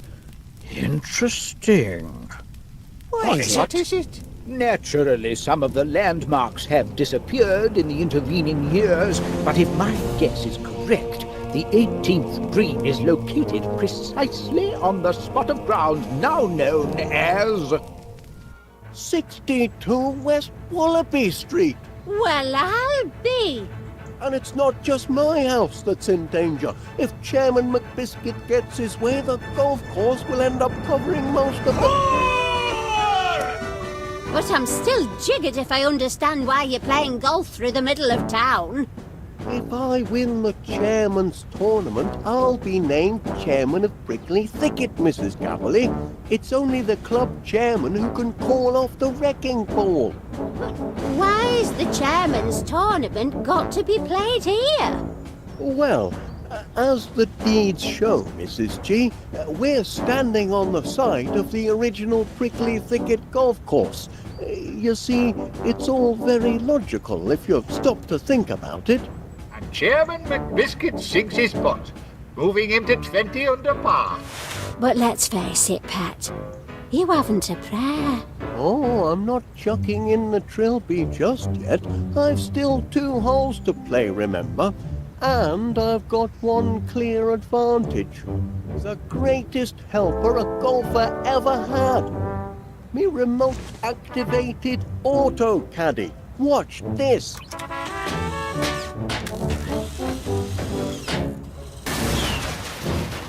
Oh, here, Gromit. How'd you like to man the controls for a while, huh? Get away with you. Give up now while you're still behind. Have you not been humiliated enough? Not by half. Which way to the next tee? Well, let's make things interesting at least.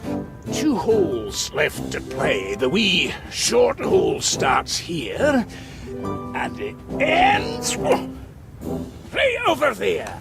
What a shot! All in one for Chairman McBiscuit. He's on fire today, ladies and gentlemen. Now he swaggers to the 18th tee. The long hole starts right here, and it ends... By heck, what a Bobby Dazzler! Clean out of sight. Why, Panea, where's it going to come down then? Let me see now. The 18th hole. Yes, that would be 62 West Wallaby Street. Oh, yeah. Now, you can play the 2 holes in either order. Play them both at the same time if you like. First man to finish, the pair of them wins the tournament. What do you say? I say, that's a very sporting offer. I accept. Right then, afraid I haven't got time to hang around here and watch you muff your shorts. I've a victory party to get to. You'd best follow me back to the 18th green, Paneer. You'll not want to miss commentating on my match-winning putt. Now then, which hole shall we tackle first?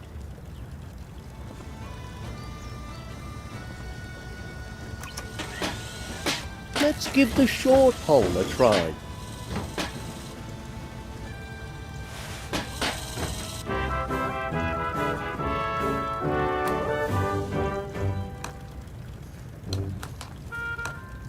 Oh dear, that's going to be a tough shot. A spectacular shot, ladies and gentlemen. Spectacularly bad, that is. Straight into the sewer. Another stroke of misfortune for the underdog Wallace.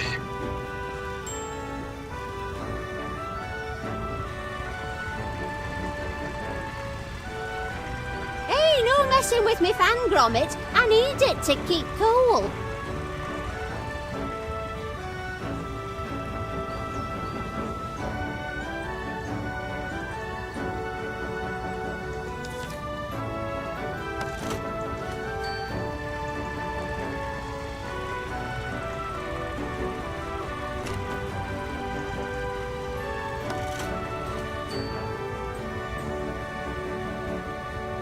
Nothing for it but to take the plunge, eh, lad? Not exactly a picnic in the garden, but at least it's dry down here, eh, Chuck? Now to locate the ball and chip it back out. Shouldn't be too difficult a task. Oh dear.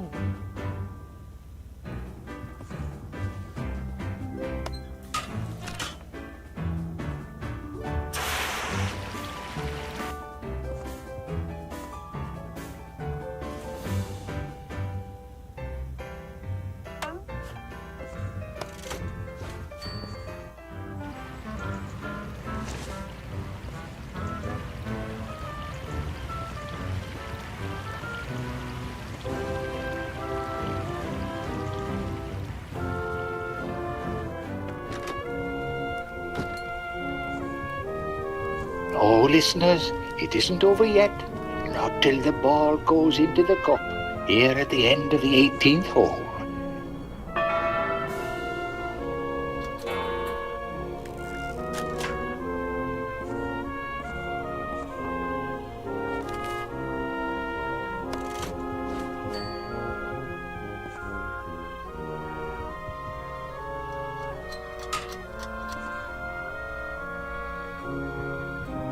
McBiscuit is the reigning champion and long-time chairman of the Prickly Thick. Stay with us, ladies and gentlemen, as we follow every move that reigning champion McBiscuit makes. What about Wallace? The public wants to hear about Wallace too.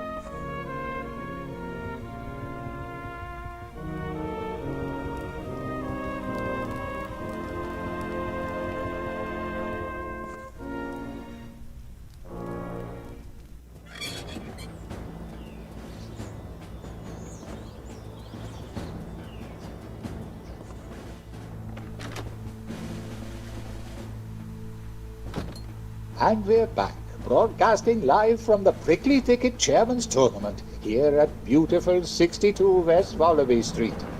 If you're just joining us, I'm Mr. Paneer, and I'm here with top-seeded player Duncan McBiscuit. We're on the green of the 18th hole. At least, we think this is the green for the 18th hole. To be honest, we're having a right old to-do trying to find the actual hole. Are you positive this is the spot? Well, I copied me notes straight from the old deed. 13 lengths southwest of the tree, it says. Maybe you're measuring with the wrong club. There's only one official Prickly Thicket measuring club, and this is it. Yes, this is it, ladies and gentlemen. The thrilling finale to a thrilling contest. Stay tuned and you won't want to miss a moment of the drama. A wrecking ball, they call it. And we...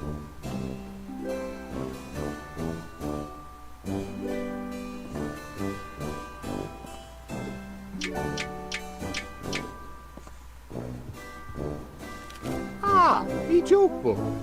Oh, this is a good one. I say.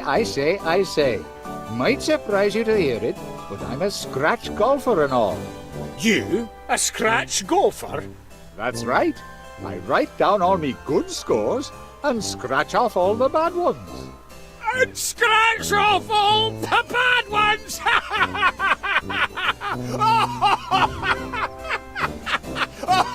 Scratch off...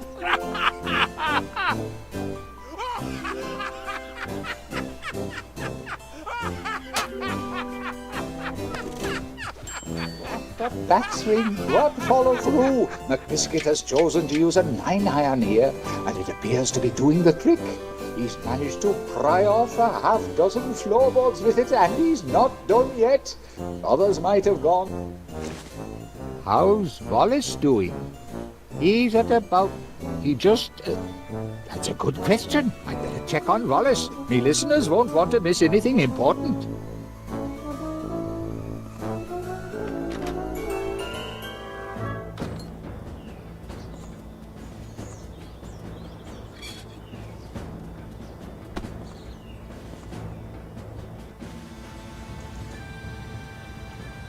And while you're down here, you may want to swing by Panier's Produce, catering to the vegetable needs of the greater metropolitan area for over 20... No progress on the golfing front, I'm afraid. Looking for a ball in this mushroom patch is like looking for a needle in the proverbial.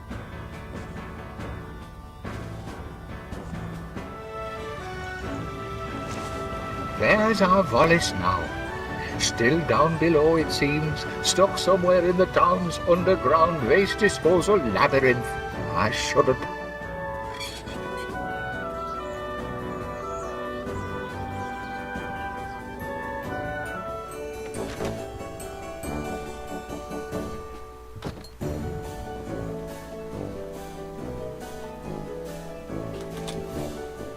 Mushrooms? There, my dear. Oh, it's only Gromit.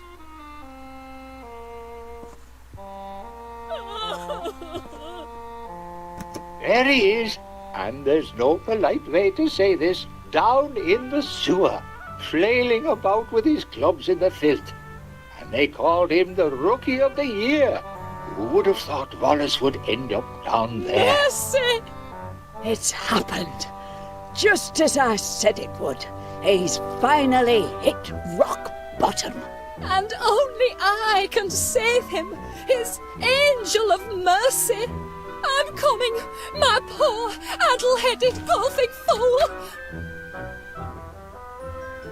No.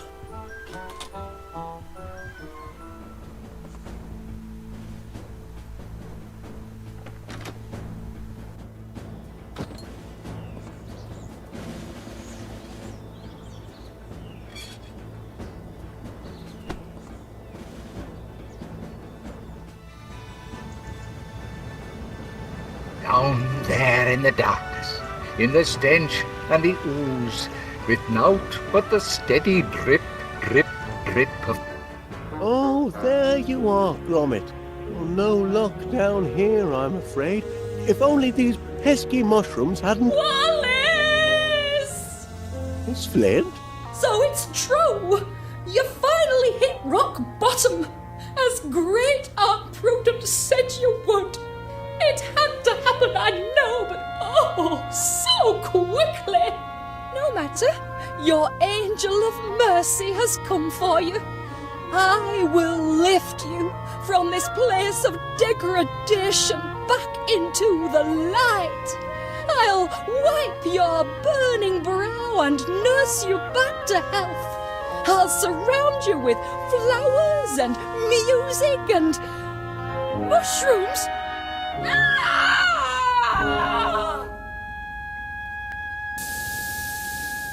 Out of here! Get me out of here! Oh, you poor thing, you've had a fright. Everywhere! Mushrooms! Come up to the flat, love. I'll fix you a nice cup of tea. I'm I'm not sure I know what to make of that, lad. Do you?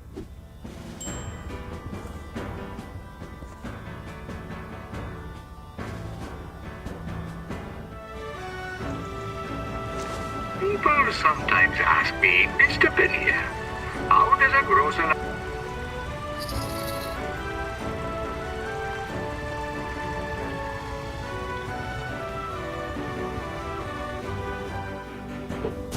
Now, which club to use? Oh, what do you think, lad?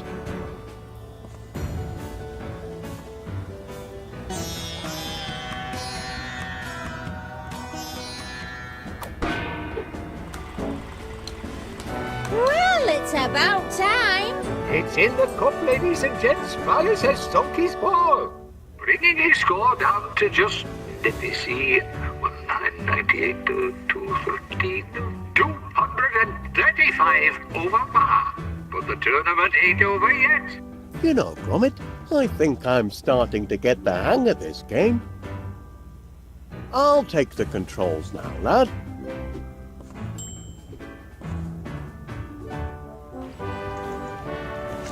It'll take a good strong club to get me all the way to West Wallaby Street.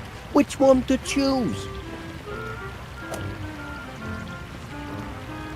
Ah, me blistering iron.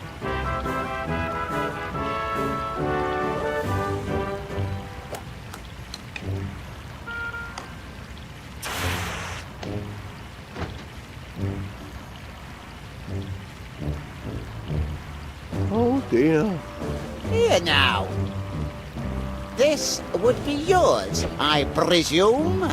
Depositing non-postal material in Her Majesty's postboxes against the law, I'll have you know. See it doesn't happen again.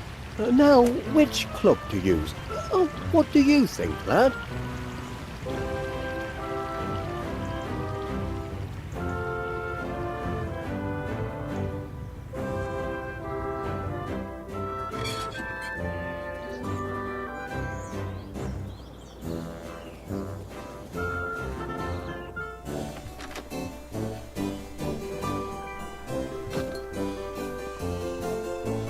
And here comes Wallace, the keen as mustard challenger. Wherever did she run off to?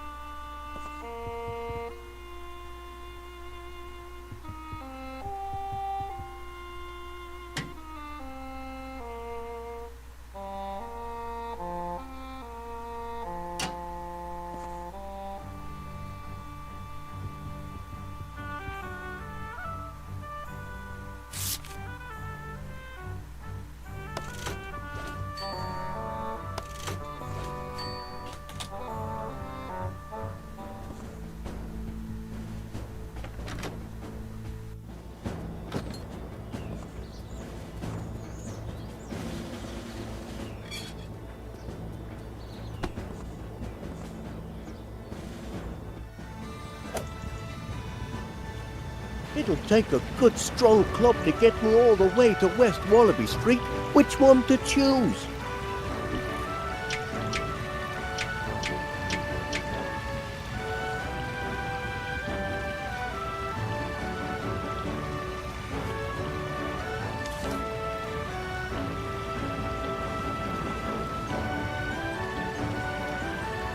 Let's try the bouncing rod.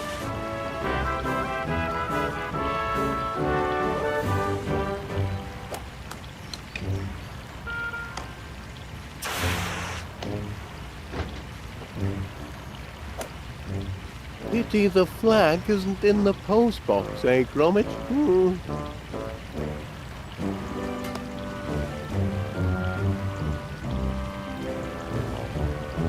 Got to play the ball from where it lies, I reckon.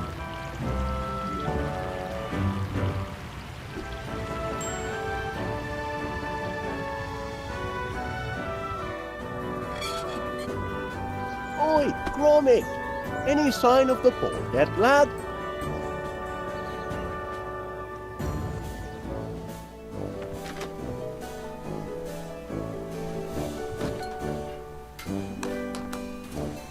But then, Wallace's ball! Oh, no! This hallway ain't big enough for the both of us.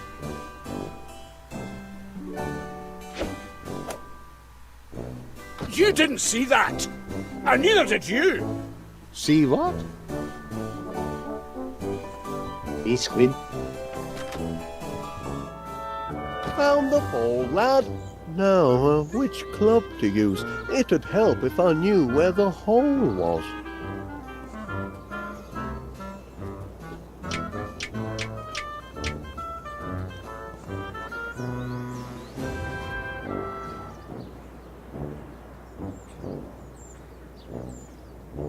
What are you up to, lad?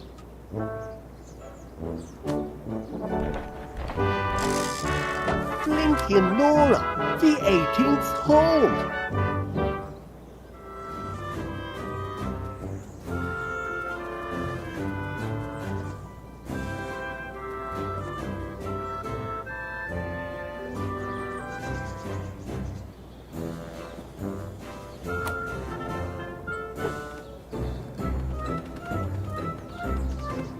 Hey, drop that.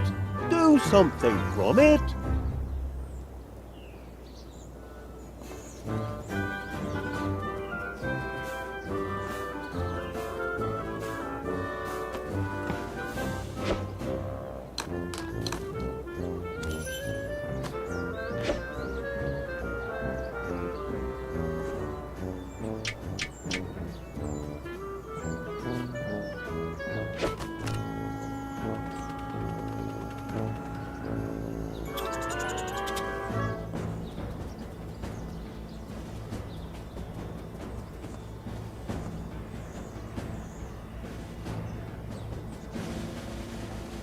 Another try? All right.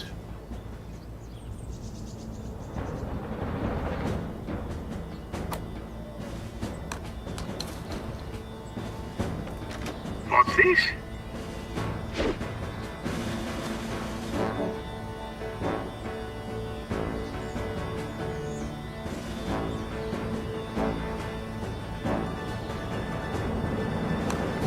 You did it!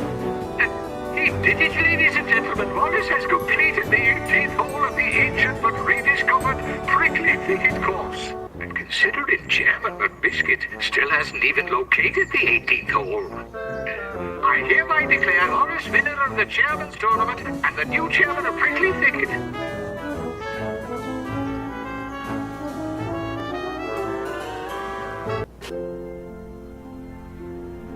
It's true, then.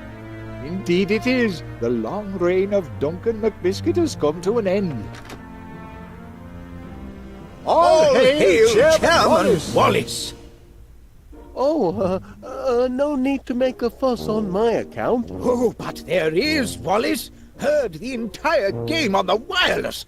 This is a new beginning for Prickly Thicket. Aye, an era of peace and goodwill and justice for all. Right, Wallace? That is, yes, I certainly hope so. As Gromit will attest, I've always been very Gromit. No dogs allowed in the club, lad. You'll have to wait outside. Now, for my first official act as chairman... 3 trumpets for all? No, Major Crumb. My first official act will be to tear up old Roaring McBiscuit's deed and to save West Wallaby Street from the bulldozer. Ah, of course. Jolly good, jolly good. You carry on, Wallace. Where is he? Where is that wee boggin bumpwood? You mean Chairman Wallace? He's around the corner, tearing up the deed. He cannot do that! Oh, but he can. Tournament's over, and he won it fair and square. But you're forgetting about the sudden death round. Sudden death? Aye, the round where I make sure he meets a sudden death. Let me at him. Don't touch him. We're gentlemen here. Let's settle this. Stop in the name of the law. I hereby serve notice for immediate closure. Aye, again. For violation of local bylaw number 682, which prohibits the feeding of Polyporus pilus, commonly known as the ball-shaped mushroom Tuscurus carolinensis, or your common garden grey squirrel, and As the offence took place on Prickly Thicket property, I've no choice but to... Knock it up, knock it down and bury the remains, and we're here to see you do your duty. That's right. Prickly Thicket has caused quite enough trouble. Kindly point me to the chair. It isn't too late to save And then what is not obeyed has to take the consequences. Who's been mucking about with the oscillating fans? It don't oscillate no more.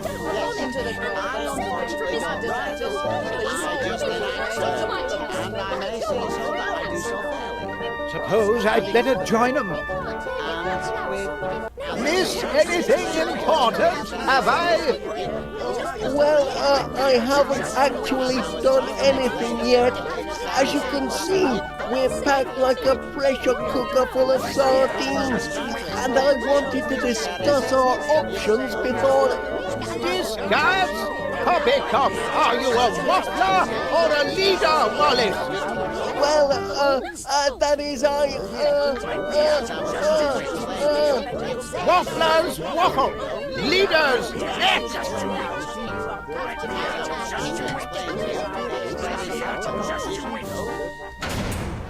It's a trap! Everything's under control. I'm sure there's a simple way to deactivate the lock. It's a sand trap!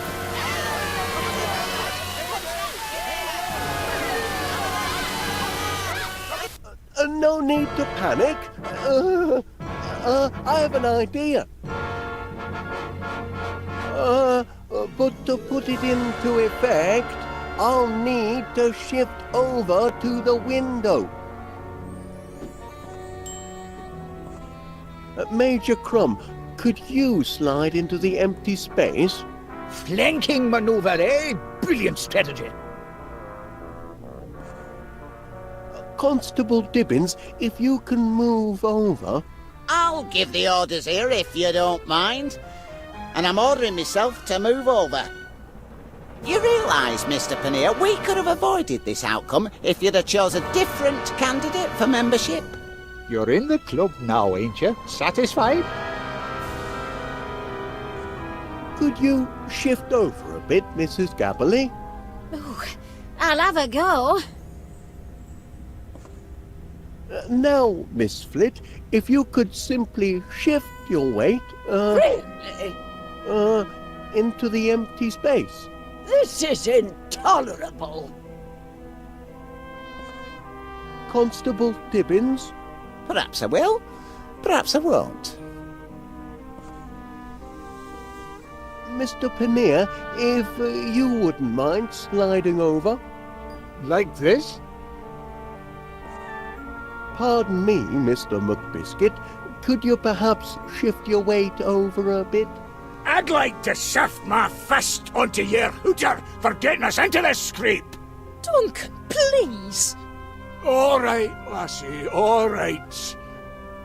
Hello, Felicity. Duncan? Why'd you do it, Felicity?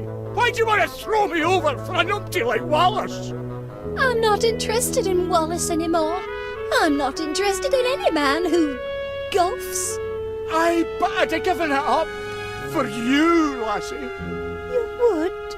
Aye, from the moment you first brushed me off, I kent you were the one for me. I tried to put my feelings into rhyme, but I'm nae good with words. Your eyes are as deep as the murkiest loch. Your teeth are as straight as Blackpool Rock. You remember it? Of course I did. Your eyes aren't too shabby either. Major Crumb? One step ahead of you, Wallace. Now, Mr Paneer, if you... Move over, I know. Mrs Gabberley? Say no more, Pat. Hate to bring it up at a time like this, Mr Paneer, but there is an outstanding balance on that pudding magazine. I can't reach my wallet at the moment, Mrs Gabberley. Of course you can't, love. We can settle up later. Constable Dickens, would it be possible for you to shift over a bit? Neither possible nor permissible under current building regulations.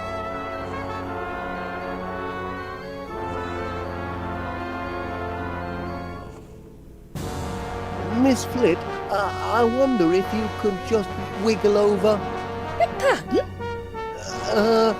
Into the empty space. Oh. Mr McBiscuit? Ah, shit your gaggy, I'm shifting.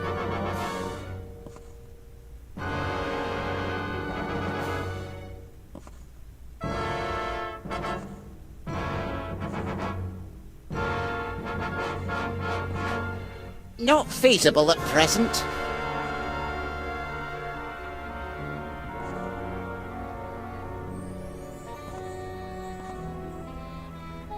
Miss Flit, could you...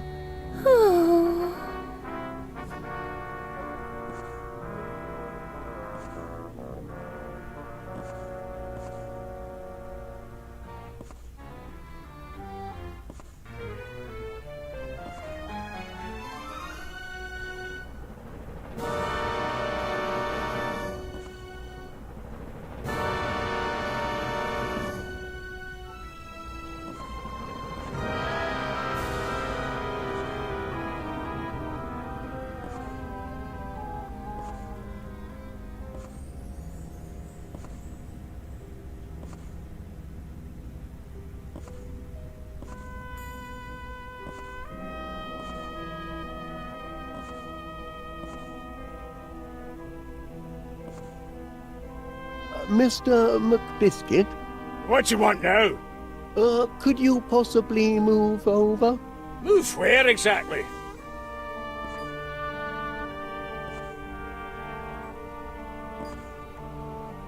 That's it! Move into striking range!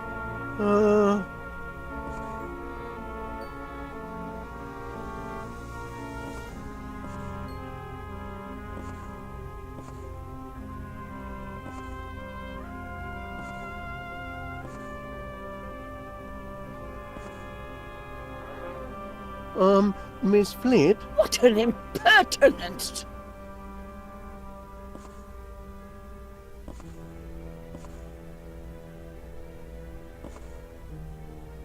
Now, Miss Flit, if you could please move into... Next to you, a golf-playing fancy man who toyed with my Felicity's affections? Certainly not. But Aunt Prudence... A lady must preserve some standards of decorum.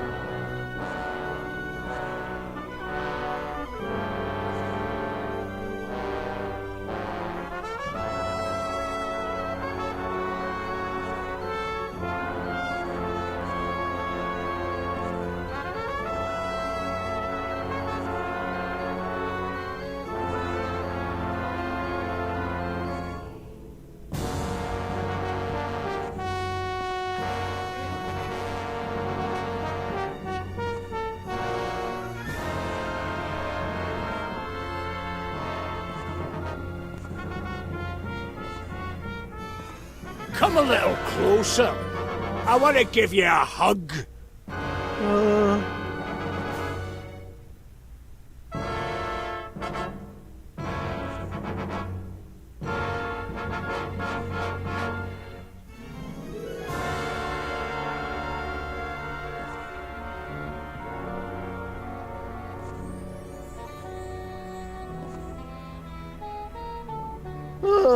And here we are. Oh, much obliged, everyone.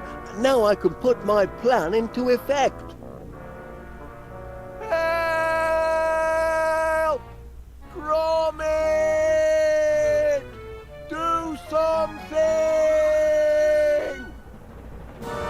Help! Save us, lad! The sands of time are running out!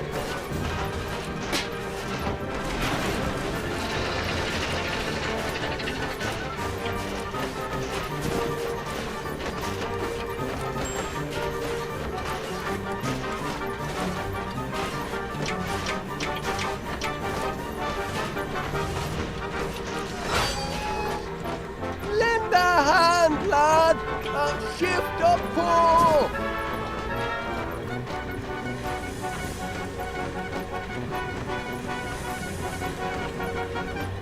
Get us out of here!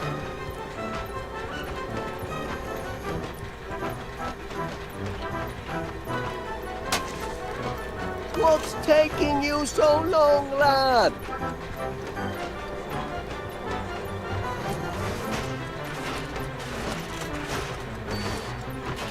Help!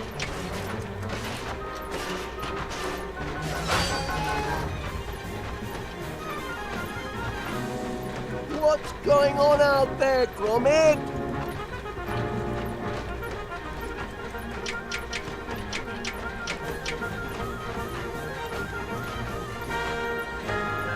Gromit!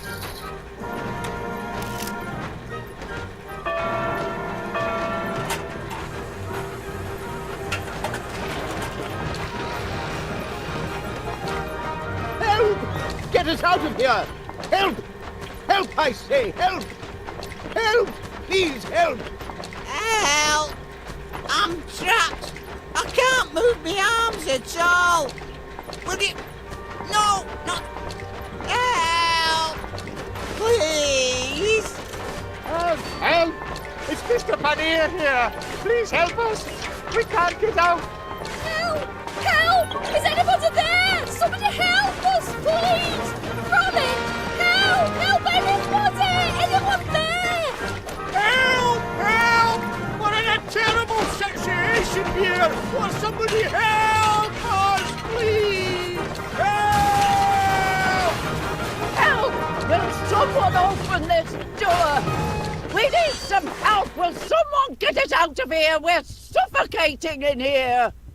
Oh, the help! I say! Oh.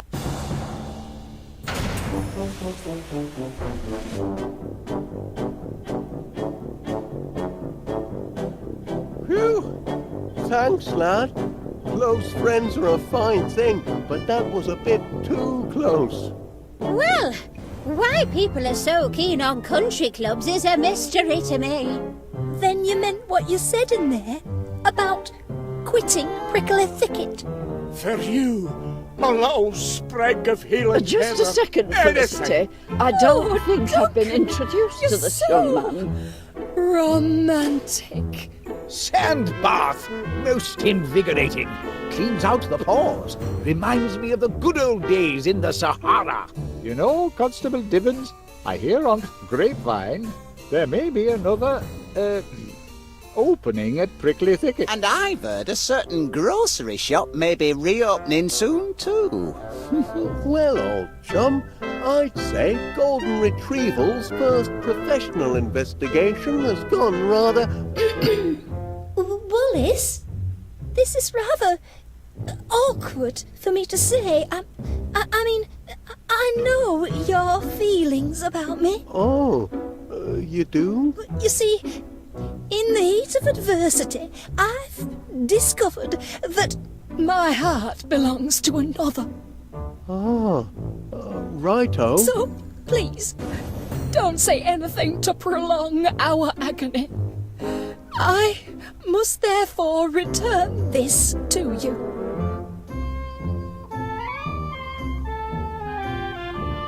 By heck, lad, that's 2 close shaves in one afternoon. I don't know about you, but I could murder a copper.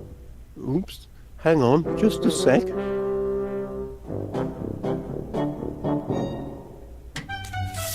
Time for some cheese, methinks, Gromit. What do you fancy, lad? Edam or Wensleydale?